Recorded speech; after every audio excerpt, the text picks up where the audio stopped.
Hello, guys. Tonight we will immerse ourselves in the raw and bloody reality that hides behind the fairy tale castles you've seen in the movies.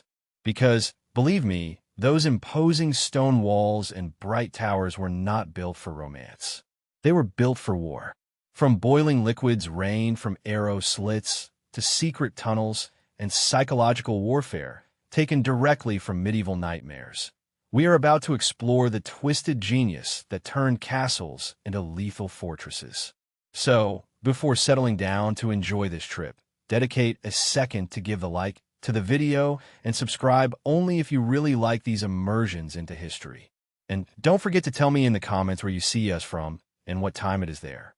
It is always incredible to see how far our historical nightmares reach. Now, dim the lights, and let's delve together into the ruthless world of medieval castle defense. You wake up freezing again. It is the year 1274. And congratulations, it's your turn to stand guard. Your job? Defend this huge pile of stones and pride from those who want to violently redecorate it. Welcome to life in a castle, where you're either bored or scared to death, usually both. The morning mist clings to the stone like a clingy person who doesn't get the hint. You barely see 3 meters in front of you, which is fantastic when your job is, to see threats coming. Your hands are numb, you can see your breath, and the chainmail you are wearing weighs almost as much as a small car. Medieval fashion. Impractical, uncomfortable, and with guaranteed back problems by the time you reach 25. As you trudge along the outer wall, your boots scraping against the stone worn down by generations of equally miserable guards, you can't help but wonder, why did anyone think that living in a giant rock refrigerator was a good idea? Oh, right, because the alternative was being killed. What a delight. You contemplate the strategic masterpiece before you. This castle was not built here to take photos for Instagram. No, some feudal lord who died a long time ago took a look at this cliff abandoned by God and thought, perfect, let's build our house where even mountain goats think twice before visiting. Your castle is located on such a steep elevation that attacking it is basically committing suicide with gravity's help. The location screams, do not approach, in a way that not even modern gated communities with their passive-aggressive notices from the Homeowners Association could dream of. Impressive views, your captain always says during recruitment. What he doesn't mention is that the impressive thing is the constant terror of falling hundreds of feet to your death every time the perimeter is checked. The golden rule of medieval real estate. Location, location, and making the attackers regret their career choice. Below stretches the moat, that ring of murky, foul-smelling water that is less a decorative element and more a medieval shark tank without any sharks. Instead of predatory fish, you have predatory bacteria. Swimming across, it is basically asking dysentery to become your new roommate. It is wide enough to make it impossible to jump and deep enough to ensure that anyone wearing 27 kilograms of armor is going to take a one-way bath to the afterlife. You watch as a flock of geese lands on its putrid surface. Even they seem disgusted. The moat is beautiful today, Gavin comments. Another guard whose only personality is not dying during his shift. Only 3 dead rats are floating instead of the usual dozen. Progress. You murmur, stomping the ground to regain feeling in your toes. The beauty of a moat does not only reside in its charming aroma or its avant-garde green silt. It is the way it transforms brave and organized armies into confused, wet, and vulnerable targets. Nothing says tactical advantage, like seeing knights in armor suddenly realize they can't swim. It turns out that courage and 23 kilos of metal don't float very well together. Who would have thought? Your eyes wander to the drawbridge. That marvel of medieval engineering that is basically a glorified trampoline when it's raised. Currently lowered for morning deliveries, it is your castle's version of a welcome mat, except that it is designed to be torn off the moment unwanted guests arrive. Medieval-style hospitality. Beyond the bridge is the barbican, an elegant word for a killer entrance hall. It is a narrow and confined space designed to turn confident attackers into anxious, claustrophobic targets. You have witnessed drills where 20 men try to get through at once. It's like watching a medieval rush hour but with more panic and sharp objects. Do you remember last summer? Gavin interrupts your thoughts. When those bandits tried to storm the Barbican and got trapped like corks in a wine bottle, you snort. Nothing proves more that we didn't think it through than 50 men realizing they are trapped in a stone corridor with kill holes above. Ah, yes, the kill holes or machicolations, if you're feeling fancy. Those charming gaps between the corbels of the battlements were designed with a single purpose: to pour nasty surprises on unwanted visitors below. Popular culture might make you believe it was always boiling oil, but that was expensive. Why waste good cooking oil when you could pour boiling sand, water, or on creative days, the castle sewage? Your commander calls it resource economics. You call it poverty turned into a weapon. You peer into one of these architectural delights and imagine the scene that would be seen below if someone attacked. Soldiers huddled together, shields raised, while you and your companions play a medieval game of hot potato. Except the potato is molten sand and the losers get burns instead of shame. Who needs dignity? You mutter when you have buckets full of burning misery to share. The morning patrol takes you along the walls. Huge stone barriers designed for two purposes: to physically keep people out and to psychologically make them question their decisions for even considering an attack. At 12 meters high and 3 meters thick, they are more vertical cliffs with attitude problems than walls. They are not the flimsy modern walls that can be torn down during a renovation. There are statements carved in stone that literally say, "We have spent more on this wall than your town." Medieval culture at its finest. Every 30 meters or so, a watchtower stands out as an architectural exclamation point. Each one houses a guard whose sole function is to look into the distance and shout if something happens. Medieval surveillance cameras powered by boredom and fear. From up here, you can see for kilometers. On clear days, you can see enemy forces hours before they arrive, giving the castle precious time to prepare, which mainly consists of herding the cattle, raising the drawbridge, and making sure you have enough stones to throw at people's heads. What views? You whisper sarcastically, unless you are afraid of heights or projectiles. Usually both. When the morning sun finally breaks through the fog and reveals the countryside, you notice movement in the distance. Your heart skips a beat, but they are just farmers taking carts to market. They are not raiders or an army or today's problem. You exhale, slightly relaxing your shoulders. The massive walls are not only for keeping enemies out, they also keep you inside. Stone on all sides, above and below. Your world has been reduced to corridors, towers, and the constant company of other men who smell like they have forgotten the bathroom exists. Personal space is a luxury that only the Lord enjoys. For everyone else, it's shared rooms, shared meals, shared illnesses. You pass by the battlements, those jagged structures that crown the wall. They are not an architectural ornament. They are medieval cubicles designed to shoot arrows without being shot. The alternating pattern of highs and lows protects archers as they draw their bows, aim, and fire. Functional design at its deadliest. The winter wind cuts through your cloak as you crouch behind one of these stone shields, taking shelter. The mortar between the stones is crumbling in some places, letting in drafts that make the already brutal cold even more personal. No one talks about castle maintenance in epic stories, but someone has to fix that mortar before next winter. It will probably be you. You continue your patrol, passing by the North Tower, where the engineers are testing the trebuchet, a glorified medieval sling that can launch the corpse of a cow farther than most people can run in a day. They are loading it with a stone the size of a human head, aiming at a basic target outside the castle walls. Fire and hole, comma. Someone shouts, a warning that basically means, if you value your life, duck. The enormous counterweight falls, the arm rises. One day, as noon approaches, you rotate to watch the postern gate. It is a small, easy-to-defend gate built into the castle wall for when using the main gate would be excessive. It is the medieval equivalent of a back door, used for quick exits during sieges or discreet entrances when you don't want the whole town to know your affairs.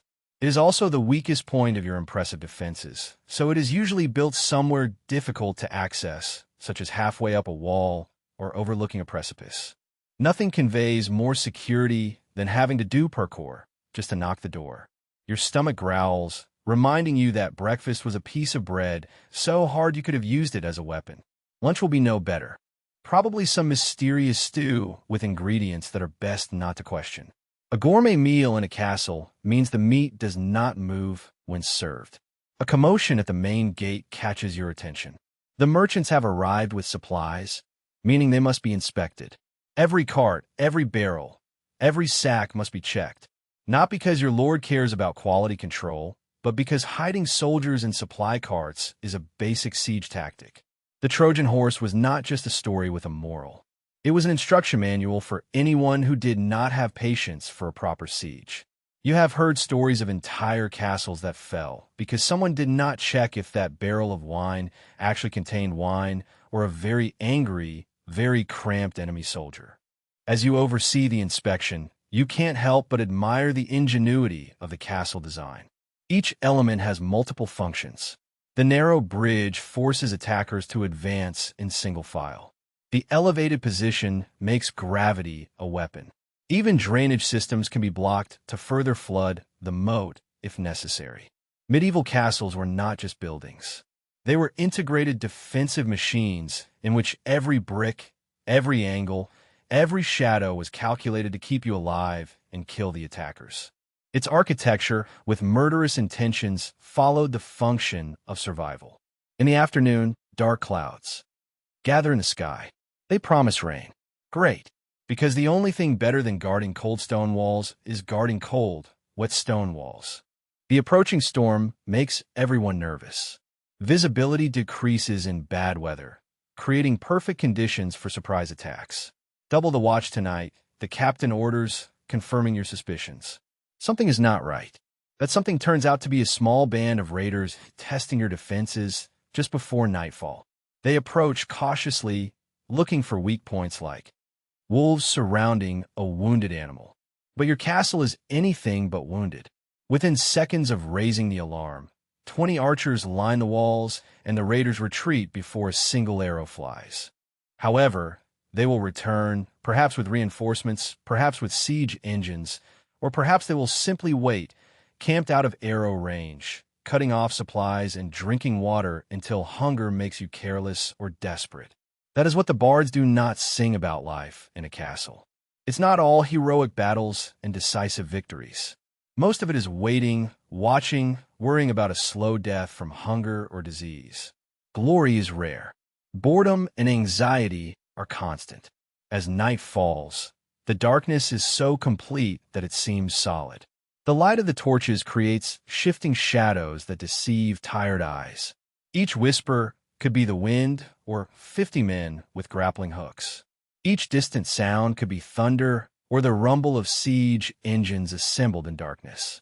As you take your position for the night watch, you can't help but feel a reluctant gratitude for this enormous pile of rocks between you and a violent end. Despite all the discomfort, the cold, the humidity, the horrible food, and even worse company, it works. It keeps death at bay. You have survived one more day in this stone prison you call home. The walls may lock you in, but they also keep danger away. Most days, it is a fair exchange. From your watchtower in the western tower, you spot torches in the distance. There are too many, too organized to be anything other than an approaching army. It seems that tomorrow will not be a boring day, after all. You sound the alarm, and the castle goes from sleeping stone to an awake beast, preparing for what's coming. You have mastered the outer defenses. You have made peace with your stone prison. But what will happen when those walls are torn down? When the enemy manages to cross the moat, dodge the rocks, and somehow survive the flames? Congratulations. Now the fun begins. Let's go in, or so it seems. Do you think crossing the door means victory? Oh, sweet summer invader. Now you're trapped in a medieval fun house designed only by psychopaths in armor. The heavy oak doors close behind you with a sound that might as well be your funeral knell. Congratulations on passing the moat and walls. A genuine achievement that approximately 0% of attackers can claim.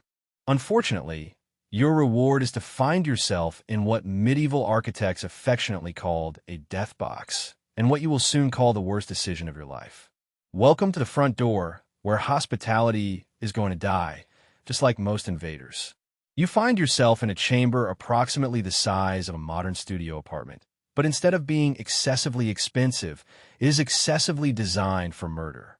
The ceiling is pierced with those familiar killer holes we talked about outside, which now offer a clear view of the guards aiming crossbows directly at your face. The walls are covered with arrow slits, through which you can distinguish the cheerful eyes of the archers who have been bored stiff for months and are absolutely delighted that you have decided to visit. And then there is the portcullis. You hear it before seeing it. A horrible metallic screech as the huge iron gate collapses behind you. Its sharp teeth sink into the stone floor like a predator securing prey. It falls faster than you would expect, which attests to medieval engineering priorities. Sure, they didn't know how to solve basic sanitation, but they could design a 500-pound metal door that falls at the speed of modern regret. Look up. Do you see that second gate in front? The one that has not yet fallen. That's right. Now you're trapped between two huge iron gates in a space specifically designed to be filled with arrows, stones, or, if the defenders are feeling particularly medieval, boiling sand. Like a mousetrap, an older soldier gasps beside you. Blood already soaks his tunic from an arrow you didn't even see being fired. But for people, the cheese is your own misguided courage. He collapses as the air fills with arrows. The best medieval way to solve problems. Why negotiate when you can turn humans into pincushions? The few companions who survive the first volley make their way to the inner gate, hoping to break through before it falls. They don't get it. Medieval castles were based on the principle that human beings are basically predictable when terrified, and the architects designed them accordingly. But suppose you have exceptional luck. Let's suppose you somehow survive the door trap, perhaps using the bodies of less fortunate companions as shields. Dark times need dark solutions. Let's suppose you manage to pass through the second door before it closes completely. You sneak into the inner court. Congratulations. Your reward is more elaborate ways of dying. You find yourself in a promising courtyard. The open space after the claustrophobic door feels like victory. This brief relief is medieval psychological warfare at its finest, giving you just enough hope to be crushed spectacularly later. Because that open courtyard is another death trap. Arrow slits line all the walls, murder holes dot all the elevated corridors, and there are suspiciously few defenders in sight. That's because they don't need to be seen to kill you. The defense of a castle is not based on fair fighting as much as on turning architecture into an aggressive weapon. Your commander shouts for everyone to head to the keep. That imposing central tower that surely houses the lord, his family, and all loot. But first, you must go through the interior buildings. It should be quite simple, right? You just have to move forward and stab everything that moves. Oh, you poor optimist. You enter what looks like a normal door to a normal hallway to a normal spiral staircase. Except that in medieval castles, nothing is normal, except for death. Look at these spiral staircases. They are not narrow and winding, just to save space, or because medieval architects lacked imagination. They are specifically designed to rotate clockwise as they go up. A seemingly arbitrary choice until you realize what happens during a sword fight on the staircase. Why do we always bump into the central column? One of your men complains as he starts the ascent. His weapon arm is uncomfortably limited. That is precisely the point. Most people are right-handed. A clockwise spiral means defenders coming down the stairs have their right arm free to strike, while attackers going up have their right arm limited by the central column. It's architectural pettiness elevated to an art form. Your sword blows are limited, clumsy, constantly hitting stone instead of flesh. Meanwhile, the defenders descending toward you have complete freedom of movement. Their swords find gaps in your armor that you didn't even know existed. It's like trying to win a slap fight with one hand tied, except what's at stake is more than just mild embarrassment. If you've ever wondered why medieval staircases are claustrophobic, gasps one of your more historically versed soldiers before taking a sword to the neck, blame murder. Those who survive the staircase massacre reach a landing that forks into 3 identical corridors. There are no signs, no helpful color codes, no arrows pointing the Lord's bedroom this way. Just three sinister corridors that somehow seem wrong because they are. One leads to the Lord's chambers. One leads to a dead end where archers wait. And another, the one that seems most promising, leads nowhere as it ends in a false door that overlooks a 6-meter spiked moat. Welcome to medieval interior design, where open concept means open graves. To the left, go to the left, your commander orders, choosing at random because what other option does he have? There are no Google Maps for castle invasions. There are no helpful signs with directions on the blood-splattered walls. Medieval castles were the original unintuitive interface designed by people whose goal was to ensure the user experience ended in death. The hallway on the left seems like the right option at first. It goes deep into the castle, passing through warehouses and servants' quarters, all mysteriously empty. The silence is broken only by the dragging feet of the remaining men and the distant shouts of those choosing other paths. Then the ground vanishes. Not all the ground, just a part, hidden well to seem solid until weight is applied. The first 3 soldiers plummet, their screams cut off by the dull thud of bodies hitting something less soft than flesh. Traps, your commander hisses, now hyper-vigilant, testing each floorboard with his shield before taking a step. Welcome to medieval interior decoration, where rustic meets the homicidal. You advance slowly, each step a negotiation with mortality, until you reach a corridor section bathed in suspicious light. The arrow slits are aligned on the wall, but not oriented towards the exterior to defend against threats. They are oriented inward, designed to shoot anyone entering this corridor. On the outside, the arrow slits seem defensive. On the inside, they are offensive weapons disguised as architecture. The medieval version of the call comes from inside the house. Arrows whistle in the air, find gaps in armor, and lodge in wooden shields. Your group advances, using the dead as shields. A dreadful but effective strategy born of desperation. Those who survive reach what appears to be a large hall with high ceilings, tapestries, and a disturbing abundance of hiding places for defenders.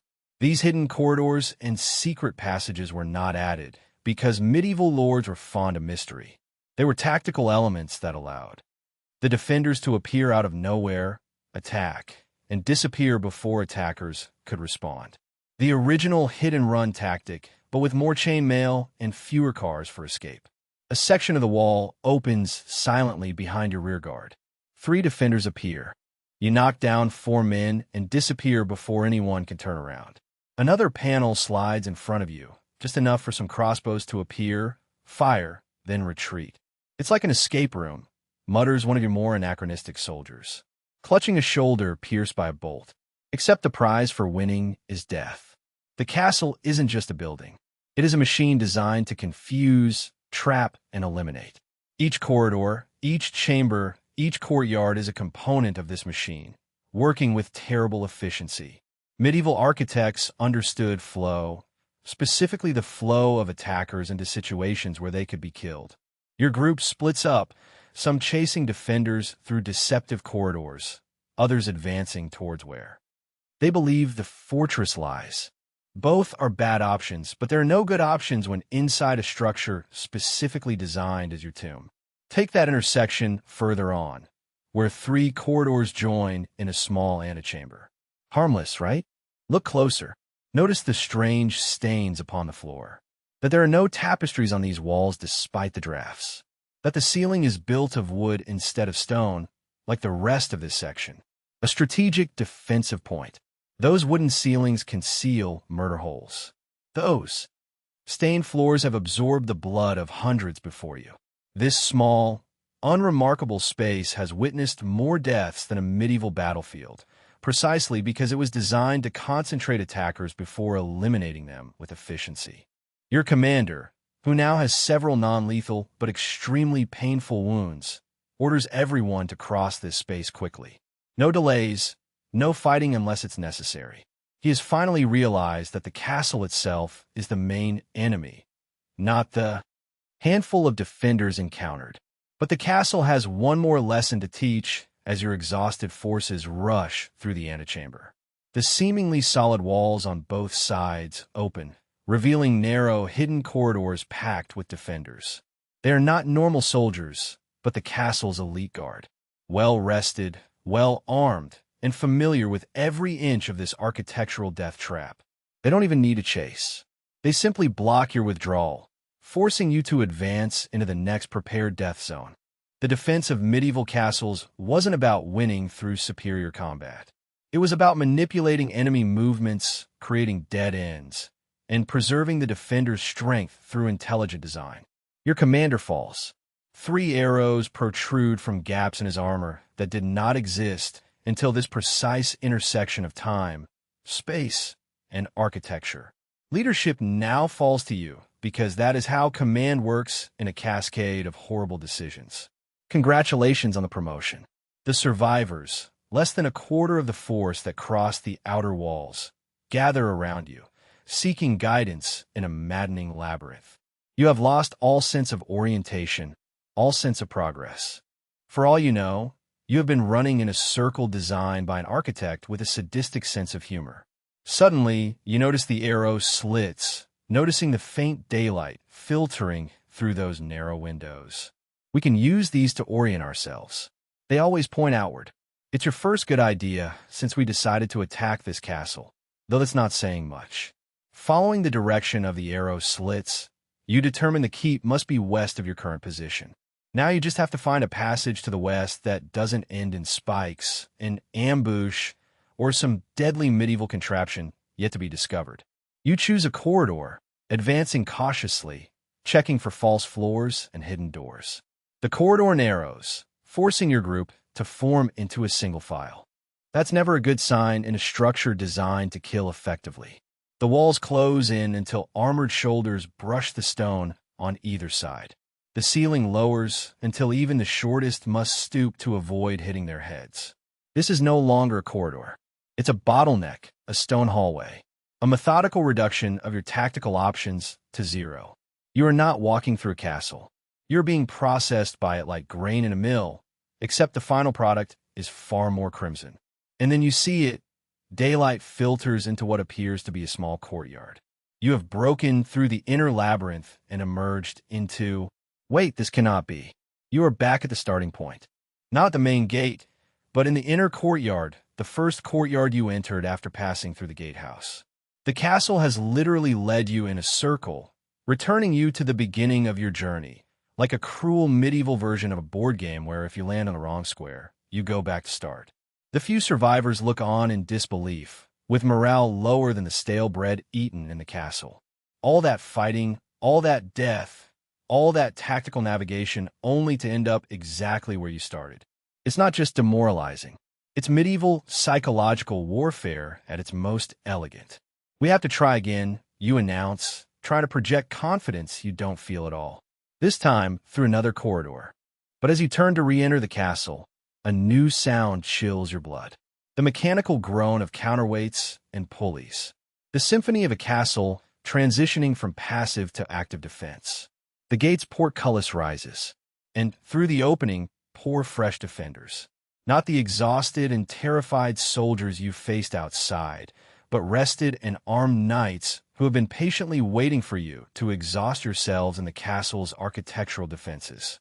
That's when you realize the final, brutal truth about the design of medieval castles. It was never about preventing entry. It was about making sure that anyone who entered was too exhausted, disoriented, and demoralized to pose a threat once they reached their objective. The castle was not only defending itself. It actively worked to create ideal conditions for its defenders to eliminate threats with minimal risk and maximum effectiveness. It's not architecture. It is psychology turned into a weapon and filtered through stone, wood, and iron. As the new defenders advance through the courtyard towards your pitiful remaining forces, you cannot help but appreciate the elegant brutality of it all. Medieval war was not based on fair combat or heroic last stands. It was about creating situations in which one side had all possible advantages and the other had none. You raise your sword, knowing perfectly well that this is the last time you'll do it.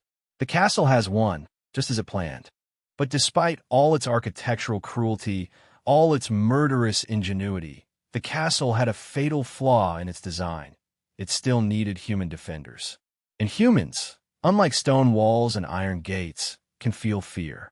You shout towards the keep, leading your disorganized group to the central tower. They protect it because it is where they are weakest. It is a desperate bet, a final roll of the dice. But you have survived the deadly labyrinth. You have resisted the architectural assault. You have learned that in medieval war, victory is not based on strength or numbers. It is about surviving to reach the heart of the enemy. You have survived the internal nightmare. Congratulations, you're almost king. Well, assuming you get to the throne room alive. But be careful, the worst awaits you at the heart of the castle. You finally approach the keep, the heart of the castle. The walls whisper of death, power, and paranoia. It is not only stone that keeps this place standing. It is fear itself. The tower rises before you. A stone middle finger rises to the sky, as if wanting to make an obscene gesture to both the attackers and God. This is not just any building. It is an architectural statement about human stubbornness. After circumventing moats, surviving murder holes, and escaping the world's deadliest labyrinth, you have reached the final level of medieval war. Your remaining forces, now more of a support group for bad military decisions than an actual combat unit, gather at the foot of this monster. The keep stands separate from the rest of the castle, often connected by a single retractable bridge. This is not simply bad urban planning. It is intentional isolation. If all other defenses fail, this final sanctuary can stand alone. A stone island in a sea of enemy soldiers. More than a throne room, your bleeding lieutenant pants. It is more like a luxurious panic room. The walls here make the outer fortifications look like papier-mâché in comparison. For 5 meters thick in some places, with stones so perfectly fitted that a letter could not be slipped between them. Medieval masons were not messing around when it came to the keep. It was not just a construction. It was an obsession carved from limestone. The entrance, if it can be called that, is located 6 meters above ground level and can only be accessed by a narrow staircase that could collapse or be defended with a pointed stick and some enthusiasm for violence. It is the medieval equivalent of putting the front door on the second floor and replacing the stairs with a very angry ladder. They really don't want any visitors, do they? Someone murmurs behind you. That is an understatement, to say the least. The tower was not designed with a welcome mat. It was designed with the architectural equivalent of a restraining order. Each element screams, "Go away," in a way that makes modern "no entry" signs seem pathetically inadequate. But there is something about medieval war that epic poems do not mention. It was not so much about glorious battles as about really boring sieges. Attacking a fortress directly was like trying to crack a coconut by smashing your face against it. Technically possible, but tremendously ineffective and with a high probability of ending in reconstructive surgery. So you set up camp. Yes, a camp. Inside the castle. You almost died trying to capture it, because medieval war was 1% fighting and 99% waiting for the other side to get hungry, sick, or bored enough to make a fatal mistake. The Lord and his few chosen ones have retreated to their stone sanctuary with enough provisions to exhaust your patience, your supplies, and possibly the years you have left of life. The fortresses were stocked like apocalyptic bunkers, with food reserves that were measured not in days or weeks, but in seasons. Some could last for years if necessary. We have found their food warehouse, reports a scout returning from exploring the now-captured outer buildings. They burned everything before retreating into the fortress. Of course they did. Medieval scorched earth was not just a tactic. It was standard procedure. Everything that could not be taken into the fortress was destroyed. Food, weapons, even furniture. Partly to deny resources to the attackers, but mostly out of pure spite. If the medieval nobility could not have their elegant chairs, no one else could. But they could not burn the castle wells, those precious water sources dug deep into the ground under the fortress. Water that you now control, water that the people in the fortress no longer have access to. You don't win by fighting, explains your new strategic advisor, who was a baker before an unexpected promotion due to all his superiors being ventilated by arrows. You win by waiting until everyone inside is so thirsty they can't fight you. But siege warfare is a temporary trap for both sides. While you wait for them to be so thirsty that they surrender, you're depleting your own supplies, engaging in small skirmishes with the local population, who generally do not appreciate armed strangers camping in their lord's hall, and dealing with the fact that medieval sanitation turns any large group of soldiers into a walking plague factory if given enough time. The days pass, then weeks. Your men get restless, then bored, then sick. The initial adrenaline of storming a castle fades, replaced by the overwhelming tedium of occupying it. It turns out that capturing a castle is the medieval equivalent of buying a car on a whim. The exciting part ends quickly, and then you are stuck in years of frustrating upkeep. Meanwhile, the fortress has become a theater for psychological warfare. Every morning, the defenders appear on the battlements, well-fed, clean, and with irritating cheerfulness. They show off their food reserves, ostentatiously feasting in plain sight, and generally flaunt their superior preparation, while your forces subsist on increasingly dubious rations and what they can find in the surrounding area. You insist they are lying, as your officers worry. No one has that much salted pork. It's a bluff. But is it really? Medieval fortresses were designed with sieges in mind. Food was preserved, rationed, and stored with paranoid precision. Water was collected from rainwater systems built into the roof. Waste disposal systems, primitive but functional, prevented disease from spreading in the confined space. A well-prepared fortress was not so much a last resort as an autonomous ecosystem designed to withstand any reasonable siege. Psychological pressure increases on both sides, but with a key difference. They are inside solid walls, protected from the elements, sleeping in real beds.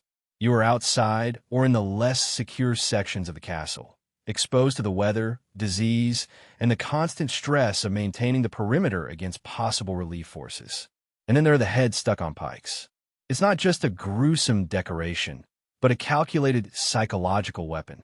Every morning, a new head appears on the walls of the keep. Sometimes it's a captured soldier, other times a local collaborator. Sometimes it's a particularly unfortunate rabbit dressed in miniature enemy colors. Medieval psychological warfare had a strange sense of humor. These gruesome displays are not just for intimidation. They are a form of communication. Each head sends a clear message. We are still strong enough to capture and kill your people. Are you sure you want to continue with this? The flags, too. Those colorful flags that wave in the wind at the top of the tower are medieval propaganda, designed to be visible kilometers away, to send signals to possible rescue forces. We still control the heart of the castle. We are not defeated. Meanwhile, your men whisper about ghosts in the night. Strange noises in abandoned passageways. Mysterious deaths that cannot be explained by normal means. Are the castle defenders using secret tunnels to kill soldiers while they sleep? Or just medieval superstitions amplified by stress and poor nutrition? It doesn't matter. The psychological damage is already done.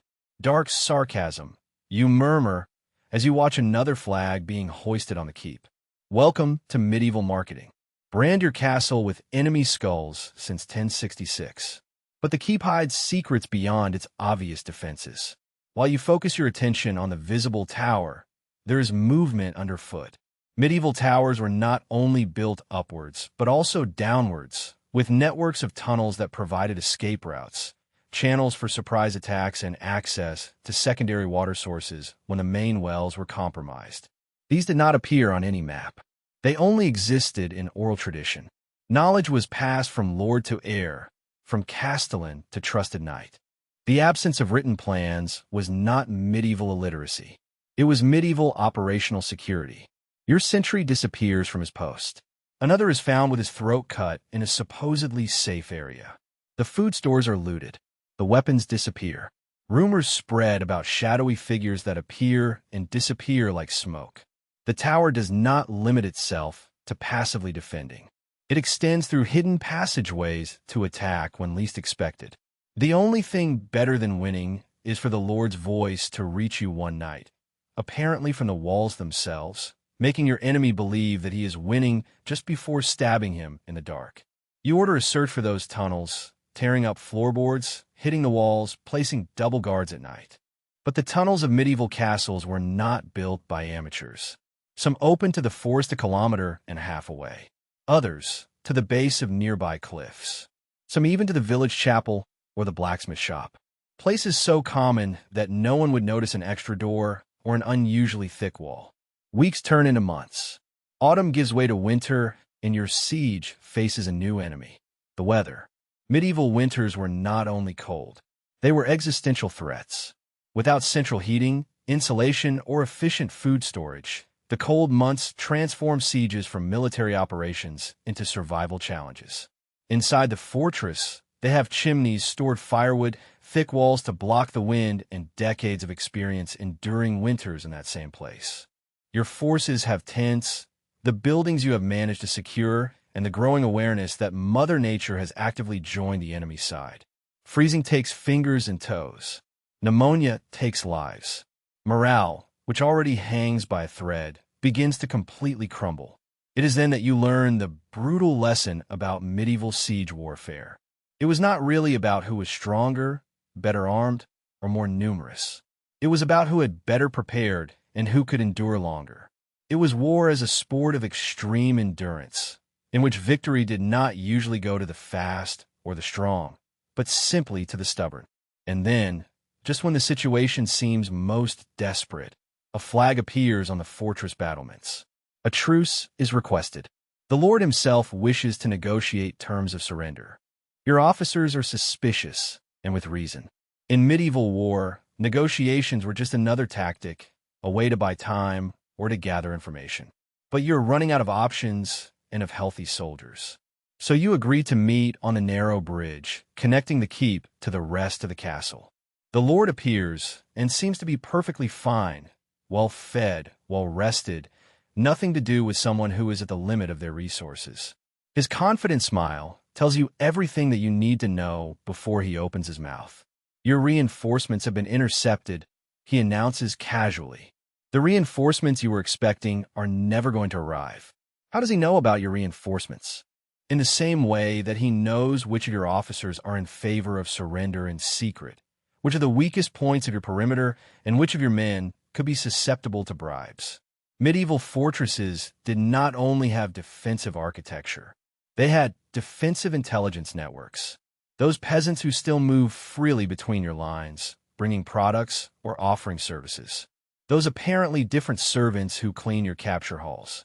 All of them reported carrying messages in dental cavities, coded arrangements on clothing, or simply memorized and whispered at night. Also, he continues, examining his immaculate nails, winter is coming. The real winter, not this fun preview. The kind of winter that will freeze your men in their sacks each morning. I have lived 30 winters like that behind these walls. How many have you endured? This is not just a negotiation. It is psychological demolition. He is not only threatening you with what he could do. He is simply stating what reality will do without his intervention. Nature itself has become his most powerful ally. But you have one card left to play: the captured outer castle itself. Make your counteroffer. Hand over the keep, or we will burn the castle down. You will have your intact stone tower, surrounded by ruins. It is an empty threat, and he knows it. Burning a stone castle is not like setting fire to a cabin. The walls will not collapse, the towers will not crumble, and a strategic position will remain unchanged. But what would burn would be the workshops, the stables, the servants' quarters, and the warehouses. The civil infrastructure that makes a castle more than just a military installation. His face hardens. Burn it, then. Deny resources to your own men. When spring comes, I will come out of my keep and find you gone, either retired or buried in shallow graves dug into the frozen ground. And then I will rebuild, as my ancestors have for 300 years. There it is, the terrible final truth about medieval siege warfare.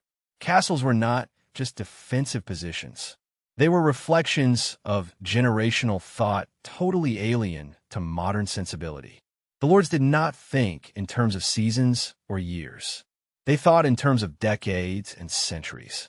Your siege is a momentary inconvenience in a Donatist timeline that stretches back to Charlemagne. If you cannot win, conclude by turning toward his keep. At least, ensure that your enemy inherits ashes.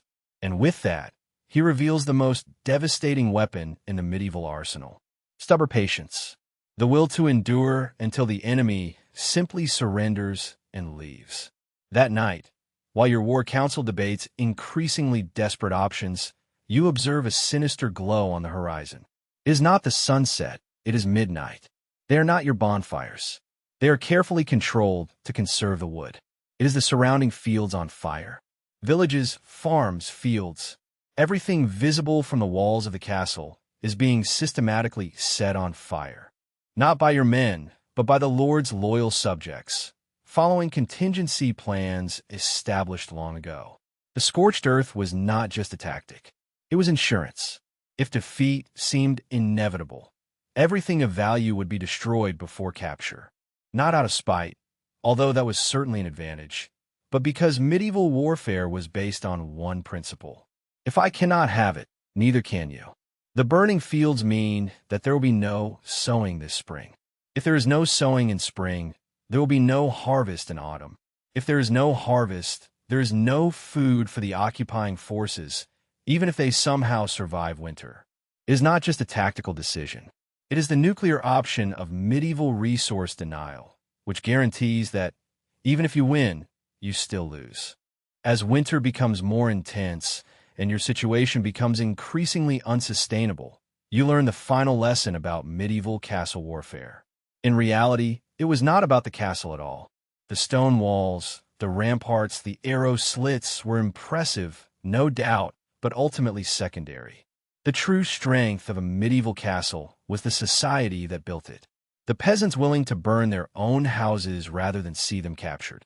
The nobles willing to endure the siege rather than give up power. The entire social structure designed to strengthen not only a building, but a way of life against change and external threats. You retreat before spring, not because you have been defeated in battle.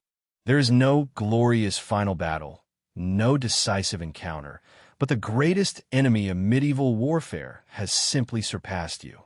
Reality, disease, hunger, cold, and the simple economics of keeping an army fed in hostile territory have achieved what the Lord's forces alone never could. As your decimated army limps away from the castle, still visible on its commanding hill, you cannot help but look back with hatred and grudging respect. Castles were not just stone and mortar. They were deadly chessboards, survival bunkers, and scenarios of psychological terror, physical manifestations of a society designed to resist by any means. The Lord watches your retreat from the highest window of his keep. He does not visibly celebrate or mock your failure. He simply observes, already calculating the resources needed to rebuild what has been burned, replant what has been destroyed, and prepare for the next invasion that will inevitably arrive. Perhaps in his life, perhaps in that of his children, because that is what castles really were. Not only to survive the current threat, but to be prepared for the next and the next, in an endless cycle of preparation and resistance that defined medieval life. The next time you pass by some picturesque ruins, remember that these stones were once soaked in paranoia, blood, and stubborn survival. And, honestly, is that not precisely why we love them? Hello, friends. Tonight, we will travel to the Middle Ages, but not for the knights and castles that Hollywood sold us. We will immerse ourselves in the rare moments when medieval peasants actually had a day off. From the religious services, which also served as social gatherings for the town, to the taverns full of gossip and bone flute music, we will explore how people found joy despite, well, everything else. If you like these historical trips, subscribe and tell me where you are watching from and what time it is there. I love knowing that my videos keep people in different time zones awake. Now, buckle up as we explore a medieval day off in which even leisure was a form of survival. Believe me, you wouldn't last a day. Congratulations. You just woke up in your medieval hovel and something is terribly wrong. The church bells are not ringing. No one is yelling at you to go get water or shovel manure. Your instinct makes you immediately panic. Have you overslept and missed work? Has everyone died of the plague? Are you dead? No, idiot. It's a holiday. Your eyes adjust to the dim light that filters through the door. Windows are a luxury you cannot afford. The familiar stench of unwashed bodies, damp straw, and whatever your neighbor's goat did in the corner last night fills your nostrils. Your joints still ache as if you were 80 years old, even though you're 24. But today, by some miracle of medieval bureaucracy, you don't have to go out to the fields. Your straw mattress creaks beneath you, releasing a small cloud of dust, fleet eggs, and dubious particles as you sit up. Something scurries in the shadows. It's probably not a rat. Let's hope it isn't a rat. Who are you trying to fool? It's definitely a rat. And you've named him Herbert because, by now, he's practically family. You stretch and feel your vertebrae crack in places they shouldn't. Your only outfit, a rough wool tunic that seems designed by a sadist, awaits you on a wooden stool. It's the same tunic you wore yesterday, last week, and possibly at your cousin's wedding 3 years ago. It smells like a mixture of sweat, dirt, and medieval optimism, which is just dirt. But today is not a work day. Technically, it's your free time. A concept that makes you feel almost dizzy until you remember that free time in medieval Europe means that you will continue to carry water, take care of animals, and prevent your house from collapsing, only without official supervision. It's like a medieval weekend, if weekends included collecting firewood and avoiding dysentery. You splash cold water on your face, so cold that your teeth hurt. You run your fingers through your hair, which is now more straw and lice, and go out to the muddy road that you generously call a street. The morning air is fresh, full of mixed aromas of wood smoke, human excrement, and that characteristic medieval smell that can only be described as if everyone was fermenting something and no one was bathing. A day off, a real day off. Now, what the hell are you supposed to do with it? So you have survived waking up without the work bell. Congratulations on this rare achievement that lies between not dying of dysentery and finding a clean place to sit. Now comes the real challenge. Figuring out what to do with your precious freedom. You dress in your least itchy tunic, which is like saying you've chosen the least painful tooth extraction. The fabric still seems woven by someone who hates your skin, but it's slightly better than your everyday clothes. You have saved this special garment for important occasions. The last time you put it on was when your cousin's goat had babies, which counts as an important social event in town. The ice water that you throw on your face causes a shock wave that runs through your entire body, temporarily distracting you from the constant pain in your lower back. Medieval ergonomics is what it is. Your stomach growls angrily, but you ignore it. You have become quite skilled at that. Besides, maybe there's food in the church. Yes, the church. Because in the Middle Ages, free time and religious obligations are nearly synonymous. Most holidays revolve around saints who died in horrible ways that priests describe with disturbing enthusiasm. Today's saint was disemboweled while singing hymns or stoned while forgiving his attackers, or some edifying story that gives rise to a great party. You join the stream of villagers heading to the stone church. They all smell of a unique combination of body odor, animal manure, and whatever tuber they ate last month. It's like a medieval perfumery if the perfumes were designed to make dogs howl. Inside the church, the air is charged with incense, barely masking the stench of so many unwashed bodies crammed against each other. The stone floor is so cold it numbs your bare feet, and the hardwood benches seem designed by someone who had heard of sitting but never tried it. The priest recites in Latin, a language of which you do not understand a word, but you have mastered the art of looking thoughtful while mentally counting rats in the beams. You get up when the others get up. You kneel when the others kneel, and you murmur something similar to prayers while your stomach performs its own service. The sermon lasts more or less as long as it would take to plow a field with a spoon. Several children cry openly from boredom. An old man next to you has been asleep standing for an hour, a skill you envy. But the church is not just spiritual torment. It is also the medieval equivalent of a community center.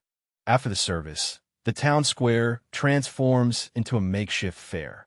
Someone is playing an instrument that sounds like it is being slowly murdered. A man with more teeth than finger cells what he says is blessed bread, but it tastes suspiciously like the stale loaf he tried to sell you last week. Children run screaming through the mud puddles while a sad-looking dog watches a puppet show about the apocalypse. This is medieval entertainment at its finest. Equal parts religious terror and communal distraction from the crushing reality of everyday life. You are surprised to smile as you watch two old women argue about who miraculously saved their turnip harvest thanks to prayers. The beer flows. The sun warms your face for once, and, for a brief moment, you forget the lice in your hair and the constant threat of sudden death. This is the best that can be done with medieval free time. The church has you trapped by the soul, but at least today lets you have a little fun before reminding you of eternal damnation. Speaking of fun, you see the local tavern across the square, where another type of worship is already taking place. After surviving the religious marathon that passes for a day off, you have earned the true medieval reward: drinking until the world makes sense. You drag yourself to the local tavern, drawn by the siren song of mind-numbing fermented grain and conversations that have nothing to do with damnation. The tavern hits your senses like a physical assault. It smells of wood smoke, stale sweat, and dreams that died sometime last Tuesday. The air is so thick you can chew it. A pungent mist of body odor, spilled beer, and whatever died in a corner 3 weeks ago, but no one bothered to remove. Somehow, this is still preferable to the smell of your own home. You duck to pass through the low door. Medieval architecture apparently designed exclusively for people less than 150 m tall, and squint to see the dimly lit interior. The tavern is basically a single room with rough tables, benches that stick splinters in your clothes, and a dirt floor that is suspiciously sticky under your bare feet. Is it spilled beer or blood? A medieval mystery? Better not to investigate too much. The tavern keeper, a man whose appearance suggests he has been macerating in his own product for decades, barely acknowledges you. When you approach, his face is a map of burst blood vessels, and his apron looks like it could get up and serve drinks on its own. At this point, you order beer with a gesture, and he fills you a polished wooden cup, not for the craftsmanship, but for the thousands of lips that have drunk from it. The beer is at room temperature, thick as soup, and tastes like someone fermented a loaf of bread in a stable. It is bitter, tastes like yeast, and definitely contains particles that you do not want to identify. Even so, it's safer than water and has just enough alcohol to make medieval life momentarily bearable. You take a long drink and feel your shoulders relax for the first time in months.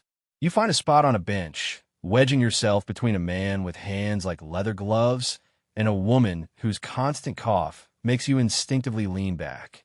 The paranoia of the plague never completely leaves you. The bench creaks ominously under your collective weight as you settle in to enjoy the medieval version of social media. The conversation bubbles around you like a strange stew. To your left, two farmers argue about which of their cows is most likely to survive the winter.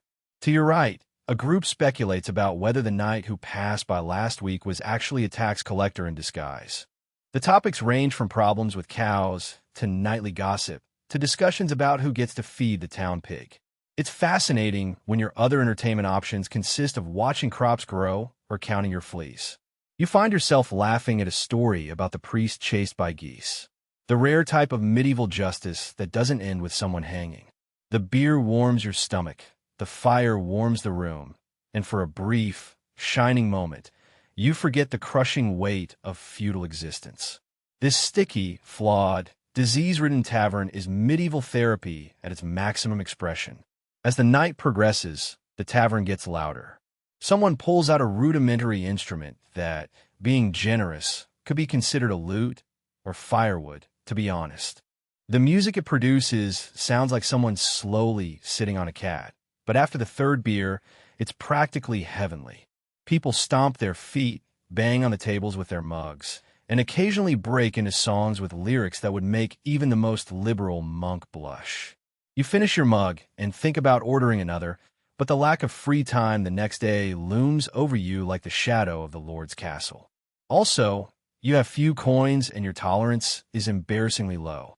As you get up to leave, your head slightly dizzy from the beer, you happen to overhear a particularly juicy piece of gossip about the miller's wife and the baker's apprentice. Maybe tomorrow you'll share that gossip at the well. After all, what medieval day would be complete without spreading information that is probably totally false? When you're not at church or wrecking your liver at the tavern, you're gossiping because information is the only thing that even the poorest peasant can trade. Medieval gossip is not so much a casual pastime as a contact sport with no referee and a dubious scoring system. The communal well is the headquarters of gossip, the medieval equivalent of a social media platform with more splinters and somewhat fewer fake identities. You arrive with your wooden bucket and casually position yourself a short distance from three women who are already immersed in conversation. They're talking about old Ethel's third husband, old Ethel's husband, who has mysteriously disappeared into the forest. He is definitely not buried under her turnip garden. The Reeves boy, who apparently has webbed toes. Clear proof of his mother's relationship with the spirit of the river. And the local monk, who undoubtedly has a demon inside or just likes the strongest beer in the tavern. It takes a long time to draw water today, as you slowly tend the rope, striving to hear every delicious detail and pretending that you are just filling the bucket very carefully. The well water smells vaguely of dead things and despair. But the gossip is worth the stench. Anyway, you're not going to drink this water. That's what small beer is for.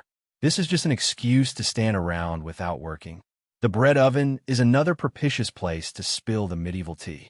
While you wait for your pathetic piece of barely floured dough to turn into something edible, you are treated to a detailed analysis of the blacksmith's marital problems. His wife threw a chicken at him, he doesn't pay tithes, and everyone with bad soil says the field had been cursed by the fairies. The gossip is as warm and comforting as the oven itself, which is the only source of heat you'll enjoy all day, aside from the fever you're probably developing.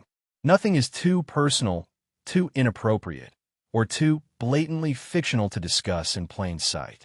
Have you heard that the miller has put water back into the flour? Someone whispers, although whispering in medieval terms means saying it a little quieter than a normal shout. The baker's youngest son looks nothing like him, adds another with a knowing wink that suggests a whole scandal.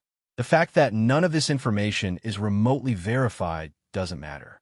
Accuracy is not what is important. What is important is entertainment. As you mend your only pair of socks by the light of a candle, a generous term for the piece of smoking tallow that slowly drips onto your only bench, the neighbors come over with the latest news. Anyway, your door does not close completely, so privacy is not something you have ever expected or had. The town is a unique organism that beats with the blood of who said what about whom. You contribute your grain of sand about the mysterious eruption of the tavern keeper, observing with satisfaction how the eyes of the others widen. By tomorrow, that eruption will have become a test of witchcraft, of illicit adventures with 3 different widows, or a curse from a traveling junkman. The story does not have to be true. It just has to be better than what was said yesterday. Gossip is not just idle chatter. They are the glue of peasant society. Who can you trust? Who is having a secret affair? Whose cow mysteriously produces more milk? They are not just juicy gossip. They are vital information in a world where knowing who's who can save your life. It is also the only form of entertainment that costs nothing, requires no special skills, or ends with someone mutilated. Generally, when the sun sets and you prepare to collapse on your bug-infested straw mattress, you mentally catalog the information gathered during the day. Tomorrow, you will exchange these stories for help fixing the leaky roof or for an extra turnip for your stew. The medieval rumor factory never stops. And if a holiday is approaching, you will have fresh material to comment on while everyone pretends not to get injured during the town games, which would cause an immediate heart attack to modern insurance adjusters. After a whole day spreading gossip more contagious than the plague, you are ready for the next medieval leisure activity, accidentally mutilating yourself during public games.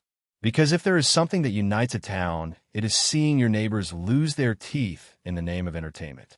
It is a proper holiday, Michaelmas or May Day or the day of someone who died horribly, and the whole town has gathered in the muddy field that serves as a common space. The same piece of trampled land where markets, executions, and, occasionally, the drowning of witches are held, is now transformed into a medieval sports stadium with all the safety regulations of a building on fire. The mayor of the town, a man whose authority comes mainly from being a little less poor than the others, announces the games with all the enthusiasm of someone who knows that he is too important to participate, but not important enough to miss the event completely. His tunic is only moderately stained, which practically makes it formal wear by medieval standards. The first game is Blind Man's Buff, which today is a cheerful children's game. But in medieval Europe, it basically consists of running at full speed while blindfolded. You watch how the blacksmith's son, a boy with the physique of scrawny ox, crashes into a wooden post, adding a new gap to his already incomplete smile.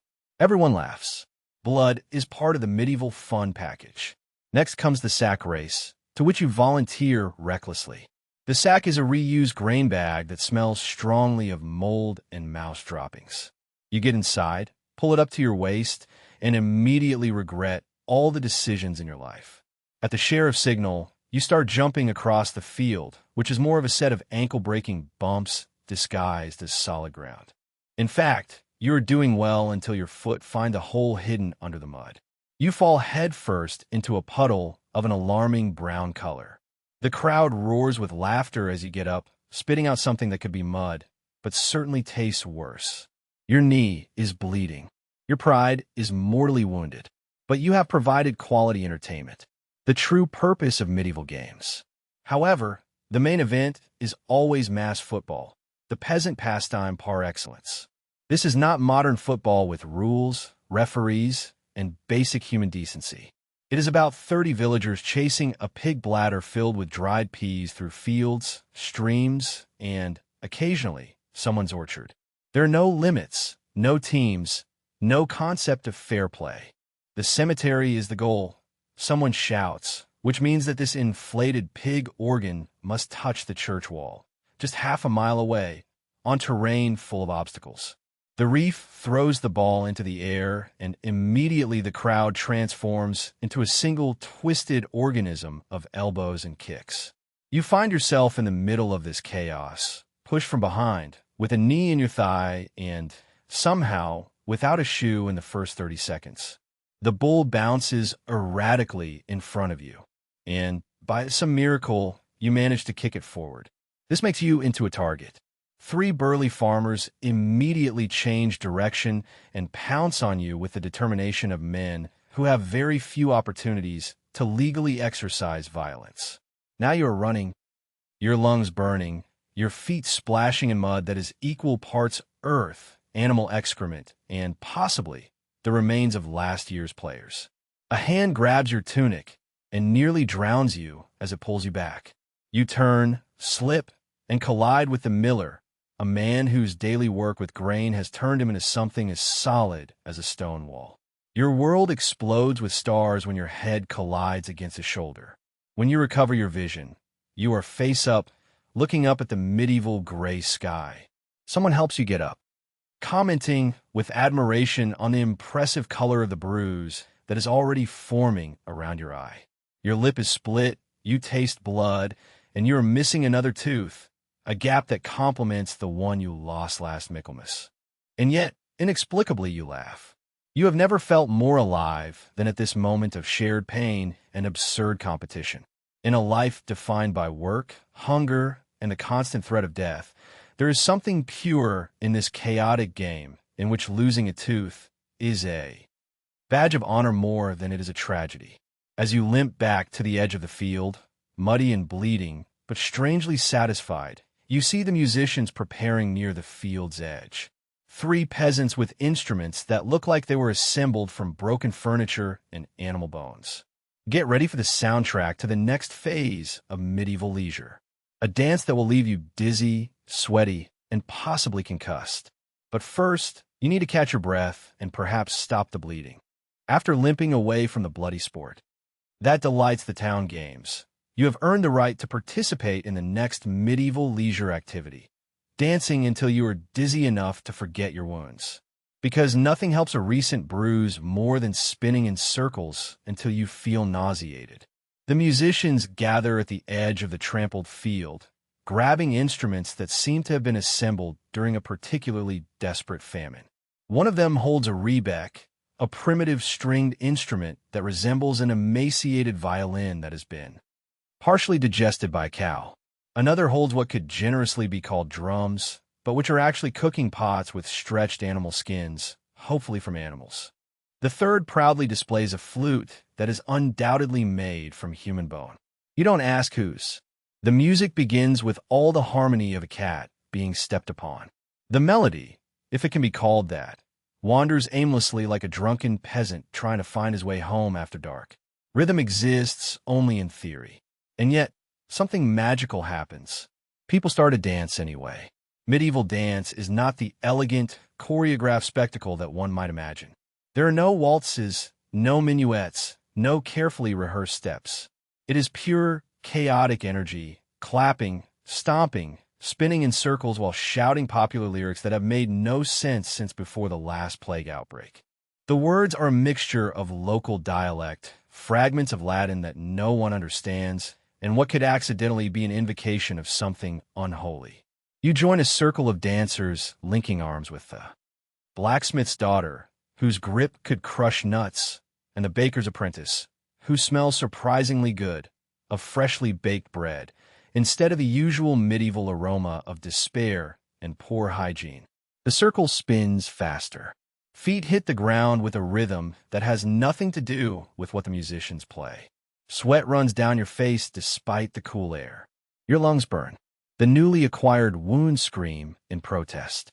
But there is a wild joy in the shared madness.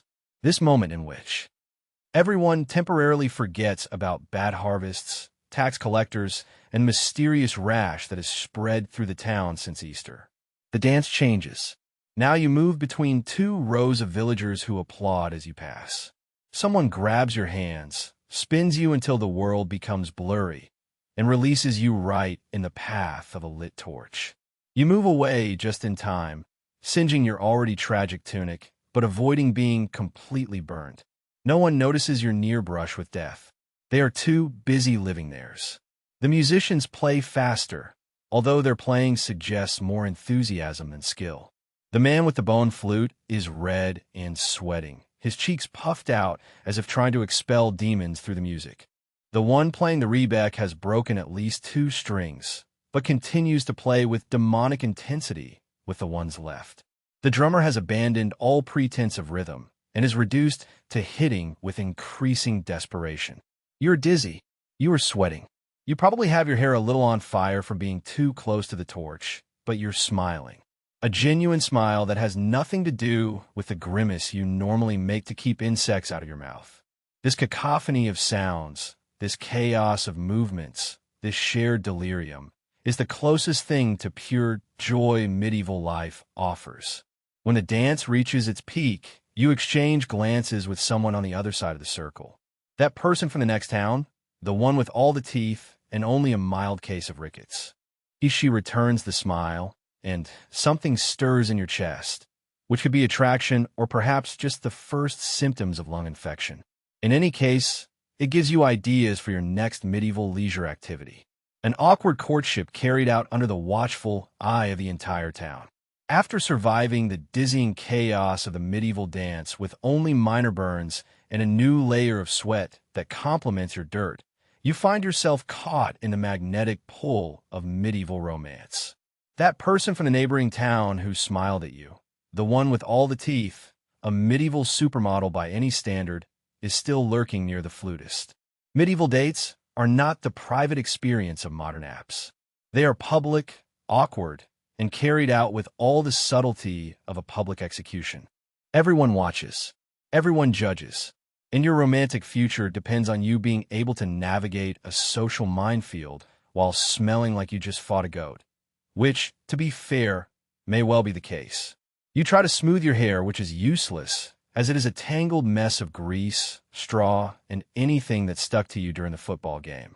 You check your breath by breathing into the palm of your hand, and immediately afterwards, you regret doing so. Your mouth tastes like stable, courtesy of your poor dental hygiene and that beer of dubious quality you drank earlier. Even so, you gather all your courage and approach your potential partner with what you hope is a charming smile, but which probably looks more like a grimace of intestinal pain. The courtship begins with a sophisticated medieval pickup line. "Is this newly deslambado wool?" you ask, pointing to her tunic, slightly less ragged than average. "Soft." They respond with a smile that reveals, "Yes, it's true.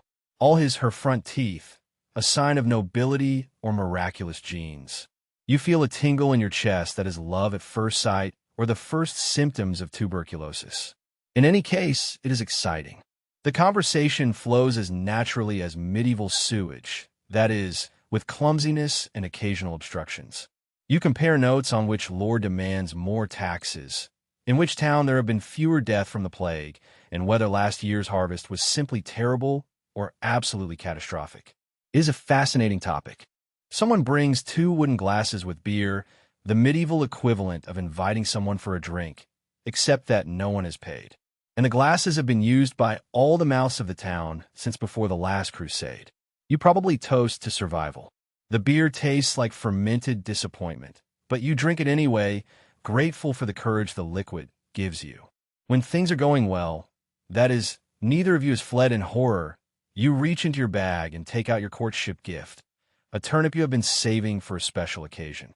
It is only a little withered and has a vague heart shape. If you squint and have never seen a heart, your love interest accepts it with what could be genuine delight or simply impressive courtesy. In return, they offer you a small wooden carving of what could be a bird or possibly a deformed potato. It is difficult to tell in the fading light. You grab the gift as if it were gold, because in the economy of medieval affection, it might as well be. This exchange of gifts is witnessed by at least 15 villagers, who will comment on it in detail the next day at the well. As evening falls, you find a moment of relative intimacy behind the stable. Relative in the sense that only 3 people and a suspicious goat are watching from distance. Your heart beats hard at the possibility of a first kiss. You lean in, dodging the obstacles of bad breath, unwashed hair, and the imminent threat of public judgment. The kiss, when it happens, is brief and chaste.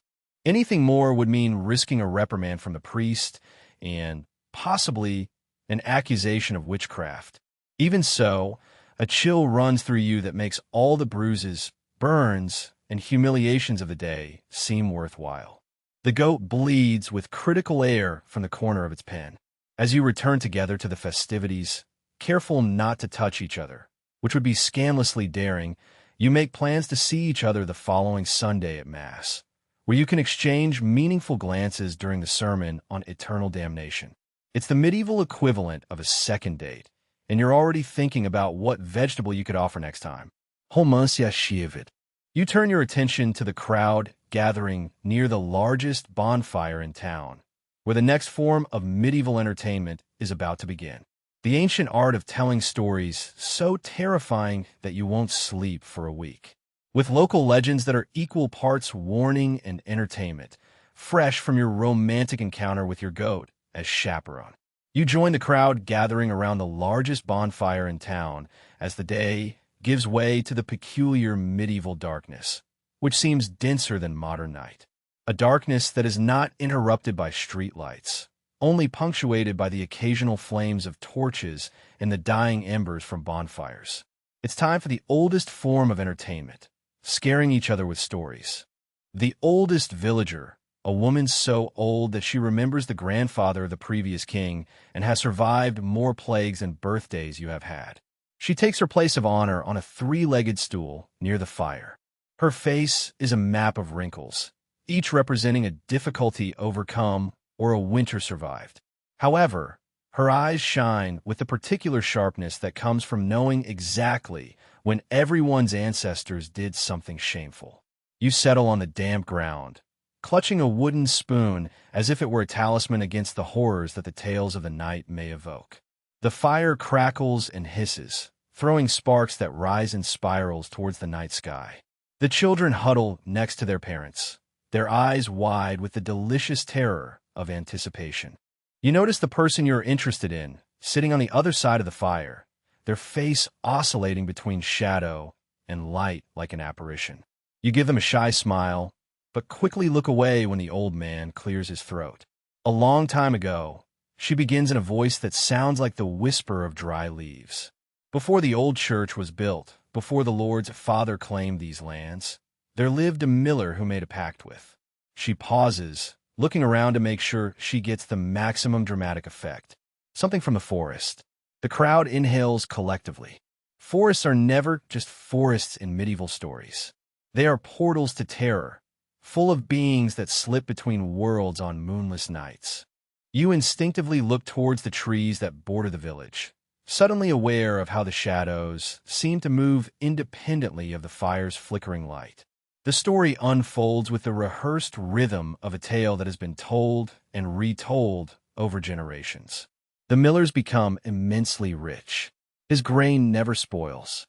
His will never breaks until All Saints' Eve, when it's time to pay. What comes from the forest does not want gold or grain, but the miller's firstborn. When the miller tries to deceive the entity with a goose dressed in diapers.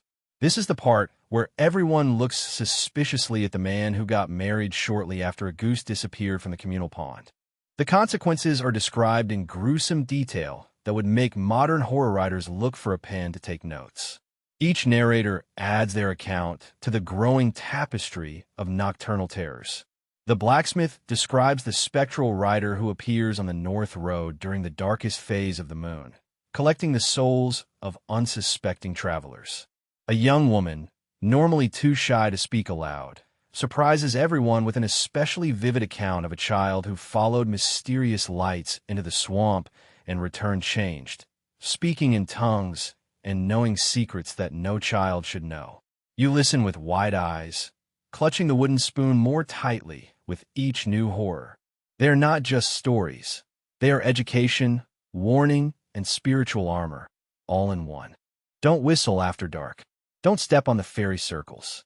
Never thank the old woman who appears at the crossroads offering help, especially if she knows your name without you having told her.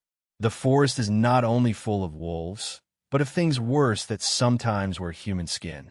The river not only drowns the careless, but sometimes takes those who seem especially attractive to it, dragging them to underwater halls to hold otherworldly banquets. The most terrifying stories feature the sinister maid of always, the neighbor whose crops grew too well during a year of famine. Undoubtedly a witch. The traveler whose shadow moved a beat slower, undoubtedly possessed. The priest who smiled too much during somber sermons was clearly hiding something impious under that chasuble. As the night deepens and the fire dies, the stories become more fantastic, yet somehow more believable. You find yourself looking at shadows, wondering if that movement was just wind or something that slipped between worlds. Your hand occasionally makes the sign against evil, a gesture so automatic you don't even realize it. When the last tale ends, a particularly disturbing story is about a child born with teeth who spoke in riddles before disappearing during a thunderstorm. You are completely terrified, yet strangely comforted.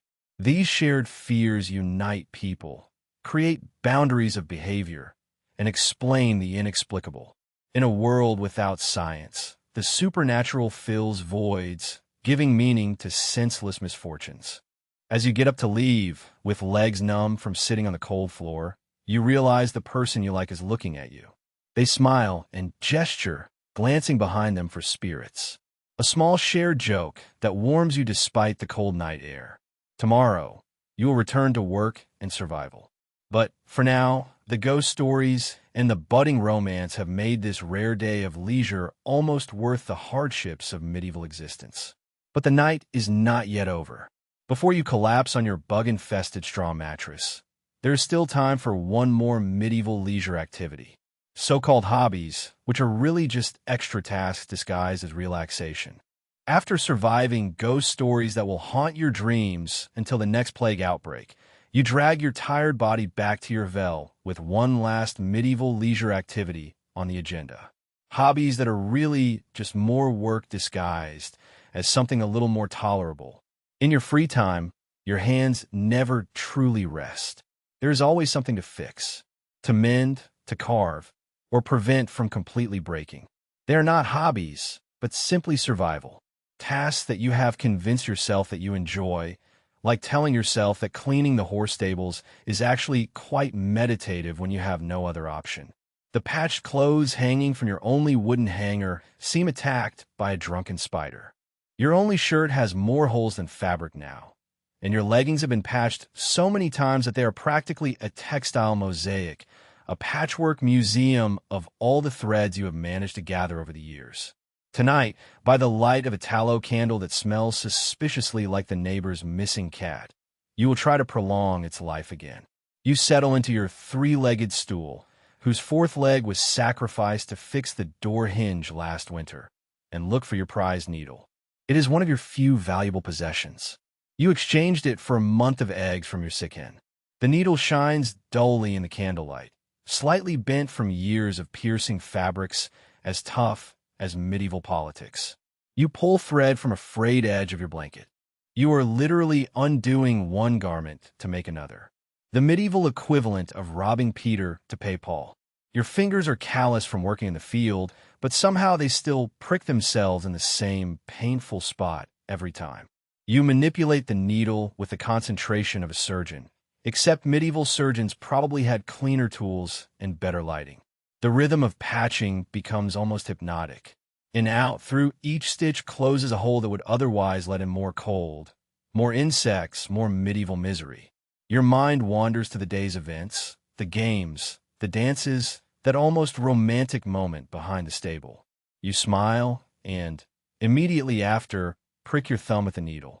A silent oath escapes your lips as you suck your bleeding finger. Careful not to stain the fabric with blood. Not for cleanliness, but because blood stains attract predators, both insects and humans. Some people in your town would interpret blood stains as a sign that you are dying of something contagious or practicing witchcraft. Neither accusation ends well. When you finish patching, or at least enough not to lose your pants while walking, you move on to your next hobby, carving spoons.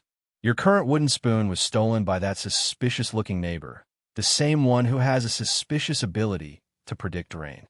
You need a new one, unless you plan to slurp stew straight from the pot like an animal. You take out your knife, another prized possession, inherited from your father, who in turn inherited it from his father, who probably stole it from someone else's father. The blade has been sharpened so many times that it is now half its original width, but it still cuts better than most in town.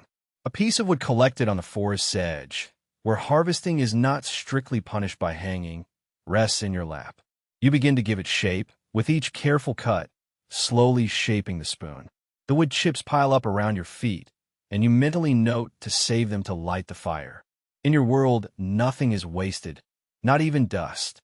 The work is precise and requires such attention that it prevents you from thinking about the next day's journey or the mysterious pain you feel in your lower back since the last harvest. When a blade slips and makes a cut in your knuckle, you barely notice it. It is just another small pain in a body that is a catalog of minor injuries. The hours pass like this. Your hands create something useful from nothing. A small act of creation in a world that seems designed for destruction. The finished spoon is rough, yet functional. Like everything in medieval life, it doesn't have to be pretty. It just has to work. When you finish your leisure activities at night, your eyes burn from the effort of seeing in the dim light. Your back hurts from being hunched over, and your fingers are cramped in a permanent claw position. But you have a mended shirt, a new spoon, and the satisfaction of having been minimally productive during your precious day off. As you finally prepare to sleep, settling your body on the bulging straw mattress in the exact position that minimizes contact with the insects and the damp spot where the roof is dripping, you realize that your medieval leisure day is coming to an end. Tomorrow, the endless work will return. But for now, you have experienced the full spectrum of medieval entertainment.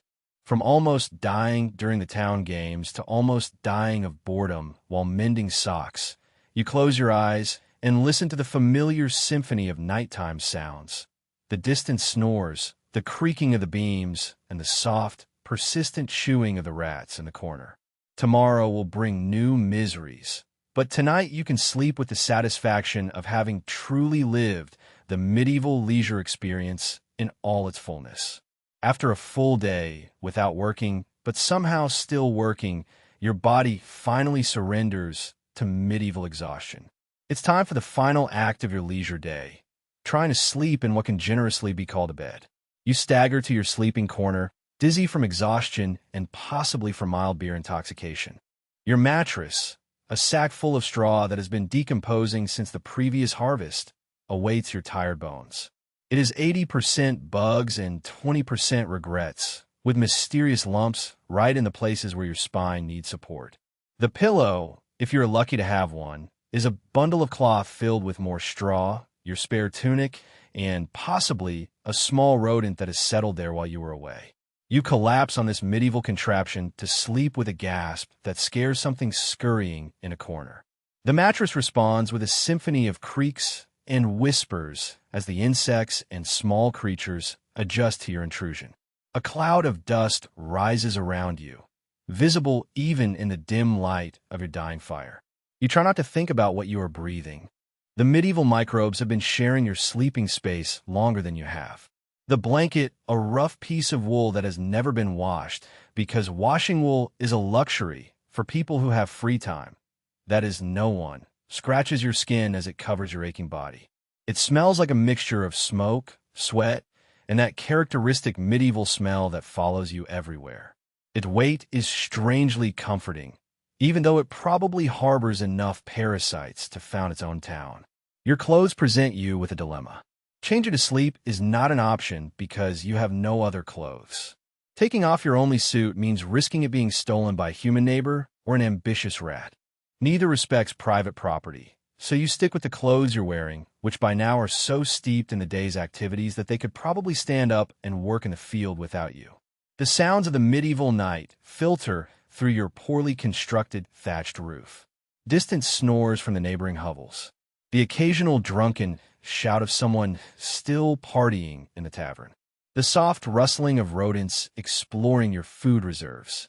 A dog barks somewhere, possibly alerting the town to some danger.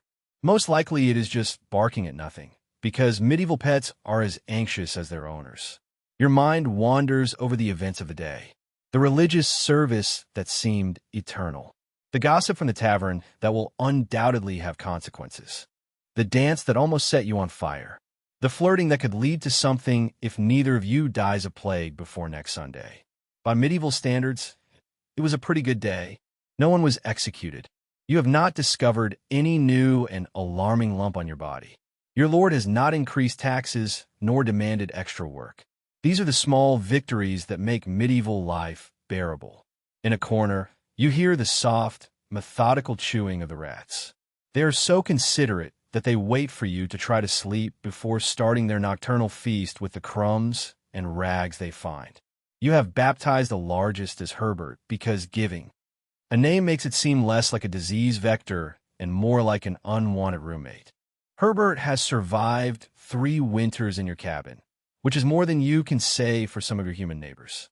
You shift position, try to find the only place on a mattress that does not cause you immediate pain in your back or side. A spring rain begins to patter on the roof, quickly finding the exact spot where it drips directly onto your face. You sigh and move an inch to the left, now balancing between the drop and a suspicious lump that could be a fossilized dead mouse in the straw. As you fall asleep, with your body still aching from the day's activities, you feel strangely satisfied. Tomorrow, the endless work will return. The fields, the animals, the constant struggle for survival in a world that seems designed to eliminate peasants. But for today, you have experienced the full spectrum of medieval leisure, religious obligations, social drinks, public shame, awkward romance, supernatural terror, and productive and busy work. You close your eyes, your breathing slows, and you surrender to the unconscious, hoping that the rats do not devour you before morning. After all, tomorrow will be another day in medieval Europe, where simply surviving is the greatest achievement of all. The rats continue their quiet feast in the corner. Herbert keeps a respectful distance from you. For now, goodbye, friends. Tonight you will wake up in a puddle of medieval misery as an archer in the king's army. If mud, moldy bread, and mandatory archery practice in the rain seem your kind of bedtime story, consider subscribing, but only if you really like it. And leave a comment. For where are you watching and what time is it? Let's see how far this small, gloomy tale goes. Congratulations, you have just woken up in a medieval army camp. The good news is that you are alive. The bad news is that you will soon wish you were not. You open your eyes, and darkness envelopes you. Your body is a map of dull, throbbing pains. What supports you is not a mattress, but a pile of half-rotten straw that has been accumulating the body fluids of exhausted archers for months. There's something moving in it. In fact, several things. Lice do not pay rent, but they take their share of your blood anyway. Get up, shitbag. That is not your alarm clock. It is Sergeant Blythe, whose morning routine consists of kicking you in the ribs with a boot harder than hard bread. Now you wake up panting. Your lungs fill with the aromatic symphony of unwashed men, wet wool, and the characteristic smell of the previous night's battlefield diarrhea. Of the type that sleeps a meter away. Privacy is not a concept that exists here. Your bedroom is a patch of muddy ground that you share with 20 other men who snore, fart, and occasionally cry in their sleep. Your bathroom is anywhere you can squat without being seen. Your closet is the same damp, lice-filled wool tunic you have been wearing for weeks, and that now stands on its own due to accumulated sweat and dirt. You get up staggering, your back screaming in pain. You are 22 years old, but your spine seems to be 82. The morning air is so cold that your teeth hurt. The rain that seeped through the tent canvas overnight has formed a small puddle where your boots were supposed to stay dry. Fantastic. Another day of creaking steps and toes that could fall off before dinner. Around you, men move like half-dead animals, coughing up everything their lungs have accumulated overnight. Some murmur prayers, others curse. The boy next to you, who cannot be more than 15 years old, is shaking so much that you can hear his teeth chattering. Yesterday was his first battle. He still has blood behind his ears, where he tried to clean it. While you grab your bow and quiver, Sergeant Blee give you such a strong blow to the nape that it blurs your vision. That's for breathing too hard, he grunts, with toxic breath of stale beer and rotten teeth. Now move. The king doesn't pay you to dream about your mother's tits. And so begins your day as a medieval archer. You haven't even had breakfast yet, and you're already one wrong word away from a beating. One step away from dysentery and hours away from drawing a bow that will deform your skeleton. And that's just the morning wake-up call. The real pain has only just begun. The morning drizzle is not just water. It is nature's way of saying, "Good morning. I hate you." You stagger to the training ground, a mud pit that used to be grass, before archers turned it into a slippery nightmare. The rain lashes your face like cold needles. Each drop is a reminder that you chose this life. Or rather, that she chose you when the king's recruiters arrived in your town and decided your arms seemed useful enough to draw a bow. Speaking of bows, here is yours. It's not the small, pretty hunting bow that your grandfather taught you to use. It is an English longbow, almost as tall as you, made of a single piece of you that seems to be trying to break your spirit. 6 feet of medieval torture device that requires more strength to draw than moving your neighbor's ox. Draw. Hold on. Release. Shouts the knight who oversees your training. Sir Edwin, from somewhere important enough that he's better than you. He is missing an eye, and he tells anyone who will listen, saying he lost it in sigh. What he doesn't mention is that it was from a splinter when his bow broke, not a heroic French spear. You dig your feet into the mud, place an arrow, and pull. All the muscles from your fingers to your back scream in protest. The war bow requires at least 100 pounds of force to draw it fully. The equivalent of lifting an adult man with just your fingers and arm muscles. The rain has made the bow wet. Your fingers are already aching from yesterday's training.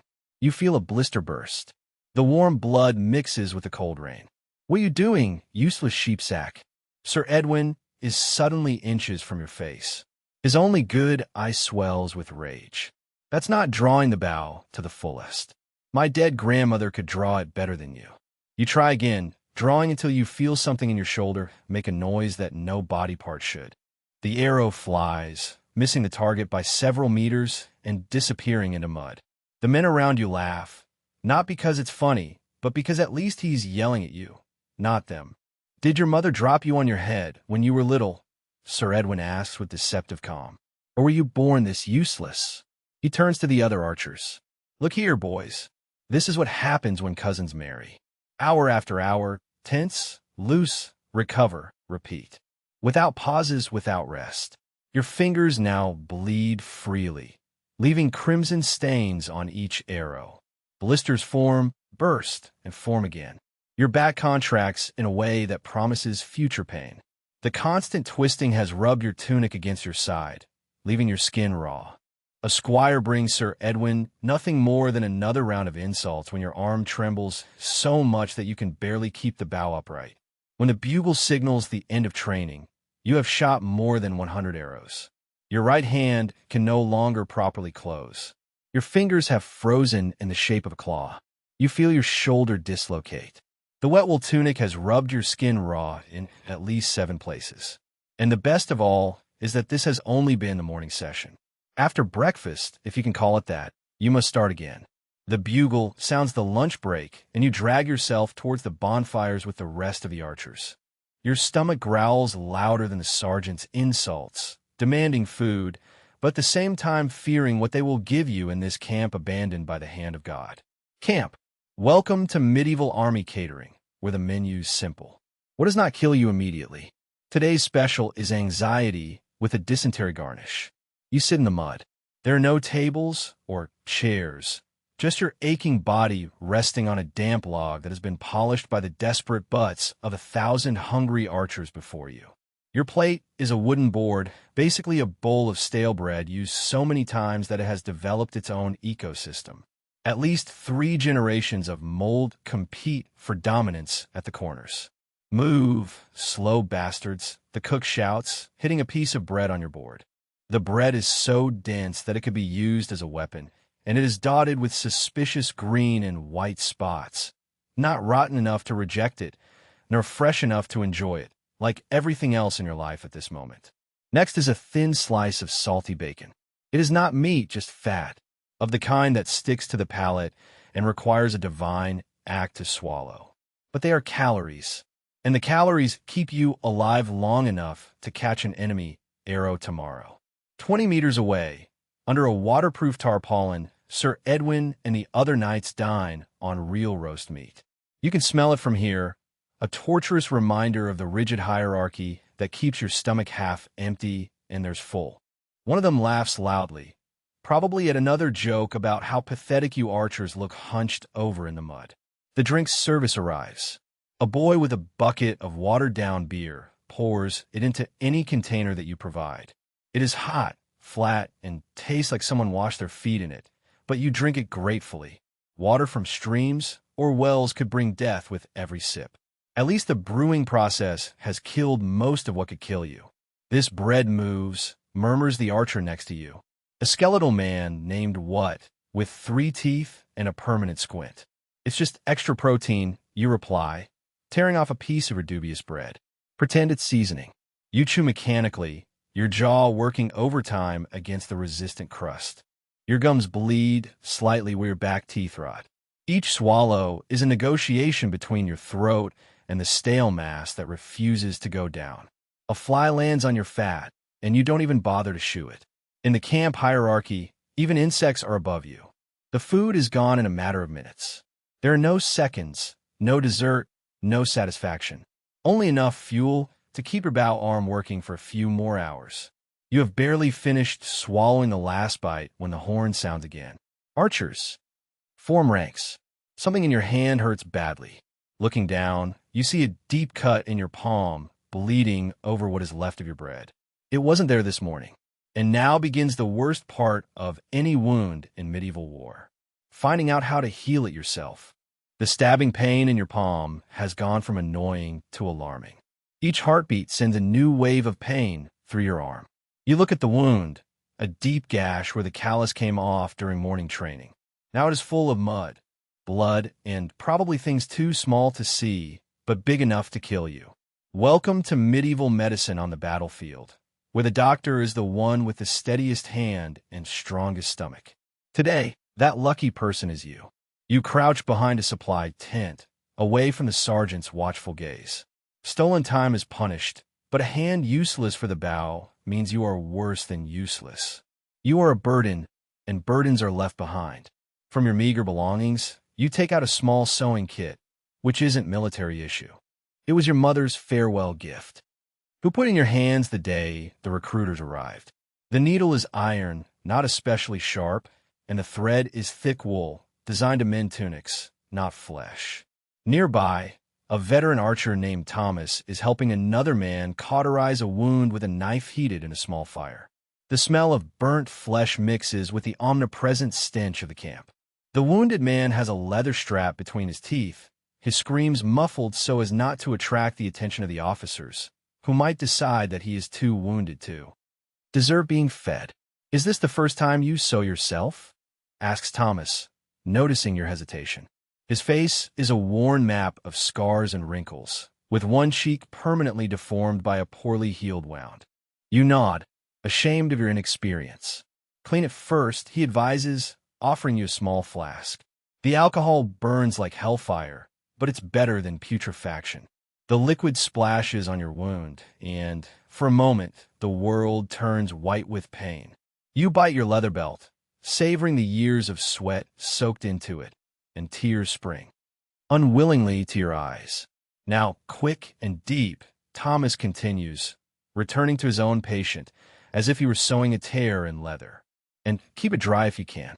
He laughs humorlessly at how impossible that is with the constant drizzle. The first stitch is the worst. The needle does not want to pierce your skin. It slips, requiring a force that brings fresh blood. When it finally pierces, the sensation is like being stabbed with a burning coal. The thread slips with difficulty and burns. Second stitch. Third stitch. Your vision blurs with each one. Someone passes by, glances at your amateur surgery, and moves on. Nothing unusual here. Just another archer trying not to die from something that isn't even a proper battle wound. By the fourth stitch, you almost faint. The edges of the world darken, and you have to stop, breathing heavily through your nose, swallowing the bile rising in your throat. "Archer, where the hell are you hiding?" The sergeant's voice cuts through the fog caused by the pain. There's no time to finish it properly. Tie the thread hastily, staining your palm with blood. As you stagger back to the line, you look at Thomas's patient. He is still unconscious. The 4-part wound and the red, inflamed seam crosses his thigh, but he breathes. "Tomorrow it will be infected," the archer whispers beside you, looking at your work. "We better march soon. Camp fever is worse than French arrows." Your hand throbs as you reach for the bow. The blood-stained rope awaits, indifferent to your suffering, and you still have 24 kilometers to go before sunset. You have survived morning training. You have had some breakfast. You have bandaged all the wounded. Your day has only begun, and now comes the special torture known as the march. "Form up, you miserable shoddy archers," the sergeant shouts. 20 kilometers before sunset, where you sleep without dinner. 20 kilometers on modern roads with comfortable shoes can be difficult, but feasible. In the Middle Ages, on what can be generously called roads, with boots made for someone else's feet, it is a special circle of hell. Your equipment weighs on you like a personal rain cloud of misery. The bow itself, almost 2 meters long and shaped like a rigid U, must be protected from rain at all costs. Therefore, you have wrapped it in an oil-soaked tarp, increasing its weight. Your quiver contains 24 arrows, each hand-feathered and so valuable that losing one means punishment.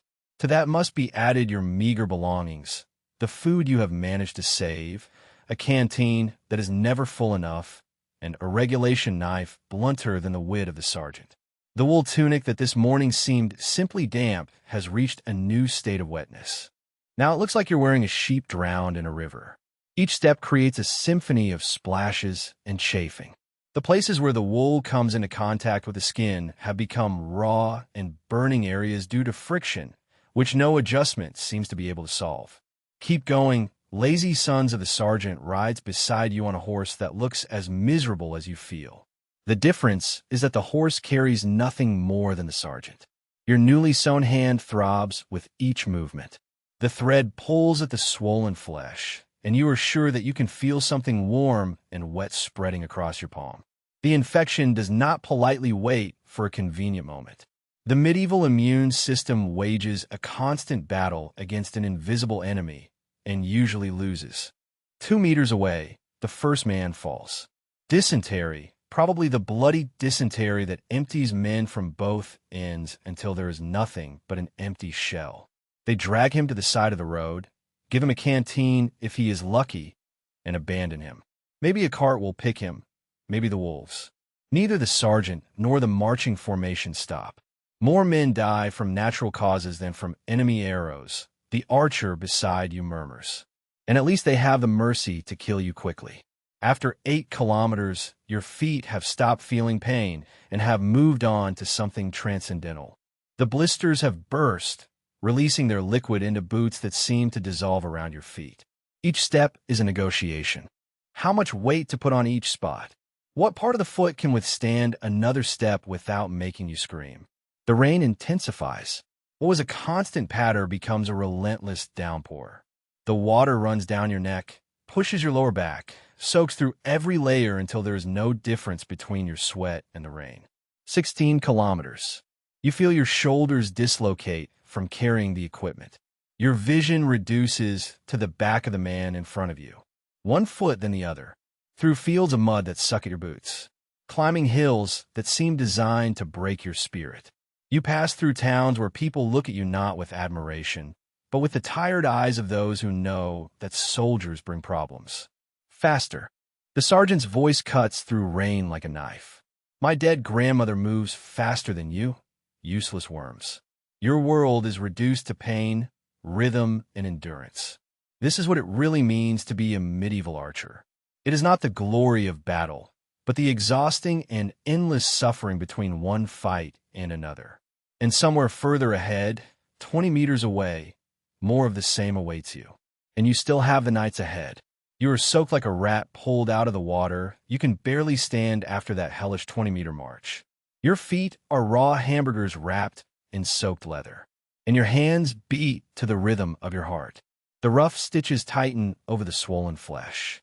And now, as misery always knocks on the door of the unfortunate, you are about to experience, up close and in your own skin, the rigid social hierarchy of the medieval army. The knights have arrived at camp before you. Of course, yes. They were on horseback while you trudged through the mud like a peasant, which is exactly what you are to them. A walking arrow dispenser, a tactical necessity, but a social inconvenience. Look what the rain brought, says a voice that oozes aristocratic disdain. Sir Godfrey, a minor noble with great pretensions, is sitting under a canvas awning, his armor already taken care of by Squire. He has his feet resting on a wooden chest and is drinking something that steams in the cold air. The king's brave archers, ready to save the day with their little sticks. The other knights laugh, not because it's funny, but because Sir Godfrey outranks them, a medieval humor that flows downhill like sewage. You keep your gaze down and try to pass them towards the archer section of the camp, a glorified mud pit with a few leaning tents. The contrast is stark and intentional. Their area has wooden platforms to keep sleeping bags off the damp ground. Their tents are waterproofed with additional layers of canvas. They have chairs, real chairs. You archer? The voice stops you in your tracks. Ignoring a knight is a punishable offense. My squire needs help with the horses. It's not a request. Despite having marched all day with your own equipment, despite your injuries, despite being an archer and not a stable boy, you are recruited to perform additional work. Because in this world, a knight's comfort is above your basic needs. Yes, my lord, you murmur with a taste of bile in your mouth. For the next hour, you help the squire, a boy of barely 14 years who is still above you socially, to unload, brush, and feed the horses who eat better than you. Your stitched hand opens during work, but you don't dare complain. The squire notices that your bloody palm leaves stains on the saddle's leather. You should bandage it, he tells you in an unexpectedly kind voice. If you stain the saddle, Godfrey will whip you.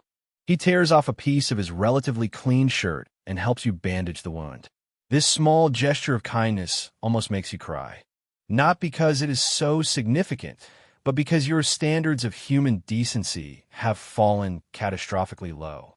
As you finally limp toward your tent, a nightmare of drooping canvas half flooded already, you pass by Godfrey and his companions again. Remember, Archer, he shouts to you. Tomorrow you will fight so we can achieve glory. Try not to embarrass us. You crawl inside your soaked tent, all your muscles screaming. Your stomach growls. You miss the archer's dinner while attending to the knight's horses. Knight's horses. Through a tear in the canvas, you see the night fire is still burning strongly. The smell of roasted meat spreads through the camp mockingly. It's just another reminder. In this world, some lives matter more than others. And yours, with your common blood and expendable skills, barely counts. But at least you can console yourself with one thought. When nature calls in the middle of this cold, humid night, it will be just as dangerous for everyone. Your bladder wakes you sometime in the darkness before dawn. It is a familiar pressure you cannot ignore, especially after the meager dinner. In the modern world, this would mean a sleepy trip to the bathroom.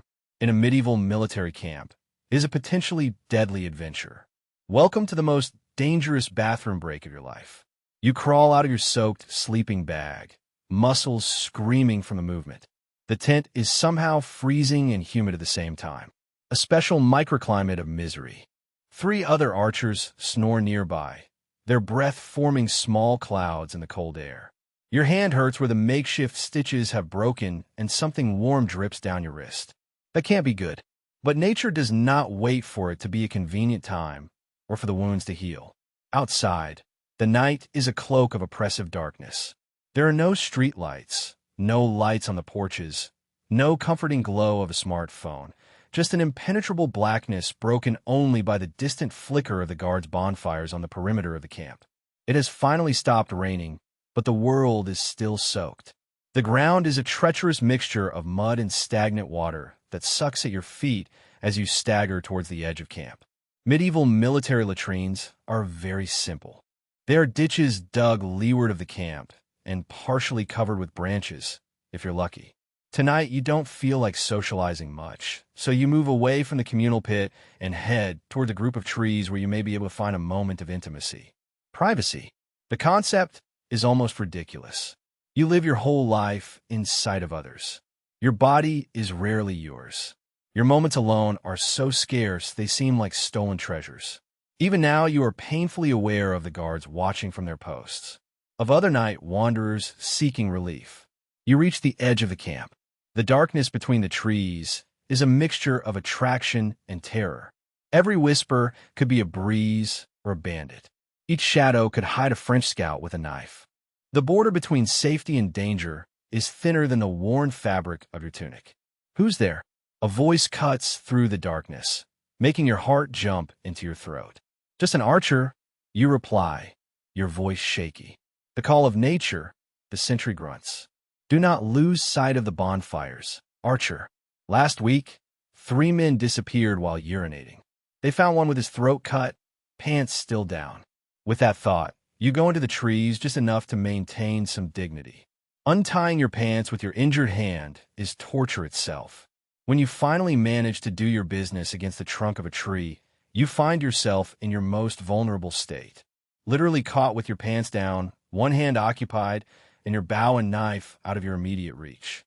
Every noise makes you shudder. Every breeze feels like breath on your neck. The simple act of urinating has never seemed so dangerous, so exposed.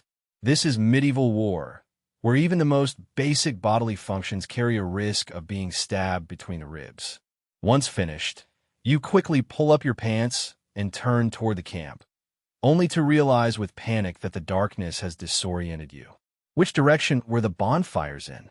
What was the path? For a terrifying moment, you find yourself lost in the void, just steps away from safety. Then, a horn resounds, breaking the silence of night. It's not an attack, it's worse. It is the signal to rise and prepare for battle. It is not dawn yet, but your next test has begun. The thing about going back to sleep is over. It's time to discover what it means to be battle-ready. When you have barely slept and your hand is bleeding, your bladder is empty, but your stomach still rumbles. The pre-battle euphoria awaits. Somehow, it's worse than having to pee in monster-infested darkness. The morning mist hangs over camp like a shroud. It is not yet dawn, but the world is already stirring with a particular anxiety that precedes organized slaughter. Welcome to the pre-battle ritual where kings give speeches barely heard, and your stomach does acrobatics that would impress even the most experienced acrobat. The horn continues its mournful wail song as you join the bustle of bodies headed toward the meeting place. Men speak in low voices, or they do not speak. Some pray, moving their lips silently as calloused fingers caress the beads of a wooden rosary. Others stare straight ahead, their minds already elsewhere, perhaps at home, or at what awaits them beyond the door of death. Your mouth tastes like old leather and fear. Everyone says they know the taste of fear, but until you stand in the cold of the early morning, knowing that at sunset you could be feeding the crows, you don't really understand its particular taste. Metallic and sharp, coating the tongue, refusing to swallow. The archers form ranks by companies. The sergeant's voice, thunderous and hoarse, cuts through the fog at the same time. Your company, the 17 archers of the king, although that grandiose title contradicts the pitiful group of men it represents, staggers into something resembling order. In the distance, atop a platform, stands a figure in armor. The king, or perhaps a duke or count important enough to wear similar attire, prepares to deliver what is considered inspiration in medieval warfare. His words do not reach your ears. You are too far away. You are just an anonymous bow among hundreds. But cheers run through the ranks like waves, and you join them when appropriate. Your voice adds to the dull roar. Today we fight for God in England, boys, says Thomas, the veteran who sewed your hand. He says it before every battle, reminding himself as much as informing you, and 3 pennies a day if the payer does survive. Your company heads towards the left flank. Each archer is given a sharpened, wooden stake almost as tall as a man. They are your first defense line against the cavalry. You will nail them into ground at an angle, making a deadly fence of spikes that can impale charging horses. It is brutal but effective, as it transforms archers from vulnerable targets into a thorny problem for mounted knights. You drive your stake into soft earth, tilting it toward the empty battlefield. Your hands tremble, and the right one leaves bloodstains on the wood. The makeshift bandage that the squire has made for you is now a crimson rag that barely hides the severity of your wound. You have seen men lose hands from less serious infections. Around you, archers prepare with a somber efficiency. Some check the bowstrings, protecting them from morning dew with leather covers. Others count arrows and arrange them so they can recover them quickly. The veterans empty their bladder and bowel for the last time now. Experience taught them that fear relaxes everything once the fight begins. You murmur a half-forgotten prayer that Mother taught you. Not because you are especially devout, but because at this moment any port in the storm of your terror seems worthy to reach. Your bladder is already half empty from the fear. A warm jet runs down your leg, but you try not to notice. On the horizon, the first sign of the enemy's colors appears. Small specks of movement soon become men who will try to kill you. Men not so different from you, following orders and fighting in others' war. The sergeant walks the line, his face a mask of forced confidence. Remember training. Draw sword. Shoot. Kill those French bastards before they can kill you. Simple instructions for the complex act of ending a human life. As if that was all, the horn sounds again. 3 long, gloomy notes. Combat stations. There is no turning back now. It's time to pretend that you're brave. The silence before battle is not really silence. It is full of small sounds of terror, gasps, the creaking of leather, nervous coughs that men try to suppress, and the characteristic ping of bladders and intestines emptying without permission. The enemy appears through the morning mist like apparitions, with their banners hanging limp in the still air. Then everything happens at once now. The order runs down the line. Your fingers, stiff from cold, grope for an arrow in your quiver. The wound on your hand screams when you place arrow against the bowstring. Fresh blood makes everything feel slippery. It's not ideal when precision means your survival. You tense up. You pull with a force born more of terror than training. The long bow withstands its 100 pounds of tension, fighting your muscles. The string digs into the wound, opening new channels of pain. The joints in your shoulders creak, audibly protesting the unnatural position now. Release it. The arrow shoots from your bow with a hum that vibrates throughout your body. 2,000 archers shooting at once create a sound unlike any other sound. Partly a giant sigh, partly a whisper of death itself. The sky darkens with arrows, a lethal rain heading to the enemy line. You don't wait to see where your arrow lands. You are already looking for another. Your fingers move with the mechanical repetition instilled in you during countless hours of training. Hit, shoot. Hit, shoot. There's no time to think, no time to feel, only the rhythm of inflicting death from afar. The French respond with their own archers, mostly Genoese crossbowmen. Their arrows take longer to load, but fly with murderous intent. One lands a few centimeters from your foot, sinking into mud with a dull, humid noise. Another pierces the throat of the archer to your left. He falls without emitting a sound, his eyes wide with surprise and indignation, as if death broke some tacit pact. You knew him, not very well, but enough to have shared the fire last night. He taught you a tavern song about a milkmaid and priest that you now will never be able to finish. Keep shooting. Your quiver empties at an alarming rate. An expert archer can loose 24 arrows in under 2 minutes. You only have 5 left when French cavalry begins its charge. The hooves of their horses raise clouds of earth, and their armor shines with a dull glow in morning light. This is the moment for which everything was played. The wooden stakes that you planted earlier. The horses see them too late and are impaled with terrifying screams that sound disturbingly human. The knights fall from their saddles, and their expensive armor becomes metal coffins when hitting the ground clumsily. Your last arrow finds a gap in someone's armor. You will never know whose. A man falls, and you have killed him without seeing his face. This is the burden of the archer, to distribute death in bulk without seeing the eyes of his victims as they die. Swords. The order arrives when your quiver is completely empty. The long-range part of today's killing is over.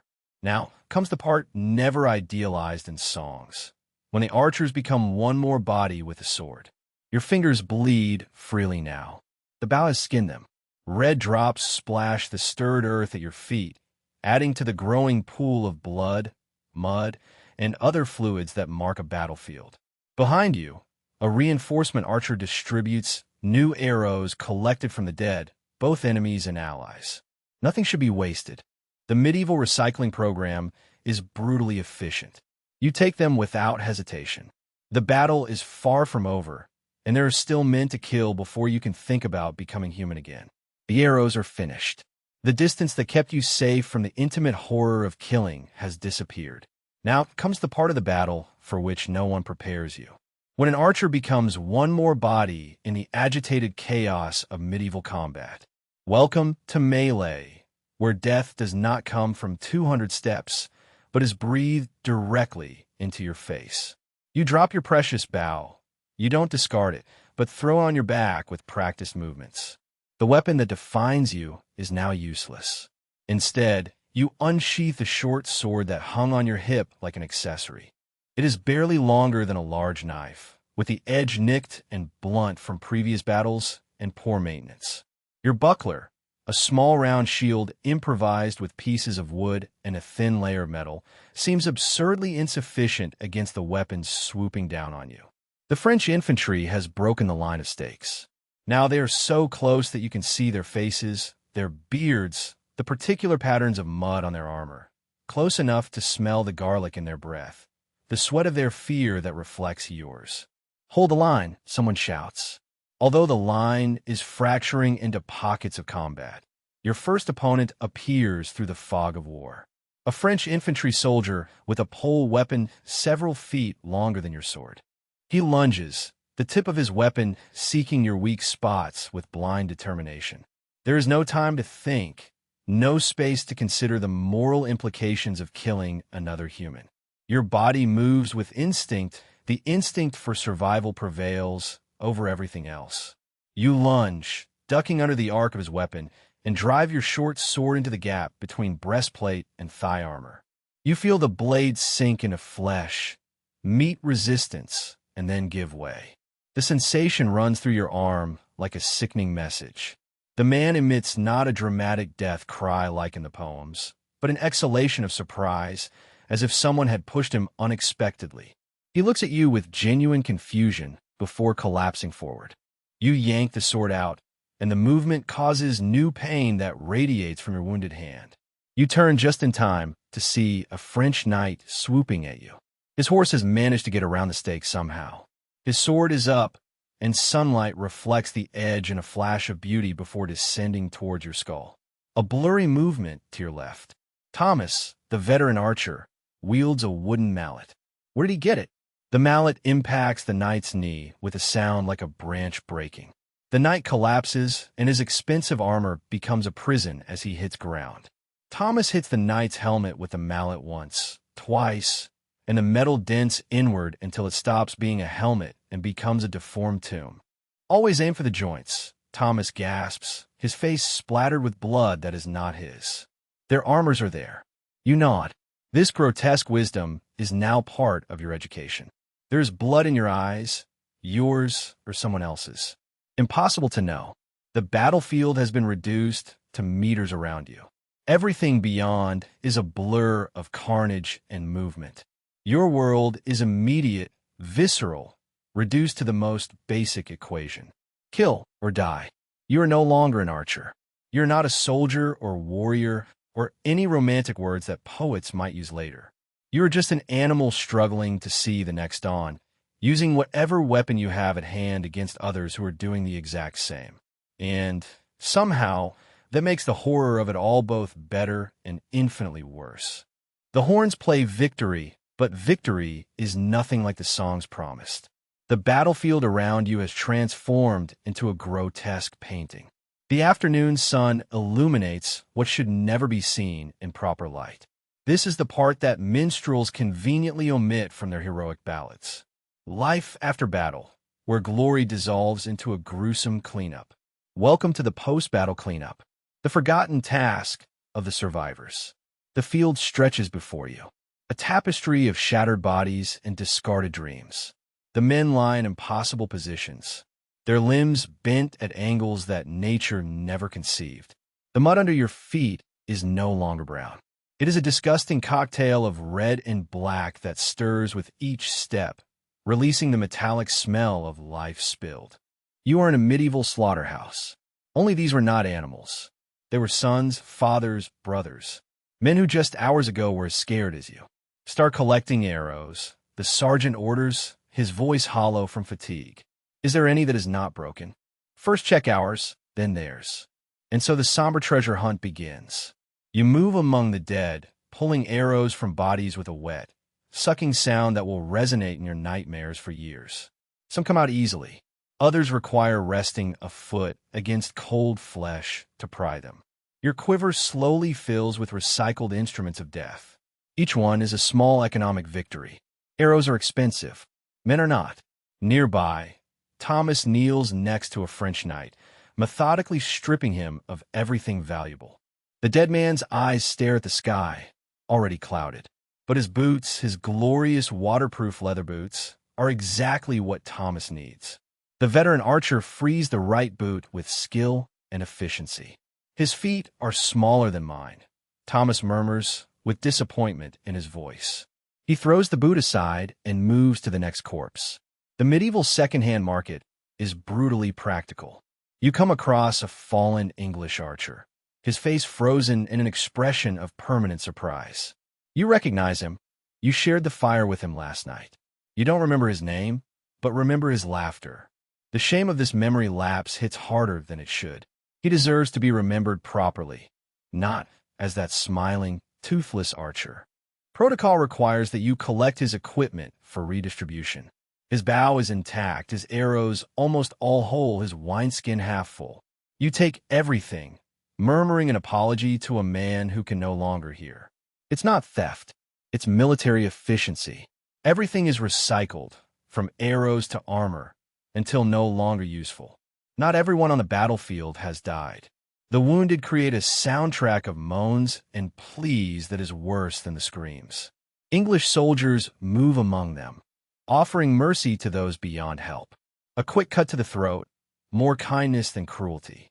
The French wounded are mostly ignored, unless they seem valuable enough to ransom. Medieval healthcare is brutally selective. Your hand throbs violently. The makeshift bandage is now a bloody mass of dirt and clotted blood.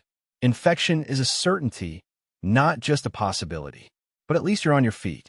At least your entrails don't decorate the ground. At least you can worry about tomorrow's problems. The sun begins to descend, casting long shadows over the butchery. In an hour, you are expected to help dig graves for the English dead. The French will feed the crows or be burned in masses, depending on how quickly the commanders want to move the camp. This is your reward for surviving. More work, more horror, and the privilege of doing it all again tomorrow if necessary. The life of a medieval archer does not culminate in glory. It culminates in bloody hands and borrowed boots, collecting arrows from the dead so you can shoot them again another day. Night falls on the battlefield like a funeral shroud. The day's butchery disappears slowly in the merciful darkness, although the sounds and the smells remain. Persistent reminders that hell isn't a distant theological concept, but a place men create for each other right here on the muddy earth. You have survived your first day as a medieval archer, although survive seems too triumphal a word for your current state. Welcome to the day after, where victory tastes of copper and ashes. You sit by a humble bonfire, one of dozens that the conquered field like terrestrial stars. Your company has been reduced by almost a third, some dead, others wounded without usefulness, others simply disappeared in the chaos. The survivors huddle together, not for heat or camaraderie, but because the alternative is being left alone with the day's memories. Nobody speaks much at all. What can be said that doesn't sound hollow or crazy? Dinner is watery stew served with a ladle from a common pot. Turnips, barley, and what, being generous, could be called meat floating in brackish water. The flavor is unnoticeable. Your mouth still has the metallic taste of fear and effort. It is eaten mechanically now. Each spoonful is more a duty than a pleasure. The body needs fuel for the horrors of the next day. The knights and commanders celebrate about 100 meters away in captured campaign tents. Their celebration extends throughout the camp now. Thunderous laughter echoes. The clinking of wine glasses rings. The boasts grow bigger with each repetition. Today they have won a battle indeed. You simply have not died in one. The distinction matters in medieval war. Your hand throbs with renewed urgency now that the senseless activity of battle has ended. The bandage must be changed, but clean cloth is as scarce as goodness itself. Here, you remove the dirty bandage to discover what can only be described as an imminent disaster. The wound's edges are open and oozing a mixture of blood and something yellowish. Some red stripes extend from the wound toward your wrist. Blood poisoning sets in. The silent assassin that claims more soldiers than swords do. Thomas realizes that you are examining it. His face darkens in the fire's flickering light. It must be cleaned well, he says, offering you a leather flask now. It is not for drinking, he adds as you reach for it. Pour it now. It burns more than the devil's urine, but it can save your hand. The liquid, an impious distillation that smells as if it could remove paint, burns your open flesh with such intensity that the world turns completely white for a moment. You bite a stick that someone puts between your teeth and taste earth and dry blood. The men around the fire watch with indifferent interest now. Your agony is tonight's brief entertainment before their own pains claim their attention. Now wrap it well. Thomas orders you, tearing a relatively clean strip from his undershirt, and pray to any god that inspires you. Praying seems as necessary as useless. What god watches the battlefields with benevolence? What divine plan requires this meat grinder of human misery? Even so, you murmur the words that your mother taught you, if only because they connect you with a time when you still did not know what a man's entrails were like. Spilled on the muddy ground, a sergeant wanders through the camp, counting the survivors and assessing damage. His face does not betray anything when he arrives at your bonfire. Those of you who are with the king's company, tomorrow, he announces in a dry tone. First light at dawn. There is no rest for the living. The dead are the only ones exempt from tomorrow's tasks. However, now you tremble uncontrollably. It is impossible to know if it is because of the cold, the shock, or the infection spreading through your arm. The cape that you borrowed from a dead archer, whose face you try not to remember, is damp and smells of another sweat. Your boots broke during the march. Now they are joined with leather strips hastily cut from the belt of a fallen enemy. Medieval recycling in its most pragmatic form. On the other side of the fire, a young archer, barely old enough to draw a war bow, stares blankly at the flames with empty eyes. His hands have not stopped shaking since the fight ended. It is his first battle, perhaps the last, judging by how he is holding on. The veterans ignore him. Falling apart does not earn you any sympathy here. Only a collective rejection, as if weakness were contagious. You should sleep. Tomorrow you will need every last drop of strength you have left. But closing your eyes means seeing it all again. The face of the French knight when Thomas sank the helmet into him. The sound of arrows piercing flesh. The surprised expression of the man you stabbed, as if death was the last thing he expected today. So, instead, you stare at the fire and take stock of your survival. A hand that works, a collection of bruises, muscles that scream with every movement, a void in the chest where there used to be something important. Today you have lost something that you will never recover. An essential innocence that no victory can return to you.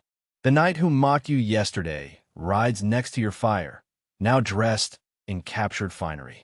He drinks directly from a wineskin, his face flushed with victory and alcohol. The king himself apparently toasted his bravery in single combat. A moment of theater on the battlefield, carefully staged away from the rain of arrows. Tomorrow, the minstrels will already be composing songs about his heroism, while your role, and that of all the archers who made his charge possible, will be reduced to a footnote, if they are even mentioned. This is the final insult of the medieval military hierarchy. Those who bleed the most receive less glory. You look at your fellow archers, dirty, exhausted, wounded, but still alive. There's a grim satisfaction in that. It is not exactly pride, but the pure animal relief of continuing to exist. You have survived a day as a medieval archer. The odds say you will not survive many more. The infection in your hand is likely to get worse. The next battle could bring you an arrow with your name written on it. Camp fever, dysentery, or a dozen other medieval diseases patiently await your weakened body. But tonight, you are still here, you are still breathing, you are still part of the living instead of the collection of decomposing flesh that covers the battlefield. As you finally sink into a restless sleep, a thought lingers in your mind. In the Middle Ages, there are no happy endings, only temporary respites. No one rides into the sunset. They only survive until night falls. Then they pray for the strength to face another dawn.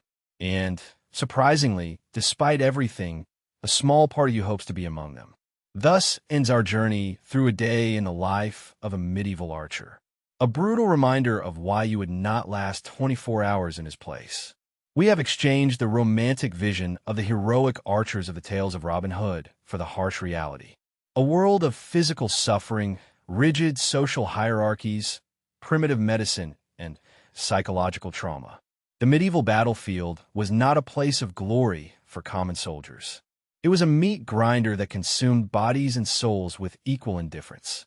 The archers did not win praise, nor did they write memoirs, nor did they retire to comfortable estates. They died young, shattered, and mostly anonymous. Their contributions were minimized by the nobility that depended on their lethal skills.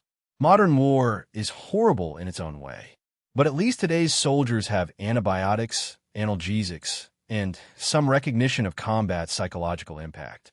Medieval archers had none of these comforts, only the cold certainty that their body was a disposable resource in someone else's power game. So the next time you idealize the Middle Ages or fantasize about the simpler life of the medieval era, remember this.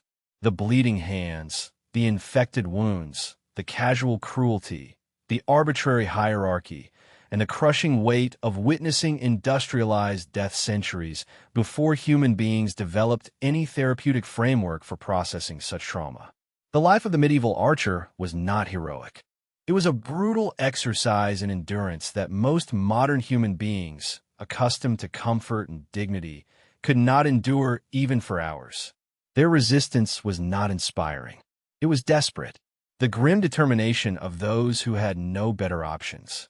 Perhaps, instead of envying the past, we should be grateful to live in an era in which most of us will never know what it feels like to tear arrows from the dead, sew up our own wounds without anesthesia, or sleep wondering if septicemia will kill us before the enemy has another opportunity. And perhaps we should spare a thought for those forgotten archers, the anonymous and dirty masses whose countless sacrifices paved the long, bloody road to our more comfortable present. Hello, friends. Tonight we delve into the brutal world of ancient Sparta, a place where weakness was not only frowned upon but eliminated. Prepare to discover why surviving as a Spartan was much more difficult than it seems in movies. It is the year 480 CC. The Persian Empire is huge and terrifying. Greece is just a handful of small city-states trying not to be crushed. And right in the middle of all this is Sparta, probably the most feared society in the ancient world. You have just been born into this warrior society. Great news, right? Well, not so fast. Most babies get a nice little hat and some stuffed animals when born. Spartan babies are inspected as if they were fruit at the market. And believe me, the Spartans were very demanding buyers. Within days of being born, the town elders gather to check you out. They're not there to admire how pretty you are. They're there to decide if you're going to live. Yes, you heard that right. In Sparta, your first challenge was not learning to walk or talk. It was proving that you deserved to breathe their air. These elders, who have survived countless battles and have seen enough blood to fill an ocean, look at you with cold eyes. They look for any sign of weakness or defect. Too small? Problem? A strangely shaped limb? Problem? You don't cry loudly enough. Believe it or not, that's also a problem. The Spartans wanted their babies to have strong lungs and a fighting spirit from day one. If these elders decided that you did not meet their standards of strength and perfection, they would not send you to a special care center. They don't even bother sending a polite rejection letter. Instead, they take you to a place called Apothetai, near Mount Taygetus, which is basically a fancy way of saying a cold, rocky hillside where unwanted babies are abandoned to die. That's right. If you fail your first test in Sparta, you become wolf food, and you can't even write a complaint about the bad service. Imagine, in our world, 2-year-old babies struggle to keep their eyes open. In Sparta, they're already fighting for their lives. Speaking of starting education early, let's say you pass this first brutal test. The elders nod in approval. You can live, but don't be confident. This is not a one-time evaluation. The Spartans didn't just want strong babies. They also wanted tough babies. Your mother is not allowed to hug you. There are no warm and comfortable blankets. There are no rocking chairs when you cry. Spartan babies were bathed in wine, not warm water. They believed that this would somehow test your strength and harden your little baby body. It's like they were marinating you for a life of hardship. Crying too much? Too bad. No one rushes to comfort you. The Spartans believed that responding to a baby's cry weakened it. So, while the babies of Athens and other Greek cities were sung lullabies, the Spartan babies were basically told to suck it up. Your crib is not soft and cozy. Spartan babies slept on hard surfaces because comfort was considered the enemy of strength. Sure, modern science tells us that babies need comfort and security to develop properly, but Sparta was not very keen on research in child psychology. As a child, things didn't get much better. While children in other societies played with toys and learned nursery rhymes, Spartan children were already being conditioned for lives of hardship. The game was not just a game. It was preparation for war. At the age of 5, You were expected to sit down to eat with the adults without complaining. And these were not cheerful family dinners where everyone shared stories about their day. They were serious acts in which children were seen, but rarely heard, unless they had something intelligent to say. And here is a curious fact.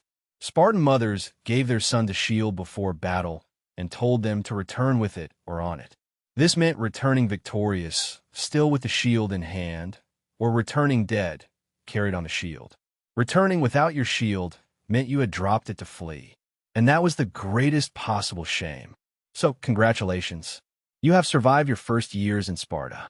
They didn't leave you on a mountain to die. You did not succumb to the harsh bathing practices. You learned to endure discomforts without crying. You managed not to bother any adult enough to make them reconsider leaving you on the mountain. But don't celebrate yet. Remember, this has only just begun. In Sparta, surviving childhood was not considered an achievement. It was the minimum. The real challenges have not even begun yet. As your 7th birthday approaches, you may start to notice that your parents are acting strangely. Perhaps your mother hugs you a bit more. Perhaps your father gives you a smile when you show him how will you throw a stone. They know what is coming, and deep down, so do you, because in Sparta, turning 7 years old was not celebrated with a party and fun gifts. The end of childhood was what they celebrated. On your 7th birthday, you would not blow out candles on a cake. You would be saying goodbye to family. But we will get to that beautiful chapter of Spartan life later. For now, just remember that somehow you have survived the first 7 years of Spartan life. It is quite an achievement, considering that your life was about to end while you were still wearing a newborn onesie. So sleep well, my friend. At least you were not born in ancient Sparta, where surviving the first week of life was already overcoming all odds. And the next time you think your parents were strict, remember that at least they did not inspect you for defects or abandon you on a mountain if you did not pass the test. Now, if you have survived this far in our story, you're already doing better than many Spartan babies. But the real challenge has yet to come. In our next chapter, we will dive into the infamous Agoge, the Spartan educational system that makes modern training camps look like a luxurious spa. Until then, be grateful for your soft bed and the fact that no one bathed you in wine as a baby. Sweet dreams. So you have managed to survive birth, inspection, in your first 7 years in Sparta. Congratulations. Most modern parents would throw a party when their child turns 7 years old. You also have a special Spartan celebration, being torn from your family and thrown into what might be the most brutal boarding school in history. Welcome to Agoge, where childhood dreams die and warriors are born. Did you think your school was tough? At least your teachers did not hit you for crying. Actually, let me rephrase that.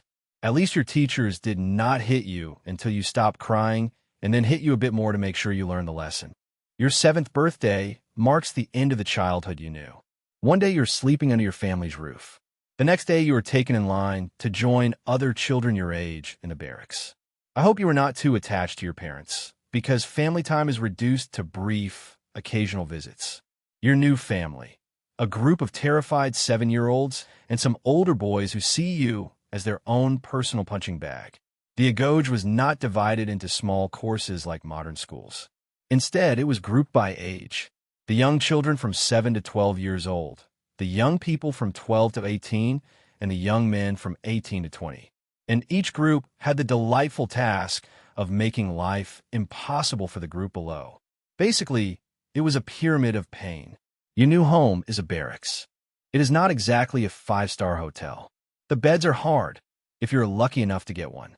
Most likely you will sleep on a mat made of reeds that you yourself have gathered in the Euro River. And those reeds cannot be cut with a knife.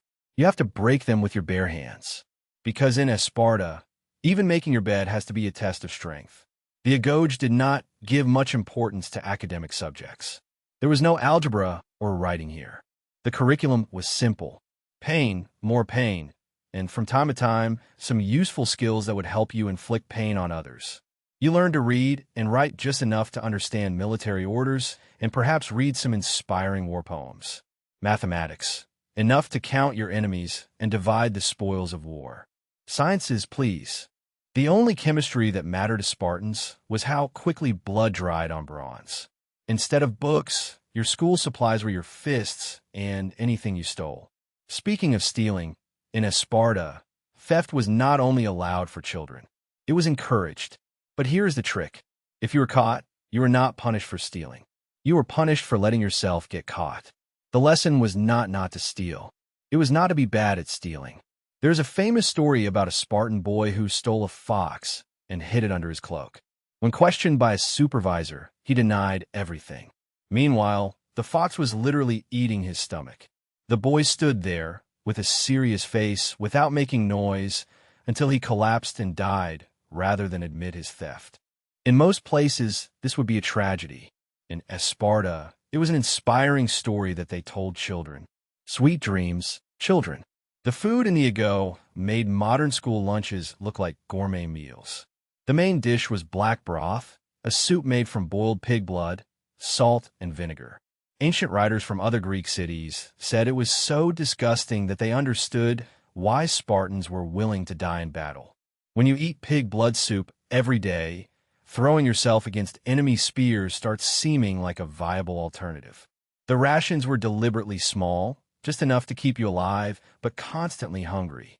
The idea was to teach you to deal with hunger and, of course, encourage stealing more food.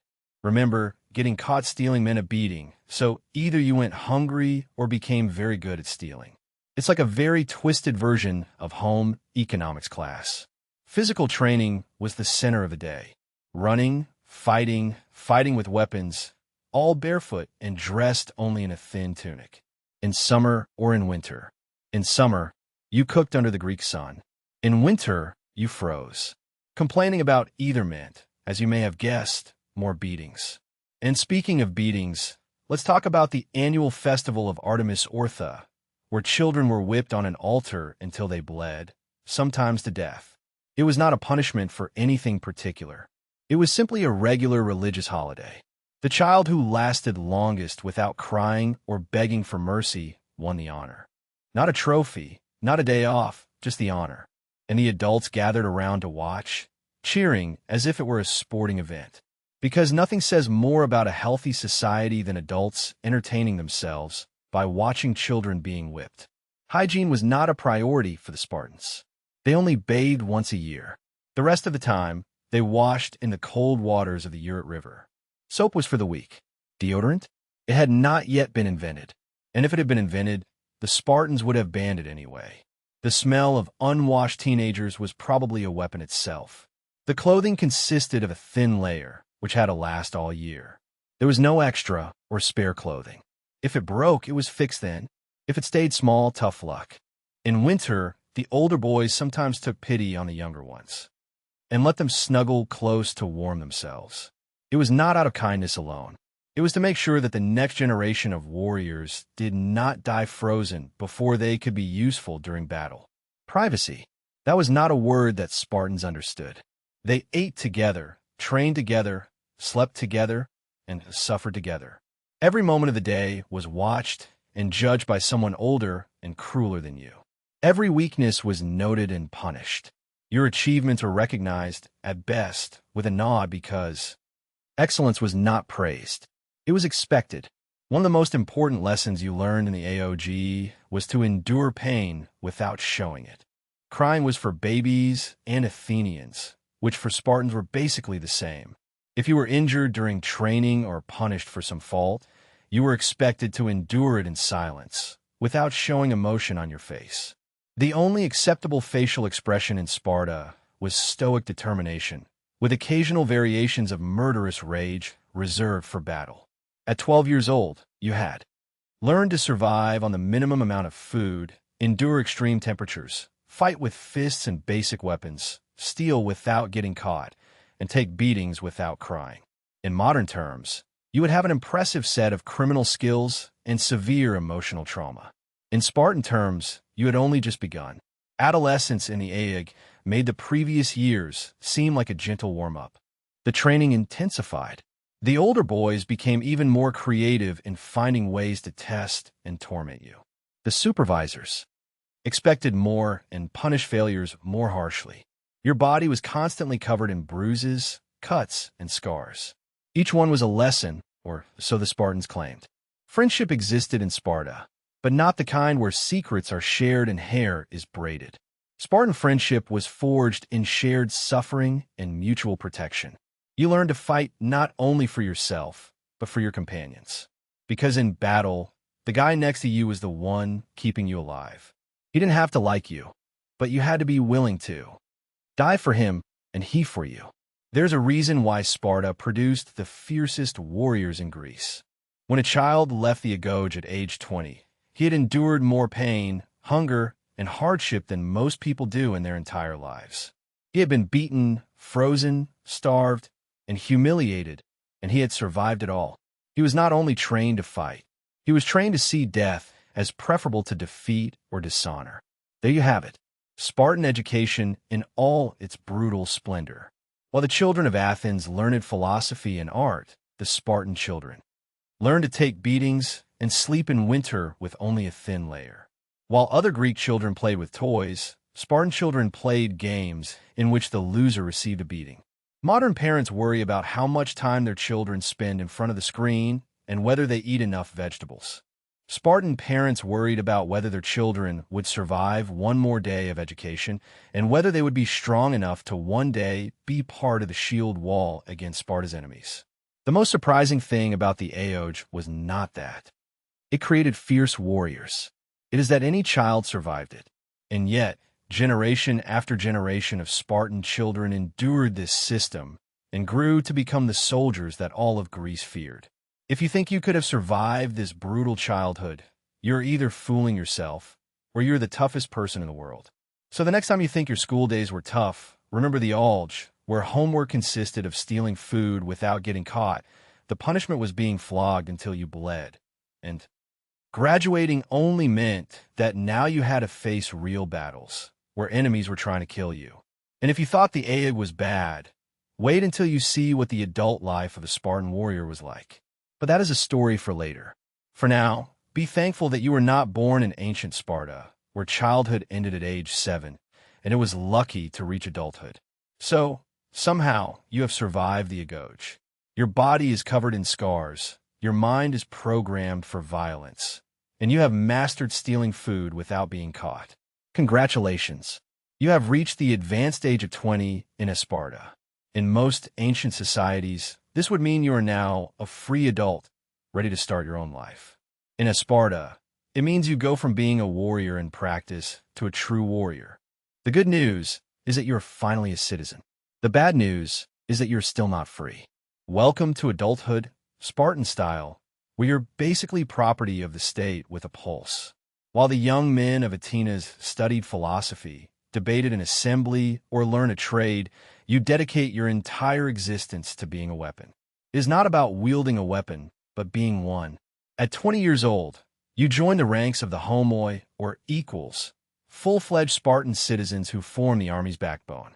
However, the term equals is a bit misleading. It is true that all Spartan warriors are equal in devotion to the state and in their willingness to die in combat, but there is still a strict hierarchy, and you start at the bottom. Your first task as a brand new adult is to apply for admission to a syssitia, a dining group or club. And it's not like choosing which table to sit at in the cafeteria. Your application must be unanimously approved by all the current members. A single vote against, and you are rejected. And rejection does not mean you can look for another group. It means you lose your rights of citizenship. No pressure. These places are where you will take all your meals for the rest of your life. Yes, you read that correctly. Even after becoming an adult, you still cannot eat at home. The state wants to ensure you bond with your fellow soldiers 24 hours a day, 7 days a week. Nothing better to foster team spirit than never being able to escape your coworkers, not even at dinner time. Speaking of dinner, you are expected to contribute to the dining hall. All members must donate a monthly fee of barley, wine, cheese, figs, and some money to buy meat. Can't pay your share? What a pity. You will be demoted from citizenship. The Spartans were not very fond of social safety nets. The food itself has not improved much since your August days.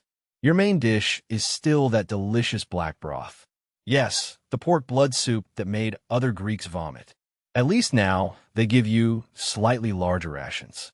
Just enough to maintain your combat weight, but never enough to feel comfortable. Because comfort, as you will have learned, is the enemy of excellence in Sparta. Now, let's talk about your living conditions. While the men of other Greek cities lived with their wives and children, you still share a bunk with the boys. Yes, even after getting married, Spartan men continued to live in barracks until they were 30 years old. Your visits to your wife were brief, secret, and infrequent.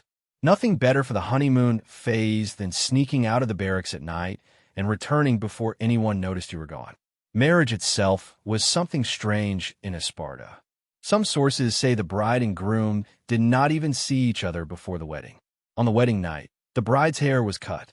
They dressed her in men's clothing and left her alone in a dark room. The groom sneaked in, did what he had to do, and returned to the barracks before dawn. Romance, Spartan style. The purpose of marriage was not love or companionship. It was to make more Spartans. If you and your wife did not have children after a reasonable time, the state could reassign one or both of you to more fertile couples. Your body belongs to Sparta, just like the children you have. Speaking of that, if you thought your childhood was hard, wait and see how your children are raised. You have to see your children go through the same brutal training that you endured, and you are expected to approve of it.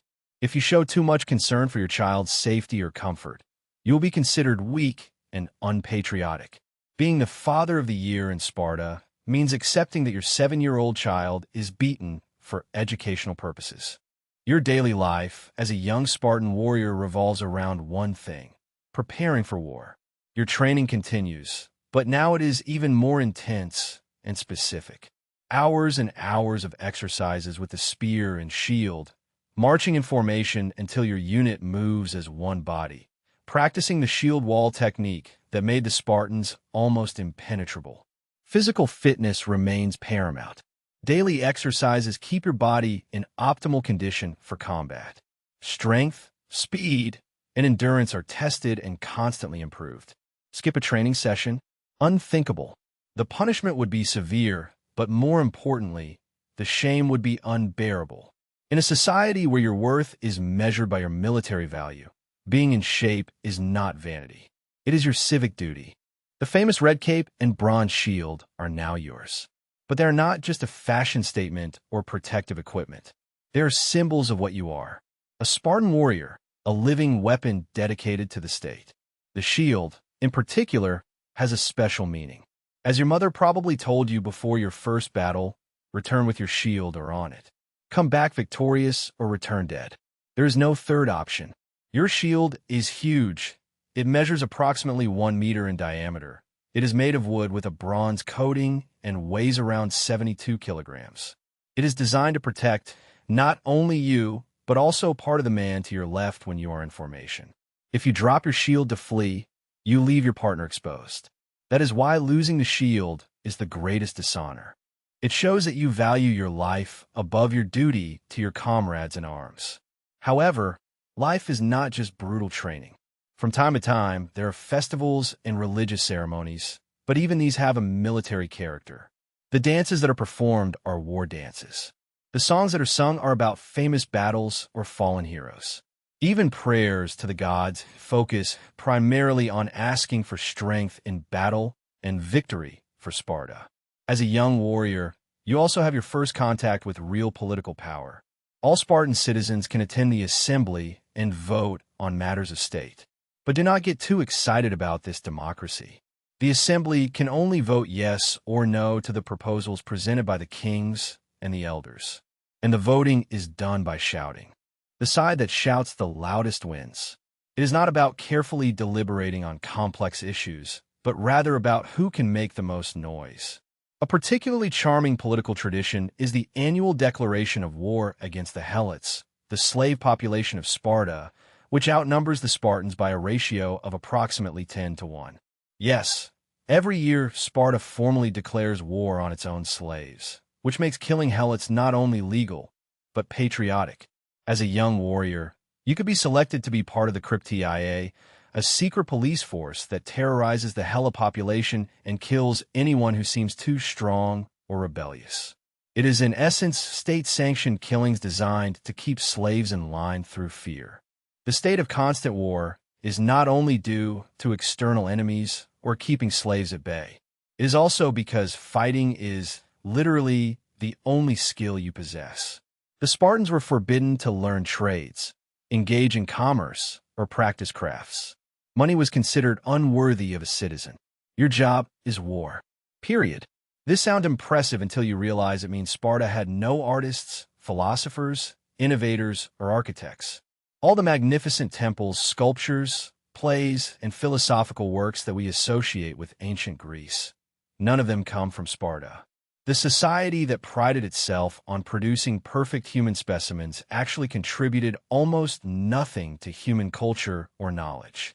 But you don't have time to reflect on these philosophical questions about your society's lack of cultural achievements. You are too busy preparing for the next battle, the next war, the next test of your skill as a warrior. That is the only thing that matters in Sparta. To be ready when the call to arms arrives, and it will. Sparta was almost constantly at war with someone. Other Greek city-states, Persians, rebellious helots, whatever. Peace was only the annoying interval between opportunities for glory. As a young warrior, you're eager for the opportunity to prove your worth in real combat, not just training exercises. So there you have it, the life of a young Spartan warrior. You belong to the state. You live with your companions instead of your family. You eat horrible food, you train constantly, and you wait for your opportunity to die gloriously in battle. Your personal desires, interests, and comfort mean nothing. Your value is measured solely by your usefulness as a weapon for Sparta. And the really scary thing is that this is the best that can happen to you. Because what awaits you next is the reality of ancient war, a horrible and bloody chaos that has nothing to do with the sweetened version seen in the movies. But that is a story for later. For now, just remember that while other young people around the ancient world fell in love, learned trades, created art, or explored ideas, you were spending the prime of your life marching, forming ranks, and eating pork blood soup with the same group of guys you've been with since you were 7 years old, living the Spartan dream. So you have survived the selection at birth, the agoge, and the joys of youth in Sparta. At this point, you're probably thinking, hey, this isn't so bad. I am strong. I am trained. I'm ready for anything. Well, buckle up, warrior, because now comes the part where people actively try to kill you. Welcome to Spartan warfare, where you can finally put all that brutal training into practice. The good news is that you have the opportunity to achieve eternal glory. The bad news is that you first have to survive dozens of brutal battles, and the odds are not exactly in your favor. Let's start with your pre-battle routine. While soldiers in other armies may spend their last moments of peace praying, making sacrifices to the gods, or having existential crises about their mortality, Spartan warriors take a different approach. You carefully fix yourself. Yes, in Sparta, looking good is part of preparing for battle. You rub oil on your body and comb your long hair until it shines. It is not vanity. It is tradition. The Spartans believed that a warrior should look his best when facing death. It's basically the ancient equivalent of dressing for your own funeral, except you hope it's just a dress rehearsal. Your battle gear hasn't changed much over the centuries. You wear a red tunic, not because it looks intimidating, although it is, but because it hides blood stains. Practical Spartan fashion. Your armor consists of a bronze cuirass, bronze greaves to protect the shins, and a bronze helmet that covers most of the face, leaving only enough visibility to see who you're going to stab. Your main weapon is the dory, a spear between 2 and 3 meters long with a blade-shaped iron tip at one end and a bronze tip at the other. This tip is not just decorative. If the spear breaks, you can turn it over and keep fighting. The Spartans were nothing if not efficient with their killing tools. However, the most vital piece of equipment is your shield. The aspes, sometimes called hoplon. It is large, round, and heavy, and it covers you from your chin to your knee. The shield is not just for your protection. It is for protecting the entire phalanx. When you're in formation, your shield covers half of your body and half of the man to your left. That's why dropping your shield is the greatest dishonor in Sparta. Not only do you endanger yourself, but also your brothers in arms. Before battle, you and your companions eat an abundant meal. If one can call black broth abundant, This disgusting soup of pork blood is your energy food before combat. It was thought that it was better to fight on a full stomach, even if it was full of something that would make most people vomit. Other Greeks claimed Spartans ate this disgusting concoction to prepare for death. When daily meals are so bad, throwing yourself against enemy spears seems attractive. As you march to battle, you are not silent and solemn like other armies. Sparta does not do solemn marches. Instead, pipers play music and the entire army moves in unison. It's not just for show. Moving to rhythm helps maintain formation and intimidate the enemy. There's something deeply disturbing about seeing thousands of men moving as one, like a single organism with spears. Spartan battle tactics are not especially complex or varied. No sophisticated maneuvers are needed when you have the most disciplined infantry in the ancient world. The basic tactic is the phalanx, a compact formation of overlapping shields with spears pointing forward. It is essentially a human tank, a mobile wall of bronze and iron designed to crush all in its path. When battle begins, it does not launch forward screaming like warriors in movies. The Spartans advance in silence, in perfect order, at a constant pace. While other Greeks may charge with wild war cries, you and your companions march calmly toward the enemy.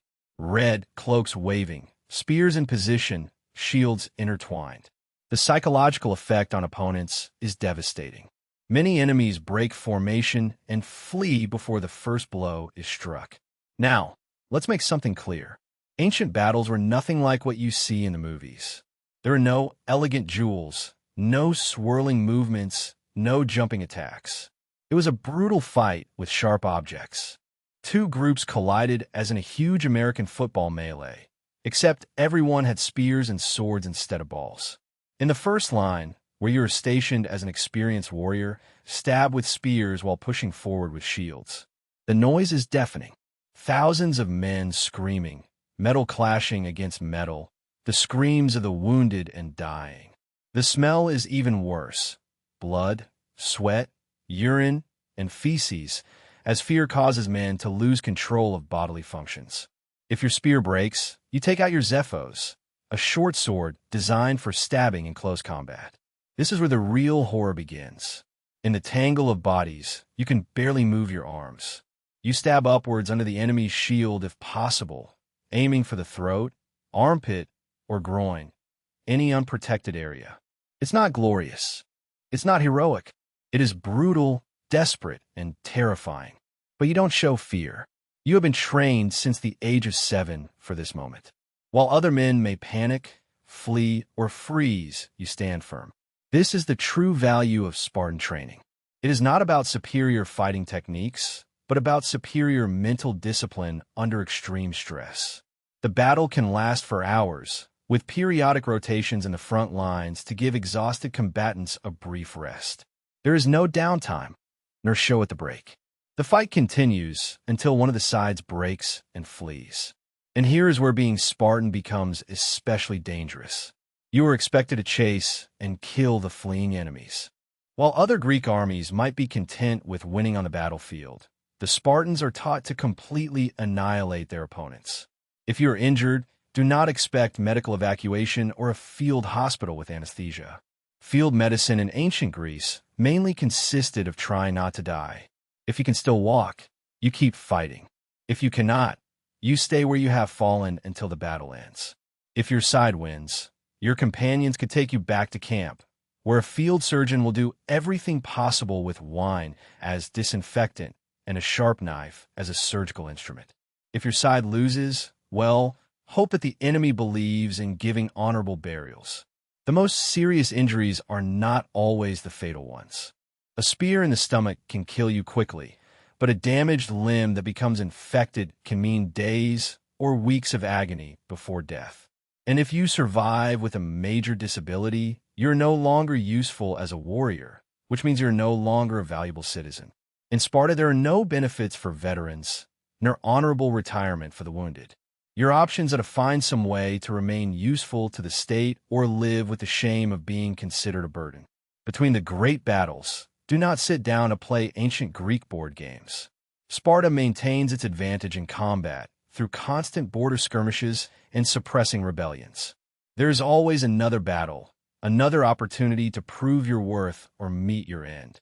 And let's not forget the psychological wear. Modern soldiers develop post-traumatic stress disorder after a single deployment. You fight continuously for decades, see your friends die horribly, kill men face to face, and experience again and again the sensory nightmare of ancient combat.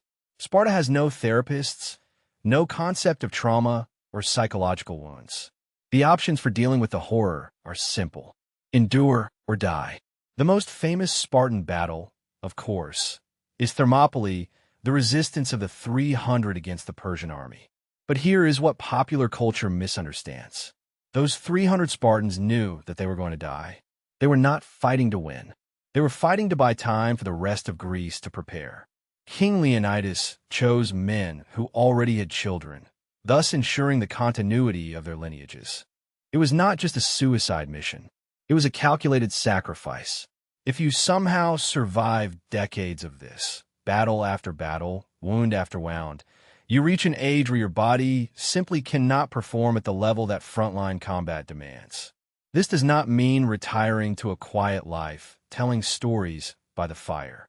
It means that you are assigned to train younger warriors, lead from the rear, or serve on councils. There is no way out of service to Sparta until you physically can no longer serve anymore.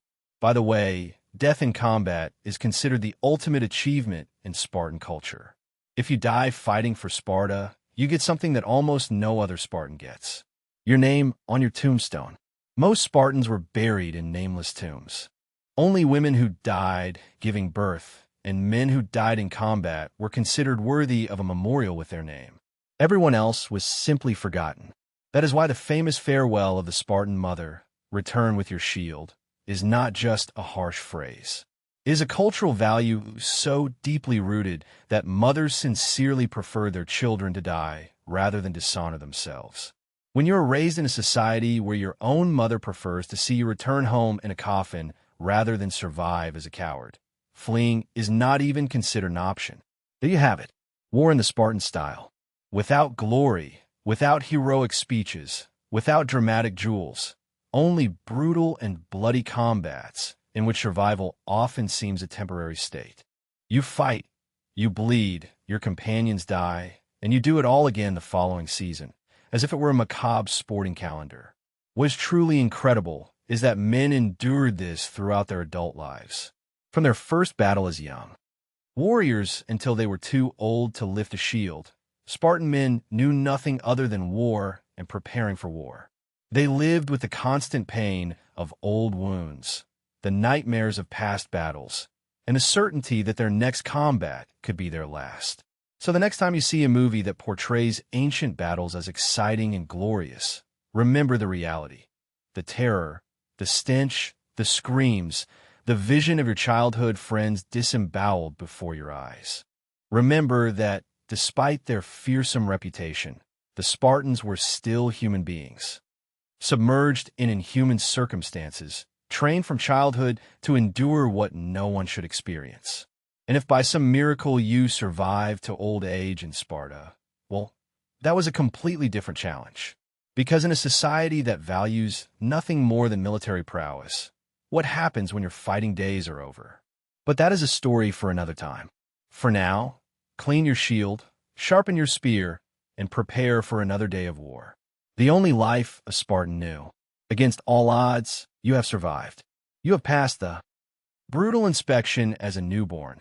You have endured the daily tortures of the agoge. You have served for decades as a warrior. You have fought in countless battles, and somehow you have avoided death by enemy weapons, disease, or training accidents. Congratulations. Now you are an old Spartan warrior, an endangered species. While reaching old age in any ancient society was an achievement, in Sparta, it was practically a miracle. Most of your childhood companions died long ago, abandoned on the mountain slopes when they were babies, beaten to death during training, or killed in combat. You are one of the few who has lived to see their hair turn gray. But don't expect a comfortable retirement with a pension and a house on the beach. This is Sparta, where even old age carries responsibilities, pain, and, yes, more black broth. Let's start with some good news. If you have reached 60 years of age, you could be elected to be part of the Gerousia, the council of elders that acts as the Senate of Sparta. This body, composed of 28 elders and the 2 kings, wields enormous power in Spartan society. It proposes laws to the assembly, acts as Supreme Court in criminal cases, and can even override the decisions of the kings in some matters. After a lifetime obeying orders and following the instructions of others, you can finally be part of the group that sets the rules. Election to the Gerousia is for life, which sound impressive until you remember that the life of a 60-year-old man in ancient Greece probably meant another 5 or 10 years at most. And the competition is fierce. Only the most respected warriors with the most impressive records are chosen. If you reached old age but were a mediocre warrior, you did not get that seat at the table. Even if you did not reach the Gerousia, being an elderly Spartan citizen granted you certain privileges. You were finally exempt from military service, although they could call you to train young warriors or perform advisory functions during conflicts. You no longer had to live in the barracks, which meant that you could live with your wife full-time, assuming she had not forgotten what you looked like after decades of brief. Nighttime visits. But old age in Sparta is not a golden and peaceful period. Your body, which has endured extreme physical stress since childhood, is now falling apart dramatically. The beatings of childhood have left you with permanent scars and joint damage. That spear wound from the Battle of Monia 30 years ago constantly hurts and has never properly healed. Broken bones, dislocated shoulders, and concussions from decades of training have returned to haunt you in the form of chronic pain and limited mobility. Modern athletes who train intensely for a decade often suffer lifelong physical consequences. You've been training and fighting with maximum intensity for more than 50 years. Your spine is compressed. Your joints are worn to the bone. And simple movements that you once performed effortlessly now cause you sharp pain. There are no painkillers beyond wine, no physiotherapy beyond walking it off, no disability adaptations beyond try not to look weak in public. Your diet has not improved much either. You are expected to continue attending the Sisisha, the dining room where you have eaten since you were 20 years old. The food is still horrible. The benches are still hard. And now your aged digestive system has even more trouble digesting that infamous black broth. But continuing to show up is mandatory if you want to keep your citizen status. If you miss too many meals, even in your old age, you could face removal from the ranks of equals. Dementia, or another type of cognitive impairment, would be especially devastating in a culture that values mental acuity and decision-making ability. An elderly Spartan showing signs of mental confusion could quickly lose his position of respect and authority. The concept of elderly care or assisted living does not exist.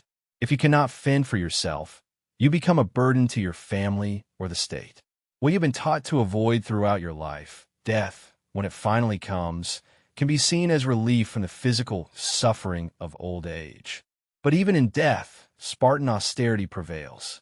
Unless you have died in combat during your years as a warrior, your grave will be simple and unadorned. There are no elaborate tombstones or long epitaphs listing your accomplishments. Just a simple headstone with your name, if you're lucky. The Spartans believed that excessive displays, even in death, promoted vanity and individualism, qualities they despised. The real tragedy of reaching old age in Sparta is not only the physical pain or the simple burial. It is seeing the results of the system to which you dedicated your life. At the end of the 5th century CE, Sparta was already in decline. Their obsession with military training at the expense of everything else prevented them from adapting to new war tactics. Their refusal to allow immigration or naturalize foreigners caused a steady decline in their citizen population. The harsh treatment they gave to the Ilotas caused constant rebellions that depleted resources and labor. As an elderly Spartan, you may live long enough to see the flaws in your society exposed. Perhaps you will witness the Battle of Leucra in 371 A.C., where some thieves shattered the myth of Spartan invincibility. Perhaps you will see how the number of full-fledged Spartan citizens is reduced from thousands to just a few hundred, as fewer men survive the increasingly harsh rules. Perhaps you would realize that the system for which you suffered, killed, and sacrificed everything was fundamentally unsustainable. But would you say anything about it? Probably not. By the time you reach old age in Sparta, you have spent 6 decades being beaten, starved, and trained not to think for yourself. You have been taught that the Spartan way of life is the only way of life, that questioning tradition is a weakness, that change means decay. Even seeing how your society crumbles around you, you are more likely to blame insufficient adherence to traditions than the traditions themselves. So there you have it. Old age in Sparta. Your body is broken, your mind indoctrinated, your family relationships strained, and your society rigidly follows a path to its own destruction. Your reward for surviving the Spartan system is to impose that system on others, perpetuating the cycle of brutality that has shaped you. The final irony is that, despite their legendary toughness and military prowess, the Spartans left almost nothing of lasting value to civilization. There are no great buildings like the Parthenon. There are no revolutionary philosophical ideas like those of Atenas. There are no scientific discoveries. There are no literary masterpieces. Only stories of their brutality, their discipline, and their eventual decline. You dreamed of glory, fame, and immortality. You got hunger, bruises, and a life full of blood, sweat, and black broth. Welcome to life as a Spartan. From your first breath as a newborn inspected for defects to your last breath as an old man watching your society fade away, survival was never about thriving. It was simply about enduring one more day in the most feared and fearsome society in the ancient world. In the end, perhaps the most remarkable thing about Sparta is not that they created such fearsome warriors. It is that someone chose to live like this. But, again, in Sparta, choice was never part of the equation. You lived as Sparta demanded, or you didn't live. Tonight, on Digging into History, we will travel through the inventions that forever changed our world. From the Edison light bulb, which illuminated the darkness, to the Wright brothers, who conquered the sky. From the birth of Internet, which connected billions of people, to the assembly line of Ford, which transformed the production, and finally to the personal computer, which revolutionized our daily life. Each invention not only solved a problem, but fundamentally transformed human civilization. Tell me in the comments where you're seeing it from and what time it is in your corner of the world. Now, turn off the lights, get comfortable, and prepare to travel in time as we explore how these revolutionary technologies created the modern world we live in today. In the dim light of an autumn afternoon in 1879, a small workshop in Menlo Park, New Jersey, shone with a light that would soon change the world. Inside, Thomas Edison and his team of dedicated researchers watched with exhausted yet triumphant eyes as a small glass light bulb emitted a constant, warm glow.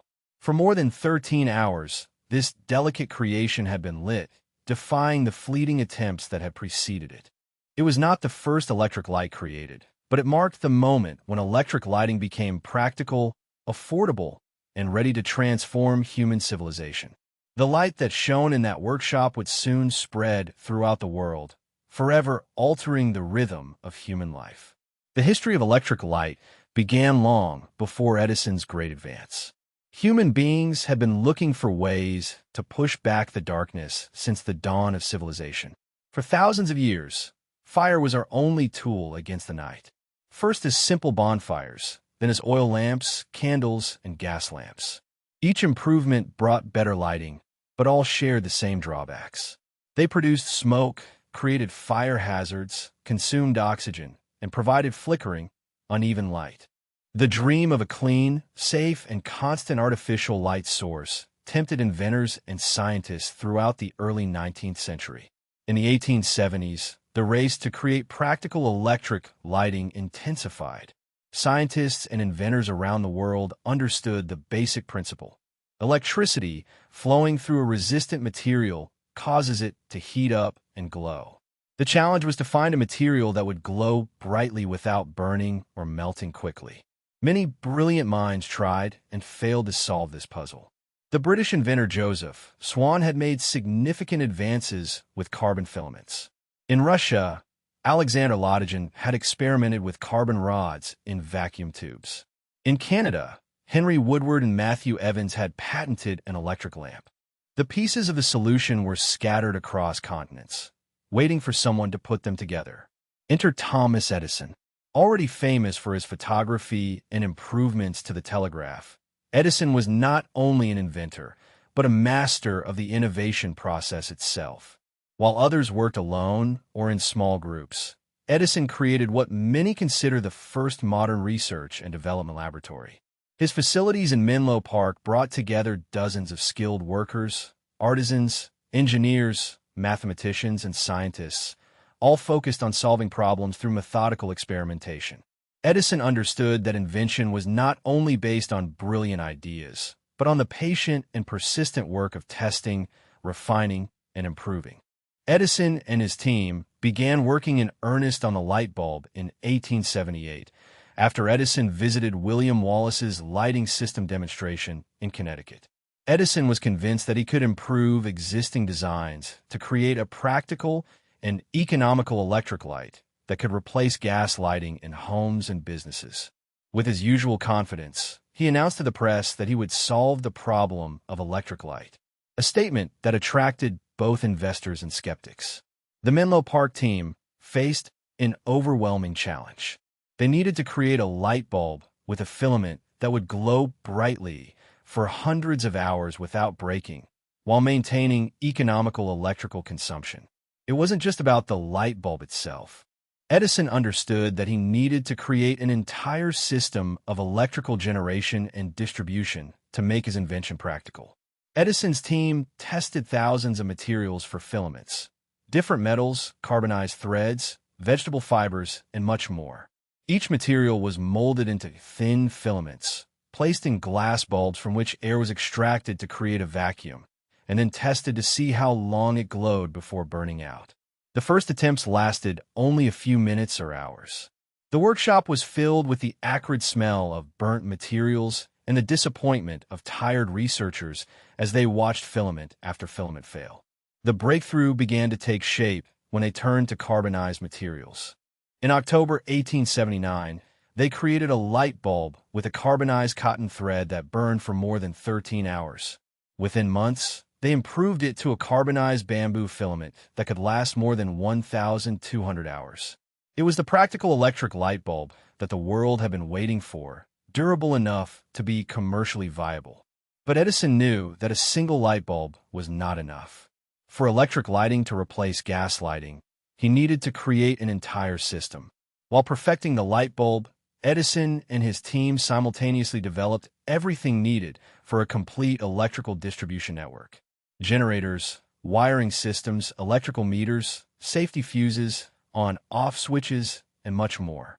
In 1882, Edison inaugurated the Pearl Street Station in New York City, the first electric power plant in the United States, which initially served 59 customers in Lower Manhattan with 800 light bulbs.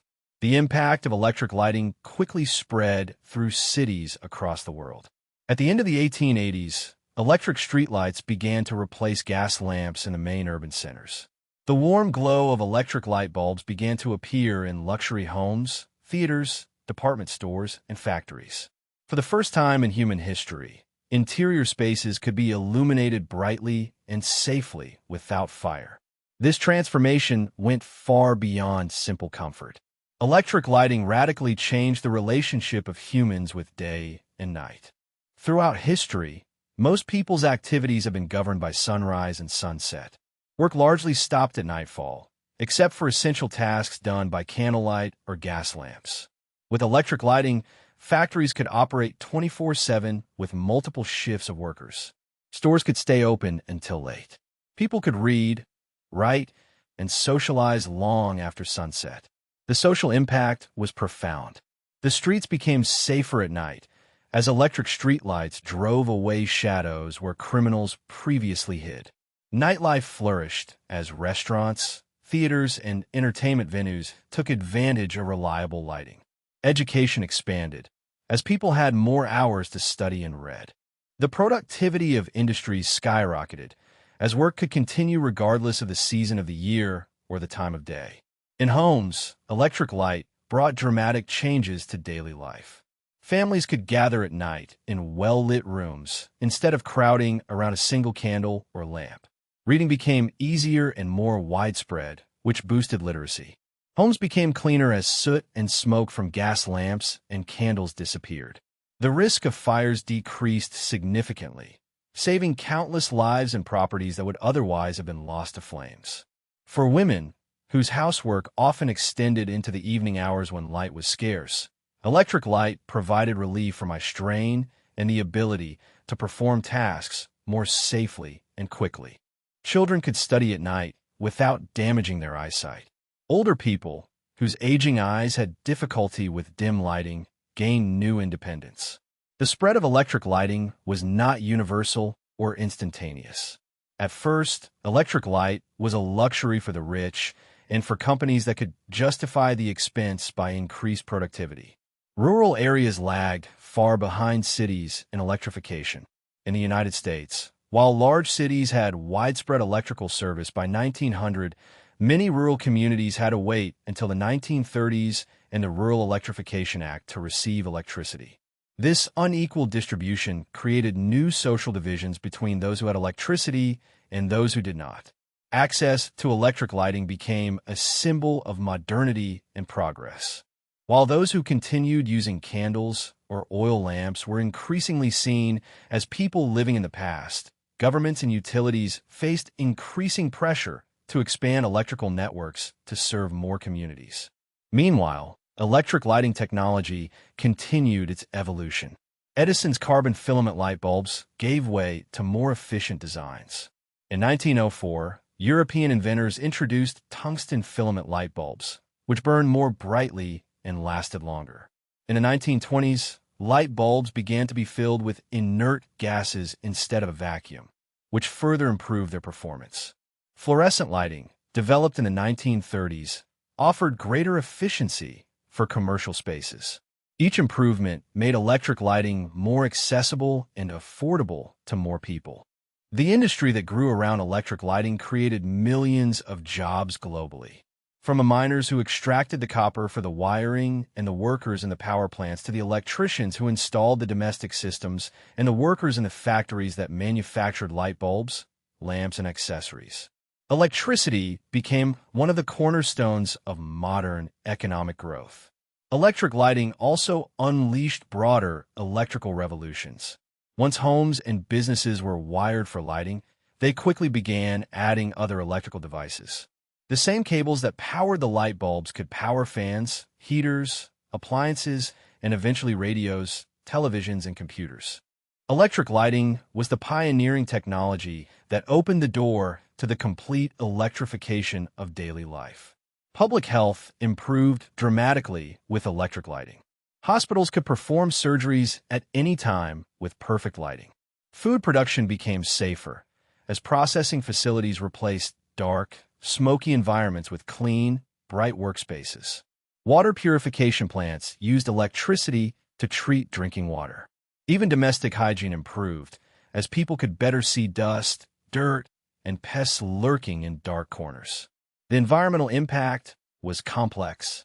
While electric light eliminated local pollution from gas lamps and candles, power plants that generated electricity created new forms of pollution, especially when coal became the dominant fuel for electricity generation.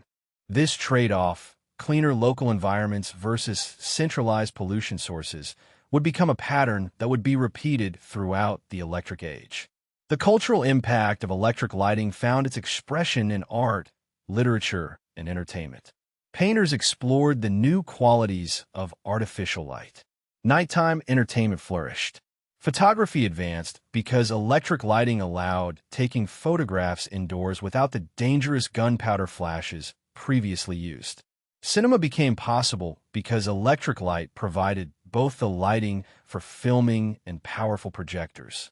New forms of advertising emerged, such as luminous posters and billboards, which captured attention at dusk.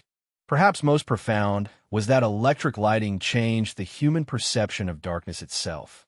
Throughout history, the night had been a time of mystery, danger, and supernatural fear. Cultural traditions around the world included countless stories of nocturnal creatures, spirits, and dangers lurking in the dark. As electric lights pushed back the shadows, some of this mystery faded. The night ceased to be a separate realm and simply became a darker version of the day, a space that could be controlled, traversed, and used. Sleep patterns changed, since people stayed awake longer. Before electric lighting, most people slept following patterns closely aligned with sunset and sunrise, which often included a period of wakefulness in the middle of the night. With artificial lighting, the 8-hour sleep pattern became the norm, and staying up late became common. This change aligned with industrial work schedules, but created new forms of sleep deprivation and disruption unknown to previous generations. Edison himself could not foresee all these consequences when he and his team successfully saw their light bulb shine in 1879. What began as a quest to create a better light source extended to affect virtually every aspect of human society.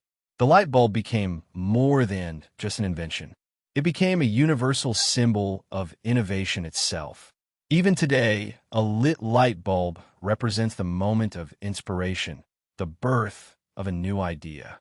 At the beginning of the 20th century, electric light had transformed the visual appearance of the human world. The skylines of the cities shone at night. Theaters were trimmed in thousands of light bulbs. The shop windows of the department stores shone, visible day and night. The houses glowed warmly through windows that would previously have been dark. From space, the expansion of electric lighting would end up being visible as networks of light that traced human settlements on the dark side of the planet. Communication networks expanded along with electric lighting. Telegraph and telephone systems, which often shared poles with electric lines, connected illuminated spaces over great distances. News traveled faster. Business could be done across time zones. A globally connected world began to emerge with electricity as its base. As the electrical grid expanded to power lighting, the infrastructure was created for the next waves of the technological revolution. The same power lines that powered light bulbs would end up connecting computers, making the internet possible and powering the digital age. In this way, Edison's practical light bulb laid the foundation for innovations that he could never have imagined. However, despite its transformative impact, the light bulb emerged from a simple human need to extend the day beyond sunset, ward off darkness, and see more clearly. The same impulse that had led our ancestors to master fire now led them to master electricity, transforming it from a terrifying natural phenomenon into a controlled tool for human progress. As electric lighting spread across all continents at the beginning of the 20th century, another technological revolution was brewing. A revolution that would further reduce distances and transform the world. While electric light bulbs changed our way of experiencing day and night, another invention was about to change our relationship with the Earth itself, freeing human beings from the surface for the first time in our history and launching us into the age of flight. The world that Edison's light bulbs illuminated was about to be more connected than ever, as two bicycle mechanics from Ohio prepared to leave the ground and rise into the sky. On a cold December morning of 1903, the wind swept the sand dunes of Kill Devil Hills, near Kitty Hawk, North Carolina. The air was fresh, the sky clear, and the breeze was blowing at about 30 kilometers per hour. Two brothers from Ohio were standing next to a strange contraption made of wood, fabric, and wire. They had come to this remote place for its reliable winds and its soft sand surfaces for landing. For years, they had been pursuing what many considered an impossible dream, controlled and powered flight in a heavier-than-air machine. That morning, as local rescuers and a curious spectator watched, Orville Wright lay on the lower wing of his flying machine, while his brother Wilbur stood nearby. At 10:35 a.m., after starting and warming up the engine, at 10:35 a.m., the fragile ship began to move along a wooden rail. And then, for 12 magical seconds, it rose from Earth. Humanity had entered the age of flight. The Wright brothers' achievement that day was both humble and monumental. Their first flight covered just 120 feet, less than the wingspan of a modern passenger plane. The aircraft remained in the air for only 12 seconds. However, this brief journey represented crossing a threshold that humans had dreamed of for thousands of years. Since antiquity, people had observed birds with envy and amazement, creating myths about flight and designing countless failed machines to join them in the sky. Now, at last, human beings had found a way to break free of Earth. The road to that moment had been long and full of triumphs and tragedies. Throughout history, dreamers and inventors have been captivated by flight. The ancient Chinese flew kites and understood aerodynamics, but failed to make a human being fly. Leonardo da Vinci sketched detailed designs of flying machines in the 15th century, including versions of helicopters and gliders, but lacked engines powerful enough to make them work. At the end of the 18th century, the Montgolfier brothers achieved the first human flight in hot air balloons, allowing people to rise vertically, but with little control over horizontal movement. In the 19th century, experimenters began making real progress toward powered flight. Sir George Cayley, in England, identified the four forces of flight: weight, lift, drag, and thrust, and designed gliders that successfully transported people over short distances. Otto Lilienthal, in Germany, made more than 2,000 glider flights, collecting crucial data on wing surfaces and control before dying in a glider accident in 1896. Samuel Langley, director of the Smithsonian, built large models that flew successfully, but failed miserably when he attempted full-scale piloted flights a few days before the Wright brothers succeeded. What distinguished the Wright brothers was their methodical approach to solving three essential problems of flight: lift for the machine to take off, propulsion for it to move forward, and control for steering it. While others focused primarily on powerful engines or wing design, the Wrights recognized that control was the most fundamental challenge. A flying machine without control would be both useless and dangerous. In addition, their experience provided them a unique position. They were bicycle manufacturers and understood mechanics, balance, and the importance of light-resistant structures. Wilbur and Orville Wright grew up in a home that encouraged curiosity and practical problem-solving. Their father, Bishop of the Church of the United Brethren in Christ, had a library full of books on diverse subjects. Their mother, who had attended college, something unusual for women of that time, had mechanical skills and created toys and household appliances. Neither brother finished high school, but both were avid readers and natural engineers. In 1892, they opened a bicycle shop in Dayton, Ohio, where they designed and built their own models. The skills they developed working with bicycles, creating light, resistant frames, and understanding balance and control, would prove invaluable in their flight experiments. Their interest in flight was aroused in 1896, when they read about Lilienthal's death in a glider accident. Instead of deterring them, this tragedy piqued their interest. They began by studying everything written about flight and requesting publications from the Smithsonian and other sources. They watched the birds and took note of how they maintained balance by turning their wings. This led them to their crucial innovation, wing warping, a system for controlling roll that was the precursor to modern ailerons. Unlike many of their competitors, the Wrights built their knowledge step by step. They started with kites, then moved to gliders, testing their control systems before attempting powered flight. Between 1900 and 1902, they made multiple trips to Kitty Hawk, chosen for its constant winds and soft sandy beaches, where they made hundreds of glider flights. They built their own wind tunnel to test wing shapes, collecting data that corrected errors in existing aeronautical charts and allowed them to design more efficient wings. In 1903, they were ready to attempt powered flight. They had developed their own lightweight aluminum engine with the help of Charlie Taylor, the mechanic at their bicycle shop. They designed and built their own propellers, understanding that they were rotating wings instead of air screws. A conceptual breakthrough that made their propellers extraordinarily efficient. Their flying machine, the Wright Flyer, cost less than $1,000 to build. a small fraction of the government funding granted to Samuel Langley for his failed attempts. After their first successful flight on December 17, 1903, they made 3 more flights that day. The last one traveled 852 feet and remained in the air for 59 seconds. Then, a gust of wind struck the plane, overturning and severely damaging it.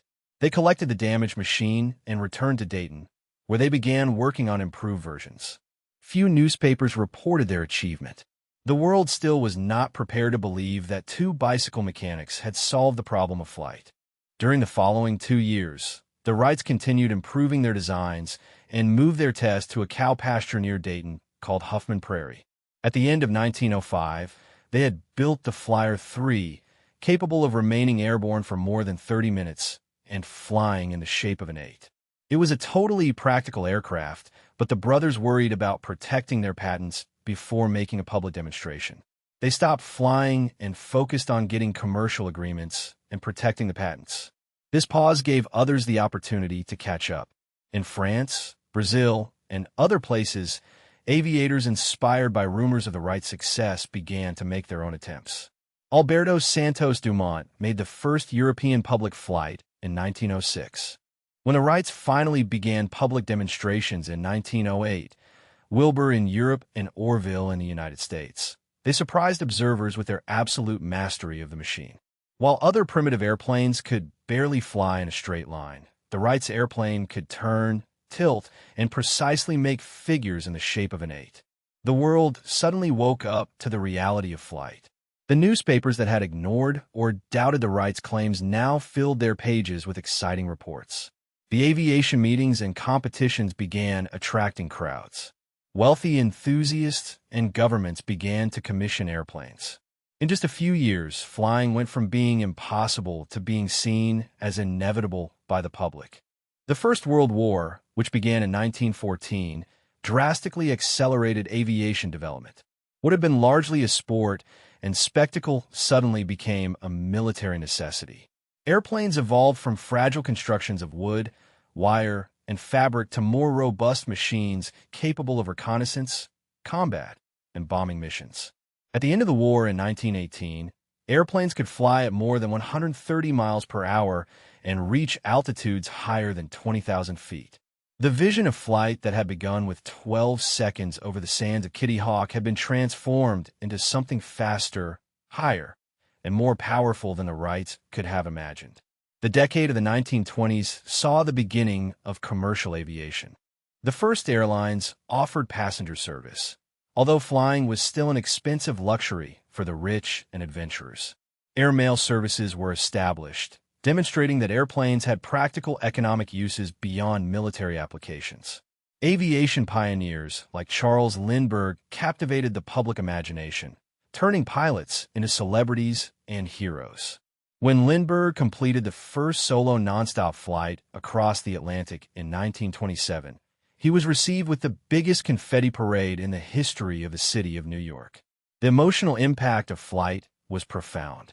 Throughout all of human history, distance had been a fundamental limitation of the human experience. Crossing an ocean meant weeks on a boat. Visiting distant lands required months or years of travel. Suddenly, these vast distances were reduced. The world seemed smaller, more accessible. People who had never expected to see beyond their own regions could now dream of visiting distant places. Letters and products that previously took months to arrive could reach their destination in a matter of days. For the common people, the first flights were still something experienced indirectly through the news, movies, and the occasional sighting of an airplane in the sky.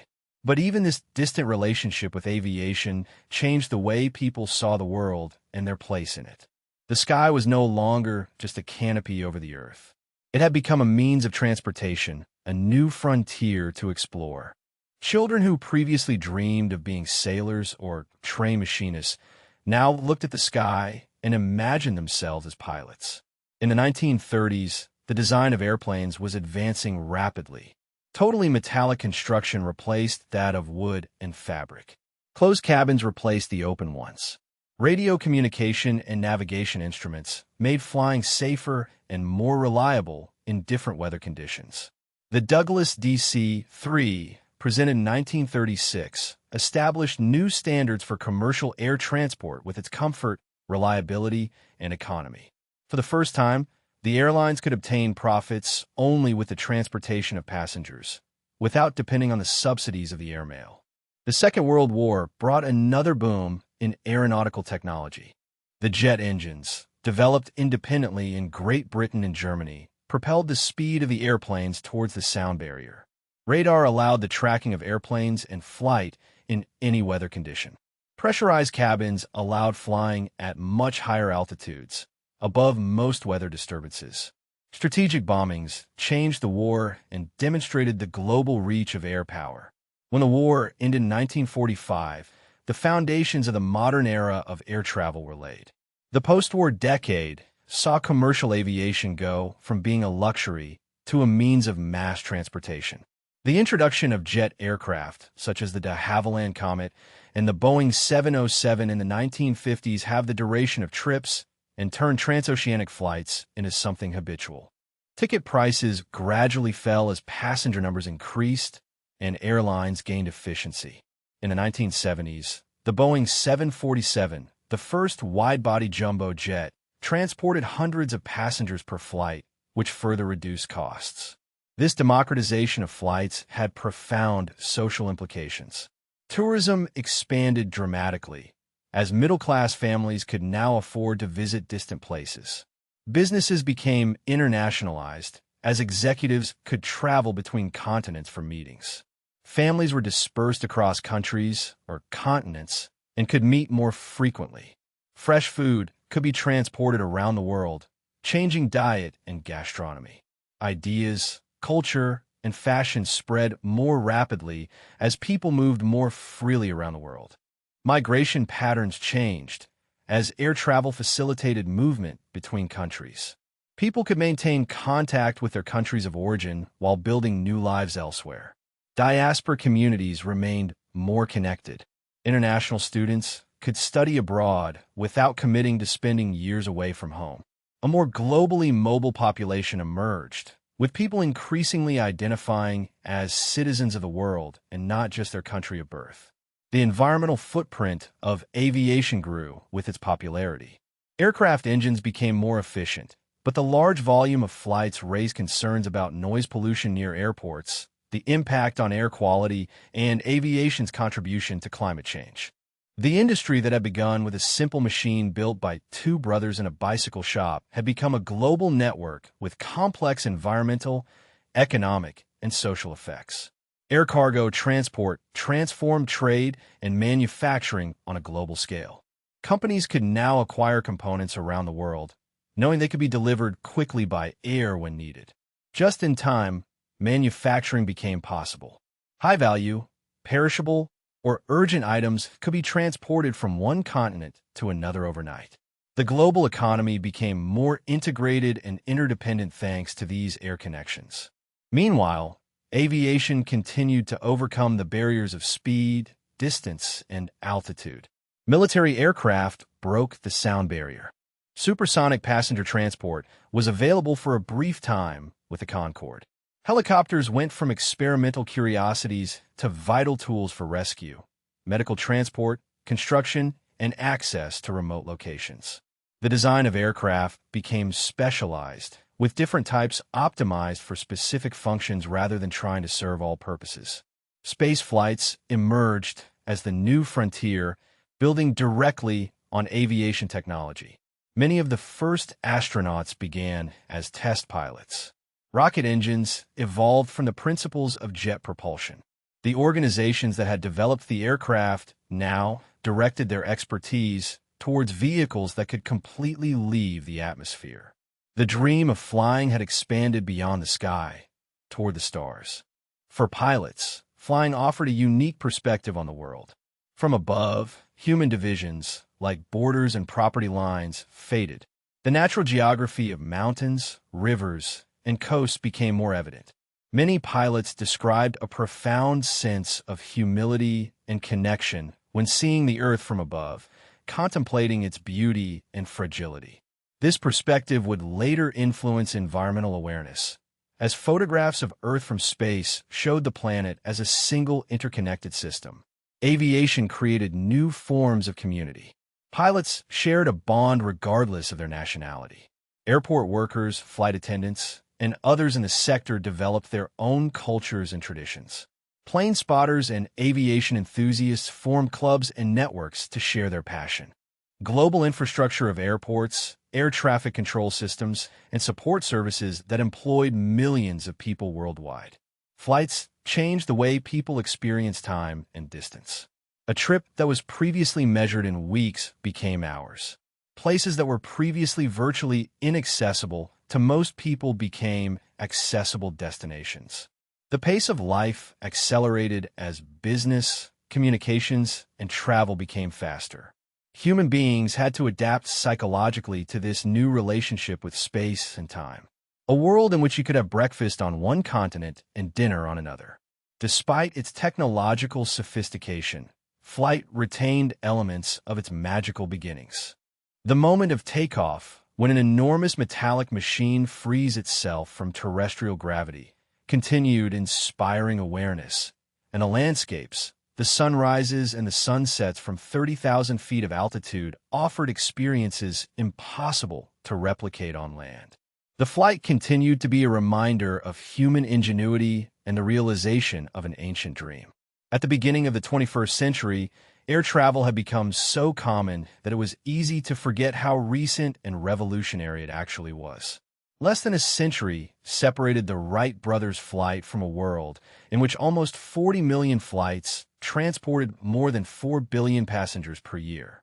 What was previously impossible had become commonplace. The children who were born into this world could not imagine an era in which human beings were confined to the surface of the earth. However, even as flying became habitual, new frontiers of aviation emerged: unmanned aerial vehicles. The drones created possibilities for delivery services, photography, surveillance, and unfortunately, new forms of warfare. Electric airplanes offered the possibility of cleaner, quieter flights.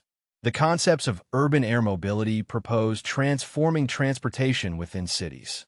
Space tourism attracted the rich towards suborbital experiences.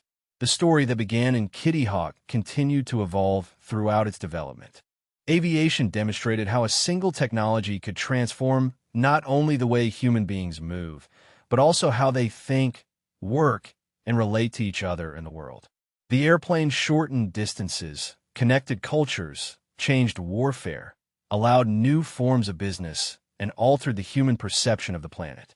Few inventions have had such broad effects on so many aspects of human experience. As the 20th century advanced, aviation became increasingly intertwined with another revolutionary technology, one that would change not physical movement, but the movement of information. While airplanes connected people and places physically, a new type of network began to emerge that would connect minds and ideas through those same vast distances at the speed of light. The era of flights was about to join the information age, as the foundations of what would become the internet were being laid. In a quiet laboratory at the University of California, Los Angeles, on October 29, 1969, a graduate student named Charlie Clean sat in front of a computer the size of a small car.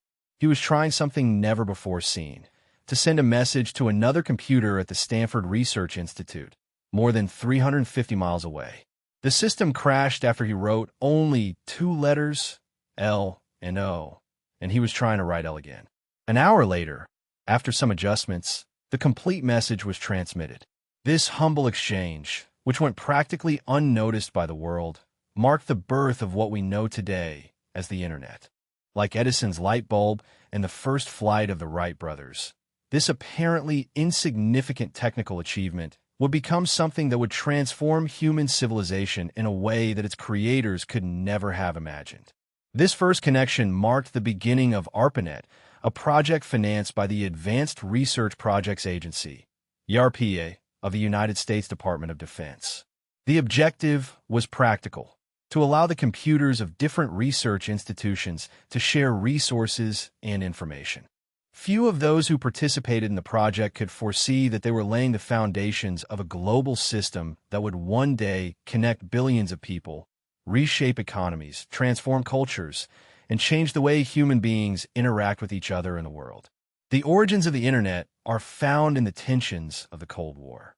After the Soviet Union launched Sputnik in 1957, the United States created ARPA to guarantee American technological superiority. In the 1960s, ARPA financed computer research in universities and study centers throughout the country. At that time, computers were enormous and expensive machines, each costing millions of dollars. The idea of networking these computers arose partly as a way to share these costly resources more efficiently. But there was also a strategic military dimension. Traditional communication networks were vulnerable. If a key node was destroyed, the entire system could fail. In 1962, an ARPA researcher named J.C.R. Licklider imagined what he called a galactic computer network that could communicate with each other. Another ARPA scientist, Paul Barron, developed the concept of packet switching, which consisted of dividing data into small fragments that could travel independently through a network and reassemble at their destination. This approach would allow messages to be diverted around damage, creating a communication system that could survive even a nuclear attack. The technical challenge was immense. The different brands of computers could not communicate with each other. They used different programming languages, data formats, and operating systems. A team led by Robert Taylor and Larry Roberts at ARPA decided to solve it by creating small computers called interface message processors, IMPs, which would act as translators between different machines. The first 4 nodes of ARPANET at UCLA, Stanford, the University of California at Santa Barbara, and the University of Utah were connected by these IMPs. In 1971, ARPANET had grown to 15 nodes, and users were discovering its potential beyond resource sharing. Electronic mail was developed, allowing researchers to send messages to each other through the network. Soon, this became the most popular use of ARPANET. People wanted to communicate with other people, not just share computer resources. The human factor was already beginning to shape technology in unexpected ways. Throughout the 1970s, other computer networks emerged, each with different technical standards. A key advance occurred with the development of the TCP transmission control protocol by Vint Cerf and Bob Kahn in 1974. This created a common language that allowed different networks to connect with each other, an Internet of Networks. In 1983, ARPANET had completely changed to TCP/IP, establishing the standard that allowed global expansion. While these technical bases were laid, something remarkable was happening in the computing culture. Although ARPANET had military funding, the engineers and scientists who built it were mostly academics who valued openness, collaboration, and free information exchange. They created systems for making decisions through approximate consensus rather than hierarchical control. Technical standards were published openly so anyone could implement them. This culture of openness was integrated into the Internet structure and would later allow its explosive growth. In the 1980s, the Internet began to expand beyond military and academic environments, but remained largely the domain of technical specialists. Using the beginnings of the Internet required knowledge of complex commands and protocols. Email addresses were complicated strings that had to be written with precision. Finding information meant knowing exactly where to look. There were no search engines or easy navigation tools. The Internet was powerful, but it was far from easy to use. Then there was a series of innovations that would open the door to wider adoption. In 1989, a British computer scientist named Tim Berners-Lee, working at CERN in Switzerland, proposed a system for linking documents over the Internet using hypertext that could connect directly to another text. He called it the World Wide Web. In 1991, he created the first web browser and the first web server. Built on the principles of simplicity and accessibility, unlike previous Internet tools, the web was designed to be easy to use for people without technical knowledge and to work on different computer systems. The early 1990s saw a boom in commercial interest in the Internet. The National Science Foundation, which had taken over much of our planet's infrastructure, lifted restrictions on commercial use of the network in 1991. The first commercial internet service providers emerged, allowing ordinary people to connect from their homes using telephone modems. A new generation of easy-to-use web browsers, such as Mosaic, 1993, and Netscape Navigator, 1994, made the web accessible to anyone who could point and click with a mouse. In 1995, the World Wide Web had captured the public's imagination. The mainstream media began to cover cyberspace and the information superhighway. Companies rushed to create websites and claim their place in this new frontier. The first major internet companies were founded, such as Amazon, eBay, and Yahoo. Internet users could now shop, search for information, and connect with others through forums and early social platforms. What had begun as a military research project had become a public space for commerce, communication, and culture. The late 1990s saw explosive growth in internet adoption, especially in developed countries. Schools, libraries, and homes connected in increasing numbers. Cyber cafes opened in cities around the world, providing access to those who did not have a computer at home. Email became a common form of business and personal communication. Websites proliferated, covering every imaginable topic, from serious academic research to the most specialized hobbies and interests. This period also witnessed the first internet boom and bust. Investors invested large amounts of money in any company that had "com" in its name, creating a speculative bubble that peaked in early 2000 before collapsing dramatically. Many of the early internet companies failed. However, the infrastructure and user base continued to grow despite the economic crisis. The internet was becoming too fundamental to everyday life to be affected by market fluctuations. The early 2000s saw significant technical advances that expanded the possibilities of the internet. It was possible online. Broadband connections replaced slow dial-up modems in many homes, enabling audio and video streaming. Wi-Fi technology freed internet access from physical cables, allowing people to connect from cafes, parks, and airports. Mobile phones began to incorporate internet access, although early mobile web experiences were limited by small screens and slow connections. This era also saw the rise of user-generated content. Blogs provided individuals with their own publishing platforms. Wikipedia, launched in 2001, demonstrated the power of collaborative creation. YouTube, founded in 2005, allowed anyone to share videos worldwide. Social networks like Friendster, MySpace, and later Facebook created new ways to connect and share their lives online.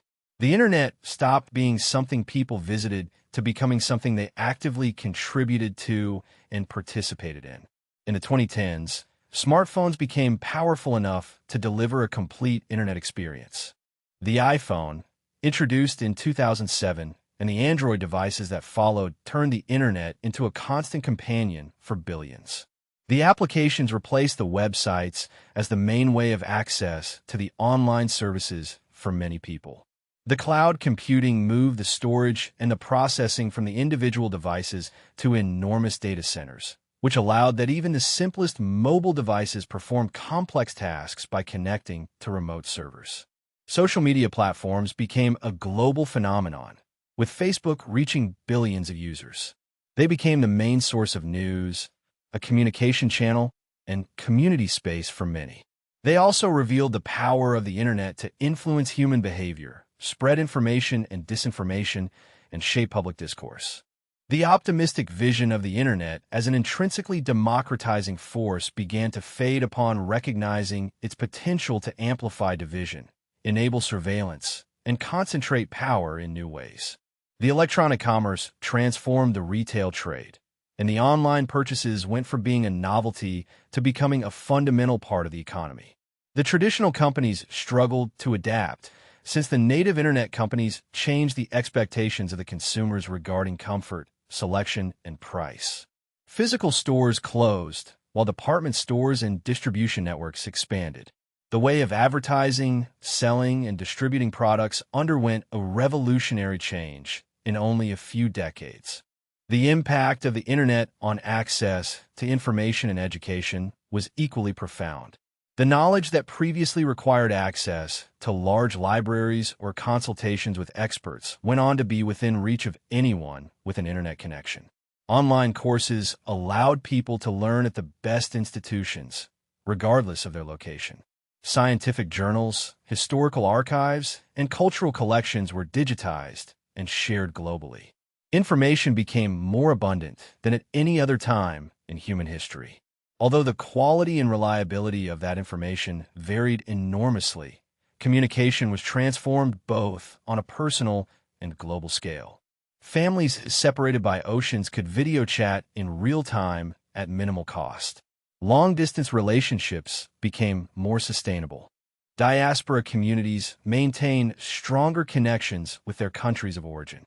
At the same time, movements and ideas could spread across borders at an unprecedented speed. The political protests, the cultural trends, and the social movements acquired a global dimension thanks to the internet connections. Work patterns changed as remote collaboration became more feasible. Organizations could coordinate across time zones and continents. Autonomous and on-demand work expanded through online platforms.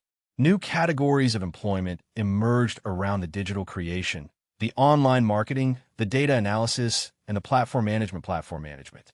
Traditional industries incorporated internet technologies into their operations. From agriculture, which uses connected sensors to monitor crops, to construction, which uses building information models.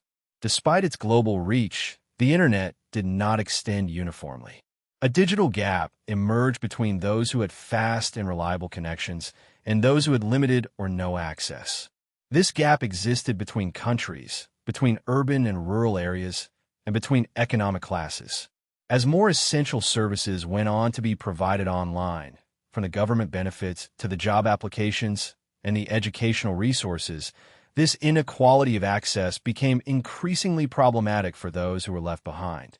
The psychological impact of internet connectivity proved to be complex and far-reaching. People acquired an unprecedented capacity to find others who shared their interests, values, or experiences, however uncommon they were. This created valuable support communities for those who suffered from rare diseases, had minority hobbies, or marginalized identities. But it also allowed the formation of harmful groups organized around extremism or dangerous behaviors.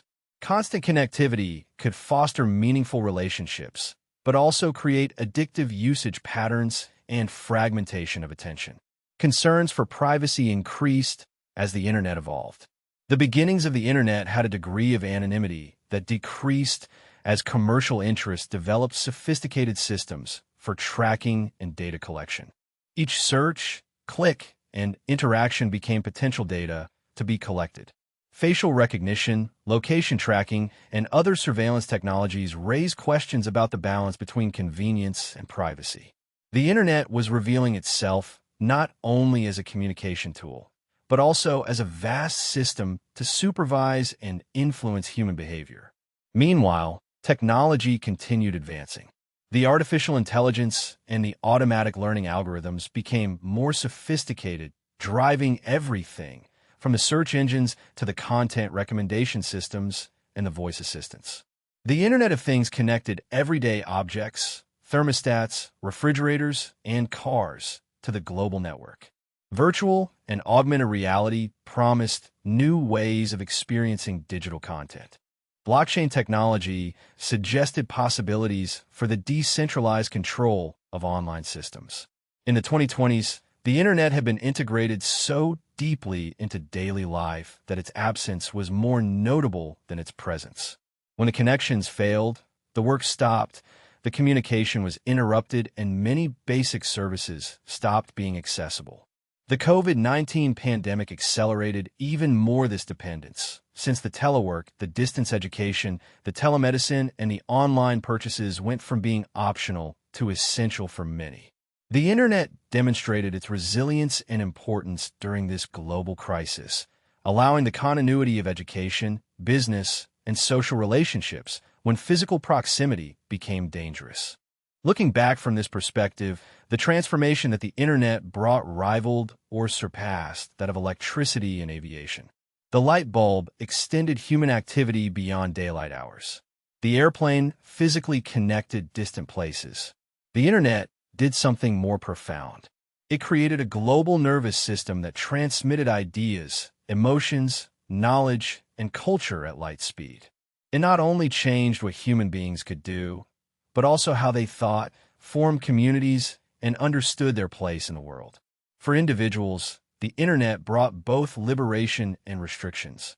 It offered access to knowledge, connections, and opportunities that were previously within reach of only a few privileged people. It gave a voice to those who had been silenced throughout history and platforms to creators outside traditional control systems. However, it also created new pressures. The expectation of constant availability, the social performance of online personalities, and the overload of information when trying to keep up with an increasingly accelerated flow of content. For societies, the internet challenged borders and traditional authorities. National borders became more permeable to ideas, although governments found ways to reaffirm control through censorship and surveillance. Institutional authorities faced competition from collaborative knowledge and direct communication channels between leaders and the public. Cultural traditions spread more widely and faced more rapid erosion due to global exposure. The pace of social change accelerated, as new ideas could spread faster than ever before. For economies, the internet created enormous wealth while disrupting established patterns. Technological giants became some of the most valuable companies in history, concentrating economic power in new ways. Traditional industries were forced to transform or decline. Labor markets changed as automation and global competition redefined valued skills. Intellectual property systems struggled to adapt to an environment in which perfect digital copies could be created and shared instantly. For governance, the internet posed new challenges. Laws drafted for physical space struggled to address online behavior, which crossed jurisdictions effortlessly. New forms of crime emerged in the digital realm. Questions about who should control the critical infrastructure of the internet and who should set the rules for freedom of expression online became increasingly controversial. The design of the internet emerged from technical decisions, but these now had profound political implications. The transformative journey from those first two letters, IL and O, transmitted in 1969 to the ubiquitous global network of 2020, occurred at an astonishing speed. Many people living today remember a world without the internet, but can hardly imagine how to function without it. The change occurred so quickly that social norms, legal systems, and human psychology are still adapting to its implications. What distinguishes the internet from other transformative technologies is its malleability. The light bulb and the airplane, despite their impact, remained recognizable as they evolved. The internet, on the other hand, has continually reinvented itself, going from a research network to the World Wide Web, to social networks, to mobile computing, and to the emerging fields of artificial intelligence and virtual reality. It is a platform for continuous innovation. Each layer builds on the previous one and sometimes transforms it. Despite all these changes, the internet has maintained its essential nature as a decentralized network without a single authority controlling it. Despite attempts by governments and companies to exert control over parts of the system, the fundamental architecture remains distributed. Information flows through multiple paths. Innovation can arise from anywhere. This structural resilience has allowed the internet to survive and thrive through decades of political, economic, and technological changes. Looking to the future, the internet continues to evolve. Efforts to expand access seek to connect the billions of people who still do not have access to the network. Quantum computing threatens to revolutionize network security. Brain-computer interfaces suggest possibilities for a more direct connection between human consciousness and digital systems. The concept of the metaverse envisions more immersive and persistent online worlds. Artificial intelligence promises to make online systems more responsive to human needs while raising new questions about autonomy and control. What began as a way to share resources between distant computers has become the most powerful tool ever created for human connection. The internet allows us to transcend the limitations of physical space, collaborate over great distances, access the collective knowledge of humanity, and form communities based on shared interests rather than geographic proximity. It has become a mirror that reflects both the best and worst aspects of human nature. Our creativity and cruelty, our wisdom and our stupidity, our desire to connect, and our impulse to divide. As we continue to shape this technology and be shaped by it, we are still in the early chapters of the internet age. The complete story of its impact on human civilization is still being written, with each connection that is established, each message that is sent, and each innovation that is developed on its global platform. From 2 letters transmitted between universities to billions of daily interactions that span the entire planet. The journey of the internet reflects the extraordinary capacity of humanity to create tools that transcend their original purposes and transform the world in ways both foreseen and unexpected. While the internet was revolutionizing the way information moved and people connected, another transformation was taking place in how physical goods were created and distributed. The technology that had put the automobile within reach of millions and had forever changed manufacturing was about to influence almost every product in the modern world.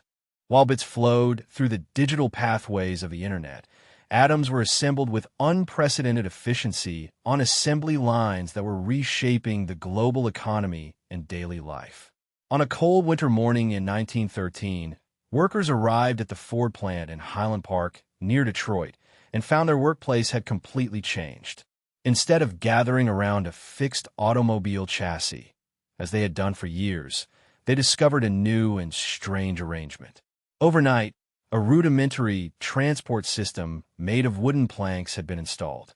While they watched in surprise, the first chassis of the Model T began to move slowly along this track. Instead of walking around a static car, building it piece by piece, each worker would now stay in place, performing a single task as the vehicle passed. What seemed like a simple change in workflow would prove to be one of the most momentous innovations in the history of humanity. The modern assembly line was born. Henry Ford had not invented the basic concept of the assembly line.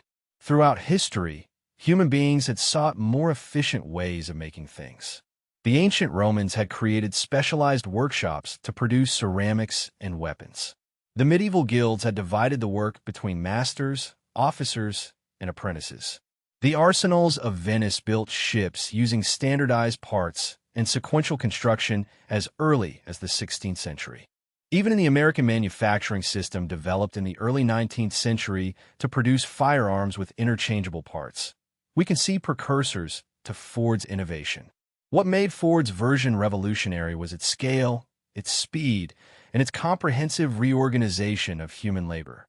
By dividing the complex process of manufacturing an automobile into 84 distinct steps, assigning each worker the task of mastering only one of those steps, and bringing the work to the worker instead of bringing the worker to the work, Ford achieved astonishing results.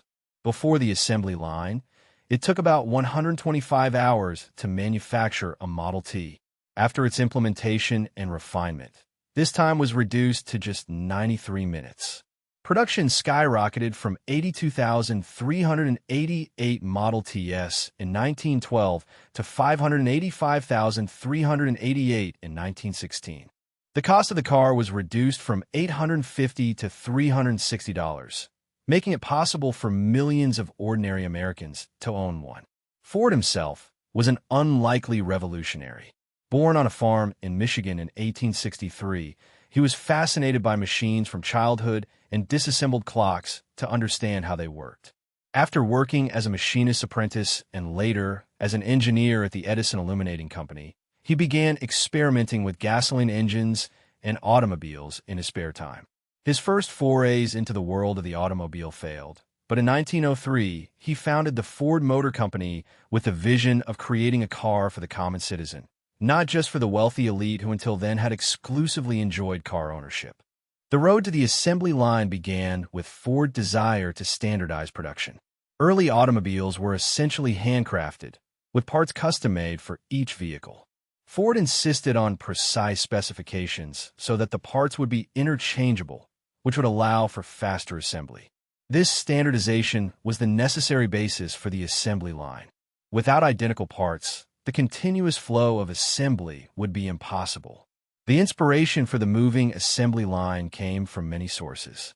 Ford engineers had observed the disassembly lines of Chicago meatpacking plants, where carcasses moved on overhead rails past workers, who removed specific parts.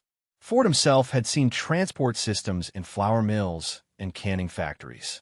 The company first experimented with assembling smaller components, such as magnetos, on primitive assembly lines, before attempting to manufacture a complete automobile.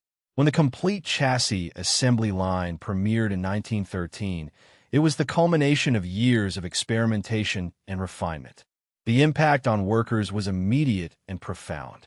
Instead of skilled craftsmen who understood the entire process of manufacturing an automobile, Ford now needed workers who could perform simple, repetitive tasks with precision and speed. Traditional skills became less valuable than the ability to perform the same movement hundreds of times a day without variation. The work became more accessible to unskilled workers, but also more monotonous and physically demanding. The pace was no longer set by the worker, but by the relentless movement of the chain. Recognizing both the difficulty of this new way of working and its need for a stable workforce, Ford took another revolutionary step in 1914.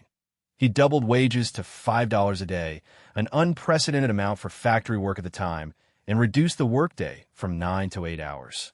This $5 a day salary made headlines around the world and transformed work in the manufacturing industry.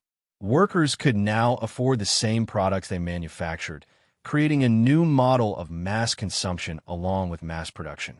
Thousands of people lined up outside Ford factories in search of these well-paid jobs, allowing the company to select the most productive workers and demand intense work in exchange for high wages. The assembly line quickly spread beyond Ford and automobiles. Manufacturers of all types of products, from appliances to processed foods, adopted and adapted the technique. The mechanization of production accelerated in all industries. Specialized machines replaced human labor in many tasks, and workers increasingly took care of the machines instead of directly handling the materials. The factory became a perfectly tuned system in which human and mechanical components worked together in carefully choreographed sequences. This transformation went well beyond manufacturing techniques. It involved a fundamental shift in how human beings related to the creation process. For most of history, skilled artisans had guided materials from their raw state to finished products, making decisions and adjustments throughout. They controlled the work pace and could take pride in their extensive skills and knowledge. The assembly line reversed that relationship. Now the system dictated the pace, and workers became components of a process designed and largely controlled by others. The product was no longer the expression of an individual's skill, but the result of a collective system. For consumers, the results proved revolutionary. Products that previously were a luxury for the rich became accessible to working and middle classes. Automobiles transformed life and work patterns, allowing people to live farther from work and facilitating suburban growth. Household appliances reduced the physical burden of domestic labor. Radios, photographs, and eventually televisions brought entertainment and information into the home. The material standard of living increased dramatically for millions in industrialized countries. The economic implications were just as profound. Mass production needed mass consumption to sustain itself. A new consumer economy emerged, driven by advertising, which created a desire to acquire an increasingly broad range of goods. Installment buying and consumer credit were developed to help people purchase these products. Retail systems evolved to distribute the avalanche of new products, with department stores, mail-order catalogs, and eventually shopping malls that offered convenient access to a variety of products. The assembly line also transformed the business organization as production increased. Companies grew and became more complex. Professional managers replaced owner-operators at many companies. Scientific management, driven by Frederick Winslow Taylor, applied systematic analysis to workflow to achieve maximum efficiency in every process and movement. Companies became increasingly hierarchical, with clear divisions between those planning the work and those performing it. Financial capital became more important than ever, as the large-scale equipment needed for mass production required substantial investments. Not everyone celebrated these changes. Critics like Charlie Chaplin, whose 1936 film Modern Times satirized assembly line work, portrayed the dehumanizing aspects of mechanized production. Unions grew in response to harsh working conditions and management control, fighting for better wages, hours, and workplace safety. Intellectuals were concerned about the loss of craft traditions and worker alienation from their work. Some saw in the assembly line a disturbing metaphor for modern society itself. Effective but soulless, productive yet unsatisfactory. The assembly line continued its evolution throughout the 20th century. During World War II, American factories using assembly line techniques achieved astonishing production milestones, manufacturing a new plane every 5 minutes and a ship per day at their maximum capacity. This arsenal of democracy played a crucial role in the Allied victory, demonstrating the strategic importance of mass production capacity. After the war, mass production spread throughout the world as industrialization accelerated in more countries. The technique was refined using new technologies. Electric motors replaced steam engines. Pneumatic tools complemented manual labor, and eventually, early automation began to appear. Toyota, in Japan, developed innovations such as just-in-time inventory and quality circles, creating a more flexible and efficient version of the assembly line that would eventually challenge the dominance of the American manufacturing industry. In the 1970s and 1980s, new changes transformed the manufacturing industry. Robotics began automating tasks that previously required human hands. Computer systems allowed more precise control over production processes. Global supply chains emerged in which components manufactured in various countries were assembled in final assembly plants. These advances built on the fundamental logic of the assembly line while overcoming some of its original limitations. The social impact of mass production extended far beyond the factory. It contributed to urbanization, as workers concentrated near manufacturing hubs.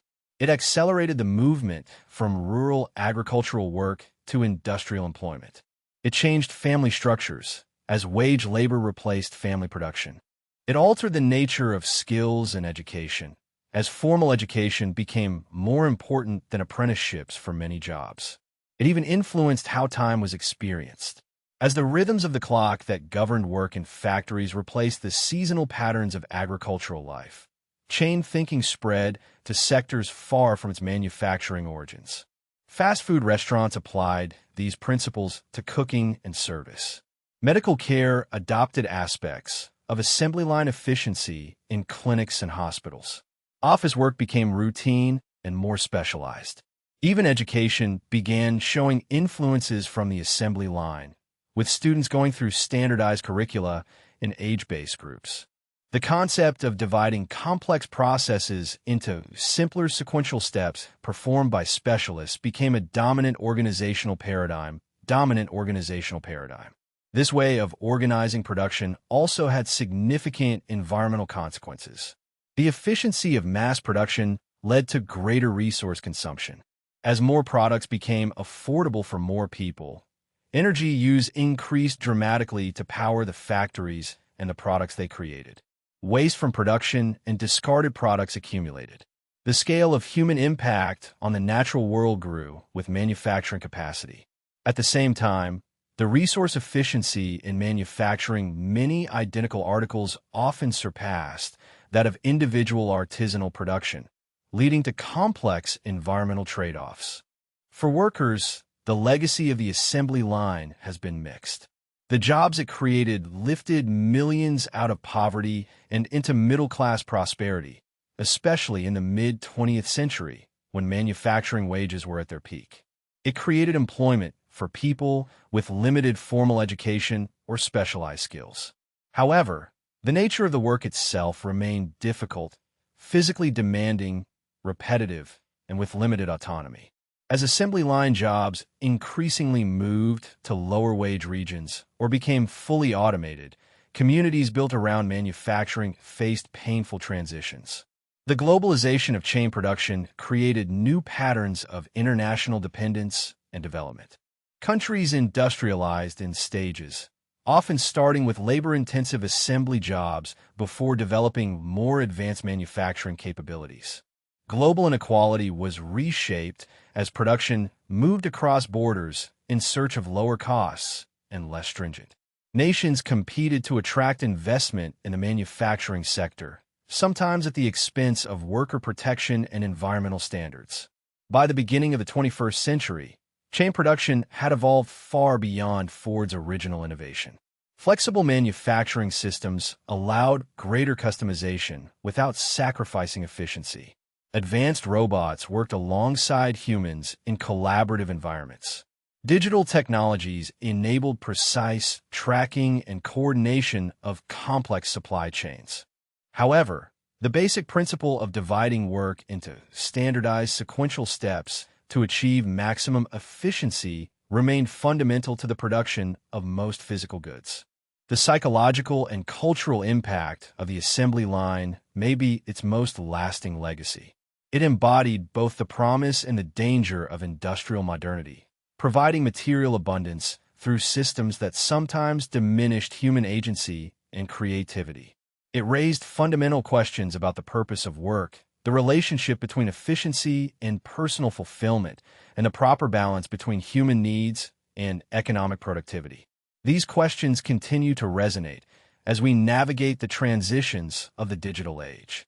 The tension between the material benefits of the assembly line and its human costs has never been fully resolved. Consumers enjoy the affordable products it makes possible, while workers experience the challenges of its pace and repetition. Societies benefit from its economic productivity while grappling with its environmental impact. Individuals appreciate the level of living. It allows them to aspire to more meaningful forms of work and creation. This tension has driven ongoing efforts to humanize production technologies to harness their efficiency while mitigating their potential for alienation or exploitation. From Henry Ford's wooden assembly line for the Model T chassis to today's global manufacturing networks, the assembly line has become one of humanity's most powerful and ubiquitous innovations. It has radically changed the way we manufacture things, but also the way we live, work, consume, and think. It is a testament to human ingenuity and the ability to solve practical problems, while serving as a warning about the unintended consequences of putting efficiency above all else. Its legacy is present in every mass-produced item we use daily. From the cars we drive, to the appliances in our homes, to the devices we hold in our hands. As the assembly line transformed physical production throughout the 20th century, another revolution was brewing that would bring elements of mass production to the realm of information processing. Building on the principles of standardization and efficiency introduced in factories, but applying them to calculation and data management rather than physical goods, a new technology was emerging in research laboratories and government offices. From room-sized machines that processed census data on punch cards to powerful devices that would eventually fit in a pocket, the personal computer was about to open a new chapter in humanity's relationship with technology.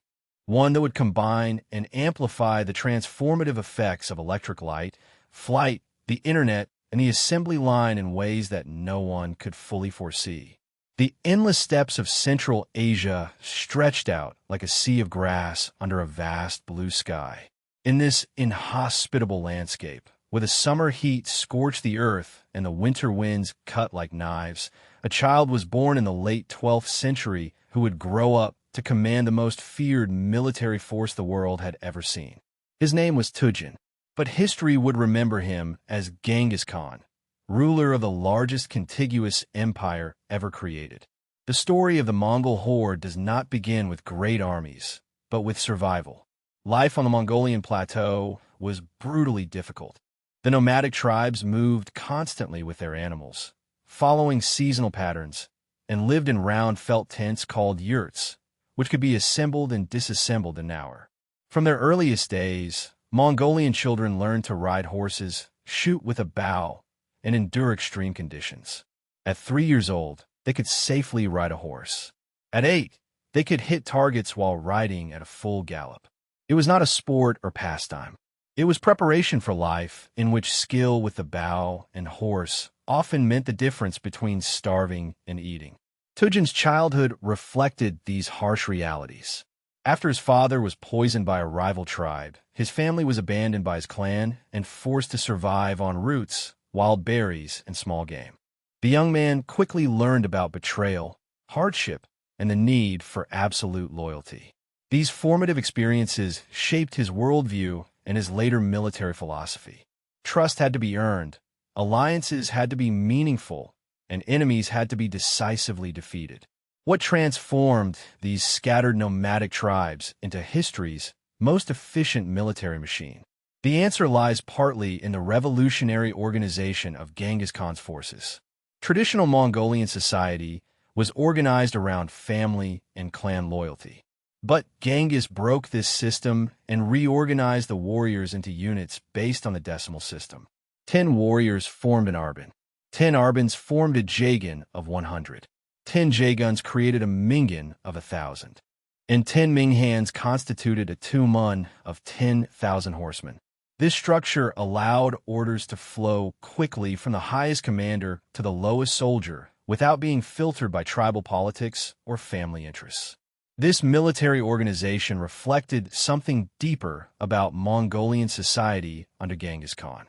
It was a meritocracy unlike any other of that time. Men were promoted based on their skills, loyalty, and achievements, rather than their birth or tribal connections. The son of a shepherd could command thousands if he proved capable and faithful. This system created a fierce loyalty to Genghis himself, who became the central figure to whom everyone owed loyalty above clan or tribal identity. The heart of Mongolian military dominance was its cavalry. Unlike the heavily armored knights of Europe or the specialized units of other armies, all Mongolian warriors were light and fast horsemen. Each soldier had a small herd of 3 to 5 horses, allowing him to change mounts several times a day during campaigns and movements. While other armies could travel 20 or 30 miles on a forced march day, Mongolian forces could cover more than 100 miles, arriving on battlefields with unexpected speed that baffled their enemies. The equestrian skill of the Mongolians went beyond mere horsemanship.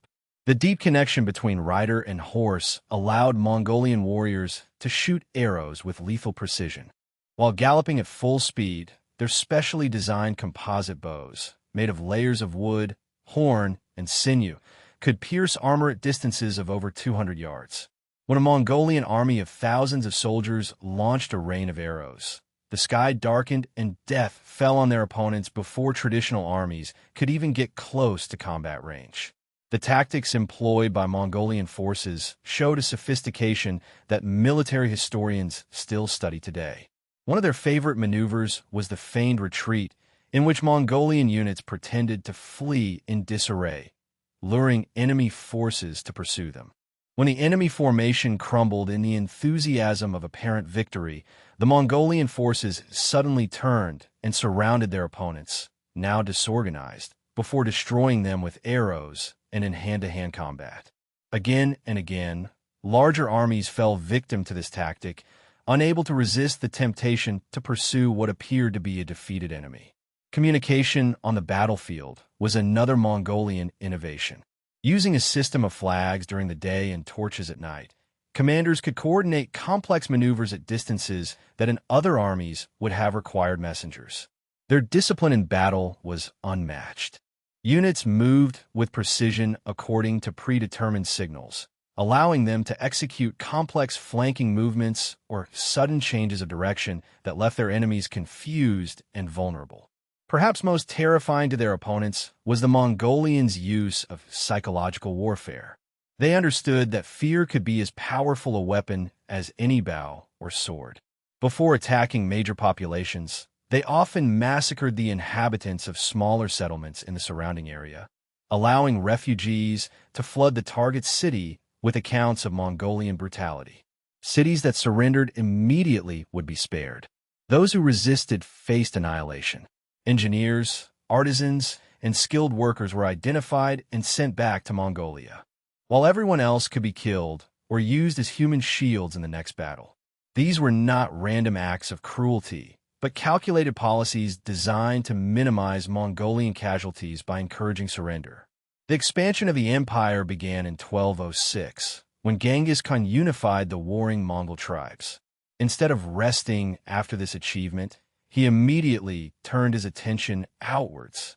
The first important objective was the Jin dynasty, which controlled northern China. Despite facing cities with enormous walls and an enemy that outnumbered them by more than 50 to 1, the Mongols prevailed thanks to their superior mobility, adaptability, and their military intelligence. When they faced the fortified Chinese cities, the Mongols demonstrated another of their strengths, their ability to learn and adapt. Having no tradition in siege warfare, they quickly captured Chinese engineers and put them to work.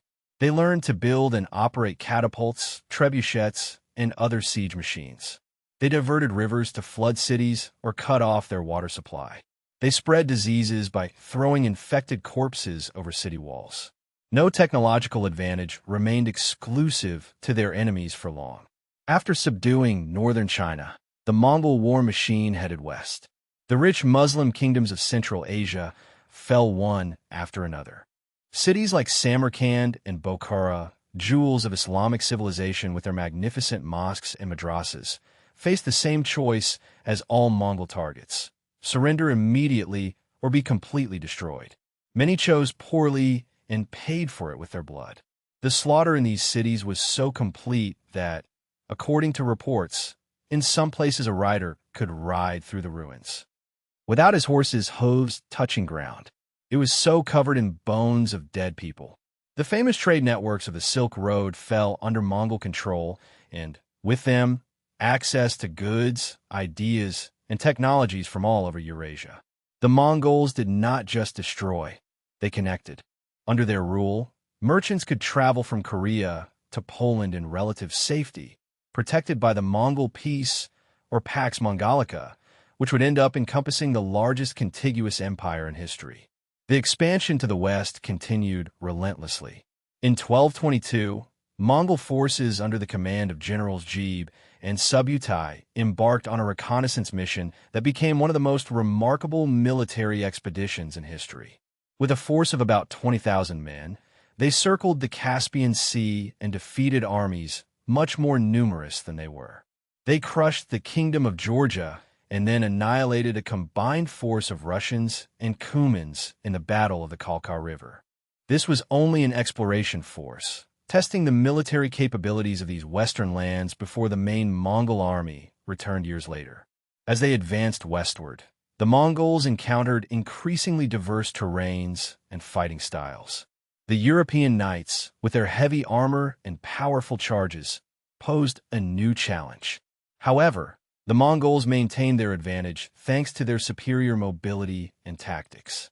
They avoided direct confrontation with the heavy cavalry, exhausting it with arrows, targeting their horses, and luring it into exhausting pursuits before closing the circle to deliver the death blow. The death of Genghis Khan in 1227 did not stop the Mongol expansion. His son Ogadai continued the conquests, sending armies further into Russia, Eastern Europe, and the Middle East. Cities like Kiev, Moscow, and Baghdad fell to Mongol forces. The devastation was so complete that some regions took centuries to recover their population levels and economic vitality. In 1241, Mongol forces under the command of Bada Khan and Subutai invaded Eastern Europe, crushing the Polish and Hungarian armies, which were considered among the best in Christendom. The Mongols reached the Adriatic Sea and seemed ready to continue into Western Europe. When news arrived of the death of Ogadai Khan, the Mongol princes returned to Mongolia to celebrate the Kurultai, the council that would elect the next great Khan, temporarily saving Western Europe from the fate that so many other regions had suffered.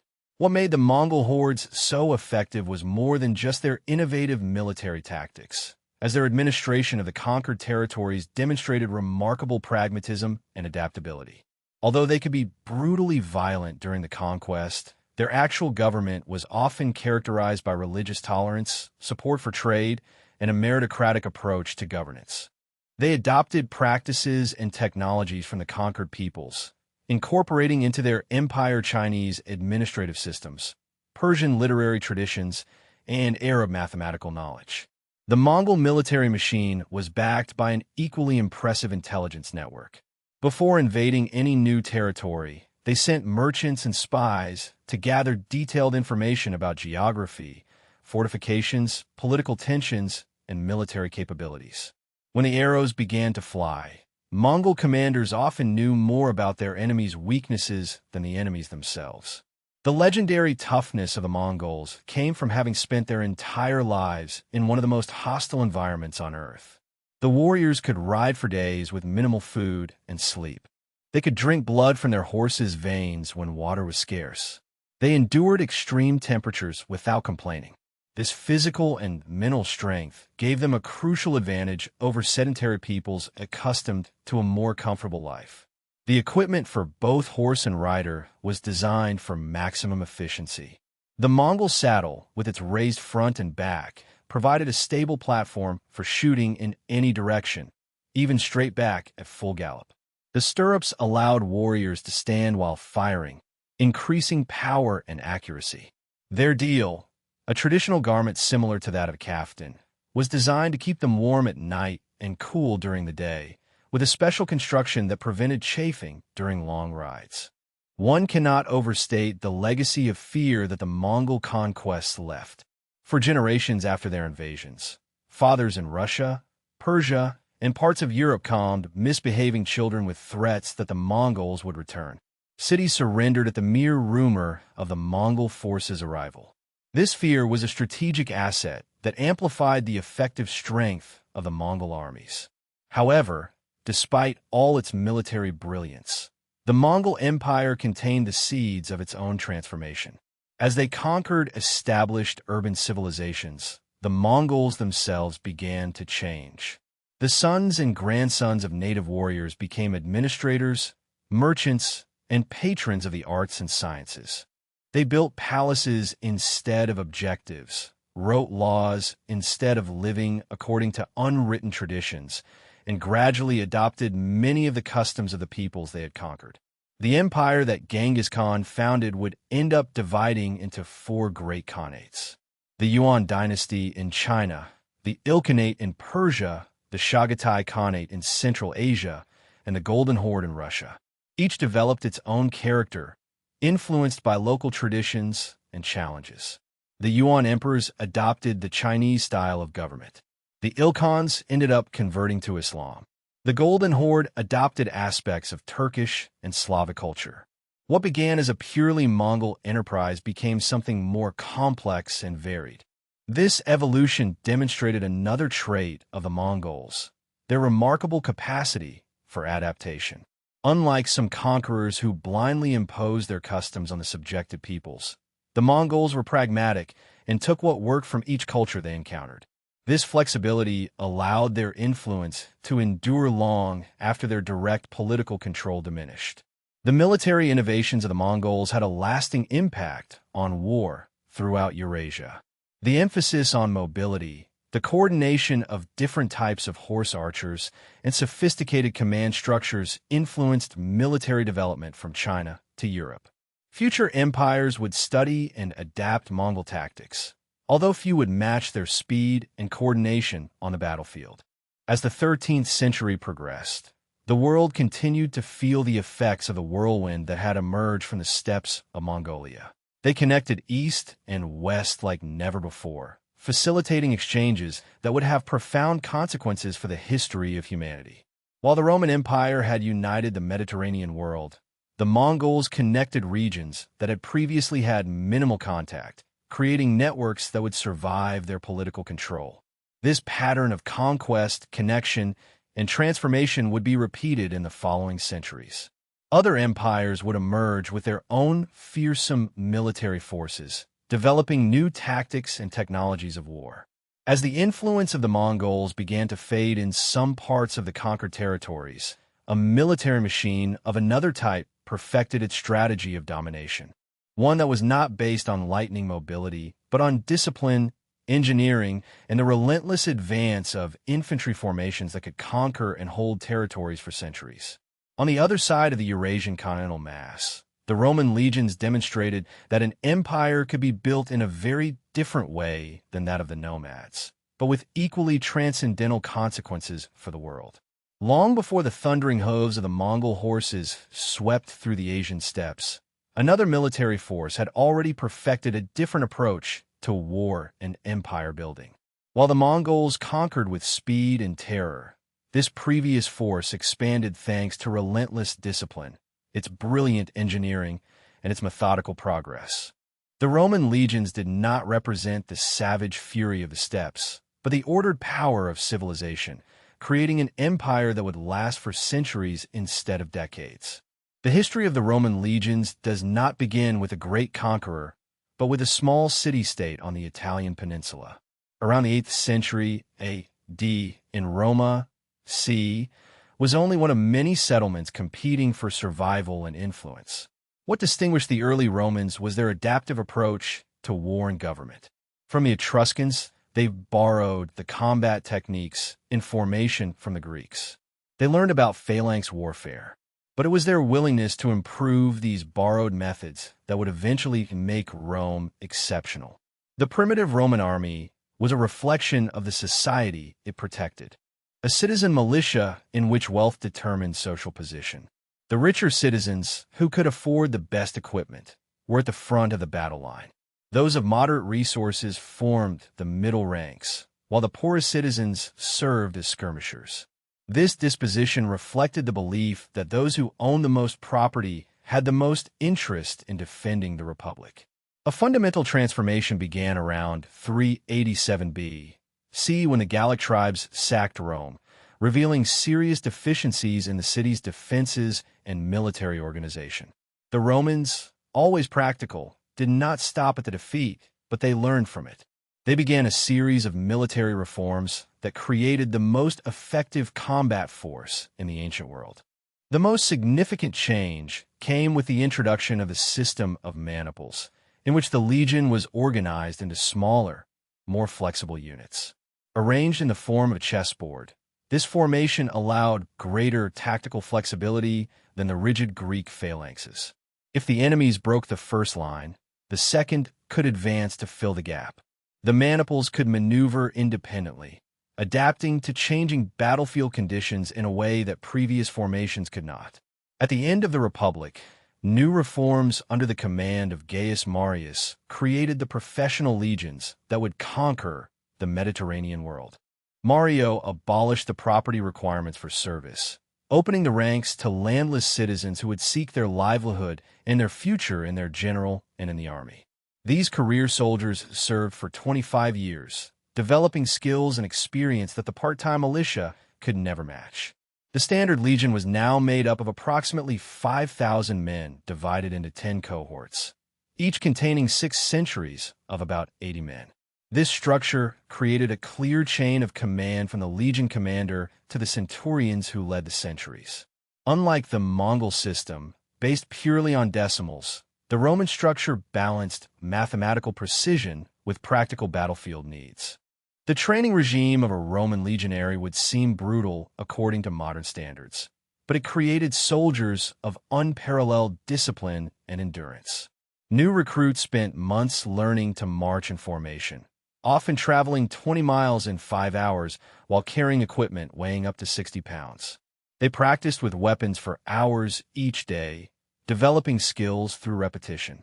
The wooden sword for practice weighed twice as much as the real gladius that they would use in battle, which made the real weapon seem light and agile when it was finally wielded against the enemies. The physical conditioning was relentless. The soldiers swam across rivers with all their equipment, built training camps at the end of exhausting marches, and participated in mock battles that sometimes resulted in serious injuries or even death. The message was clear. The training had to be harder than real combat, so that the battle would feel familiar when the time came. The equipment of a legionary represented the latest military technology of the time. The larica segmentata, a segmented armor made of iron strips joined with leather straps, provided excellent protection and greater mobility than chain mail or solid breastplates. The iconic rectangular shield or scutum covered much of the soldier's body and, when intertwined with those of his companions, created an almost impenetrable wall. The main weapon was the gladius, a short sword designed for stabbing rather than cutting. In the tumult of hand-to-hand combat, where there was little room to wield the sword, the gladius could be stuck between the edges of shields or in exposed areas with lethal effectiveness. The legionaries also carried 2 heavy javelins that they threw just before hand-to-hand combat. These weapons were ingeniously designed with a soft iron neck that bent upon impact, preventing enemies from throwing them back and rendering shields unusable if stuck in them. What really distinguished the Roman approach to war was not only its combat techniques, but its mastery of logistics and engineering. Although other armies might be more fearsome in individual battle prowess, none could match the Romans in prolonged campaigns that lasted years or even decades. The secret of this resistance lay in their systematic approach to war. Every night during the march, the legionaries built a fortified camp according to a standardized design. After a day of marching 20 miles or more, the soldiers dug ditches, raised walls, and pitched tents in precise formations. No matter where they were, from the forests of Germania to the deserts of North Africa, the camp layout was basically the same. This consistency allowed the soldiers to find their assigned positions even in complete darkness, which guaranteed efficiency and safety. These temporary camps were miniature versions of the permanent forts that secured Roman control in conquered territories. Built according to standard designs, with protective walls, buildings for headquarters, barracks, and granaries, these forts became seeds of Romanization throughout the empire. Many became towns and cities that still exist. The layout of their streets sometimes reflects the original Roman design. The road network built by the legions represented perhaps their greatest engineering achievement. Built according to very strict standards, with deep foundations, drainage systems, and durable surfaces, the Roman roads allowed the rapid movement of troops and supplies. The famous saying that all roads lead to Rome reflected a practical reality. The 400,000 kilometers of paved roads throughout the empire created a transport network unmatched until the modern era. Many of these roads continued to be used for centuries after the fall of the empire, some as a base for modern highways. The Roman engineers also excelled at siege warfare. When faced with fortified cities, the legions built huge circumvallation walls that completely surrounded the target to prevent escape or the arrival of reinforcements. They built siege towers to overcome the defensive walls, battering rams to knock down the gates, and ballistae, huge crossbow-like weapons that provided covering fire. Perhaps most impressive were their earthworks, with which they could reshape entire hillsides to access fortifications that would otherwise be impregnable. Water management was another area in which Roman engineering excelled. The legionary engineers built aqueducts that transported fresh water over long distances and bridges that crossed previously impassable rivers.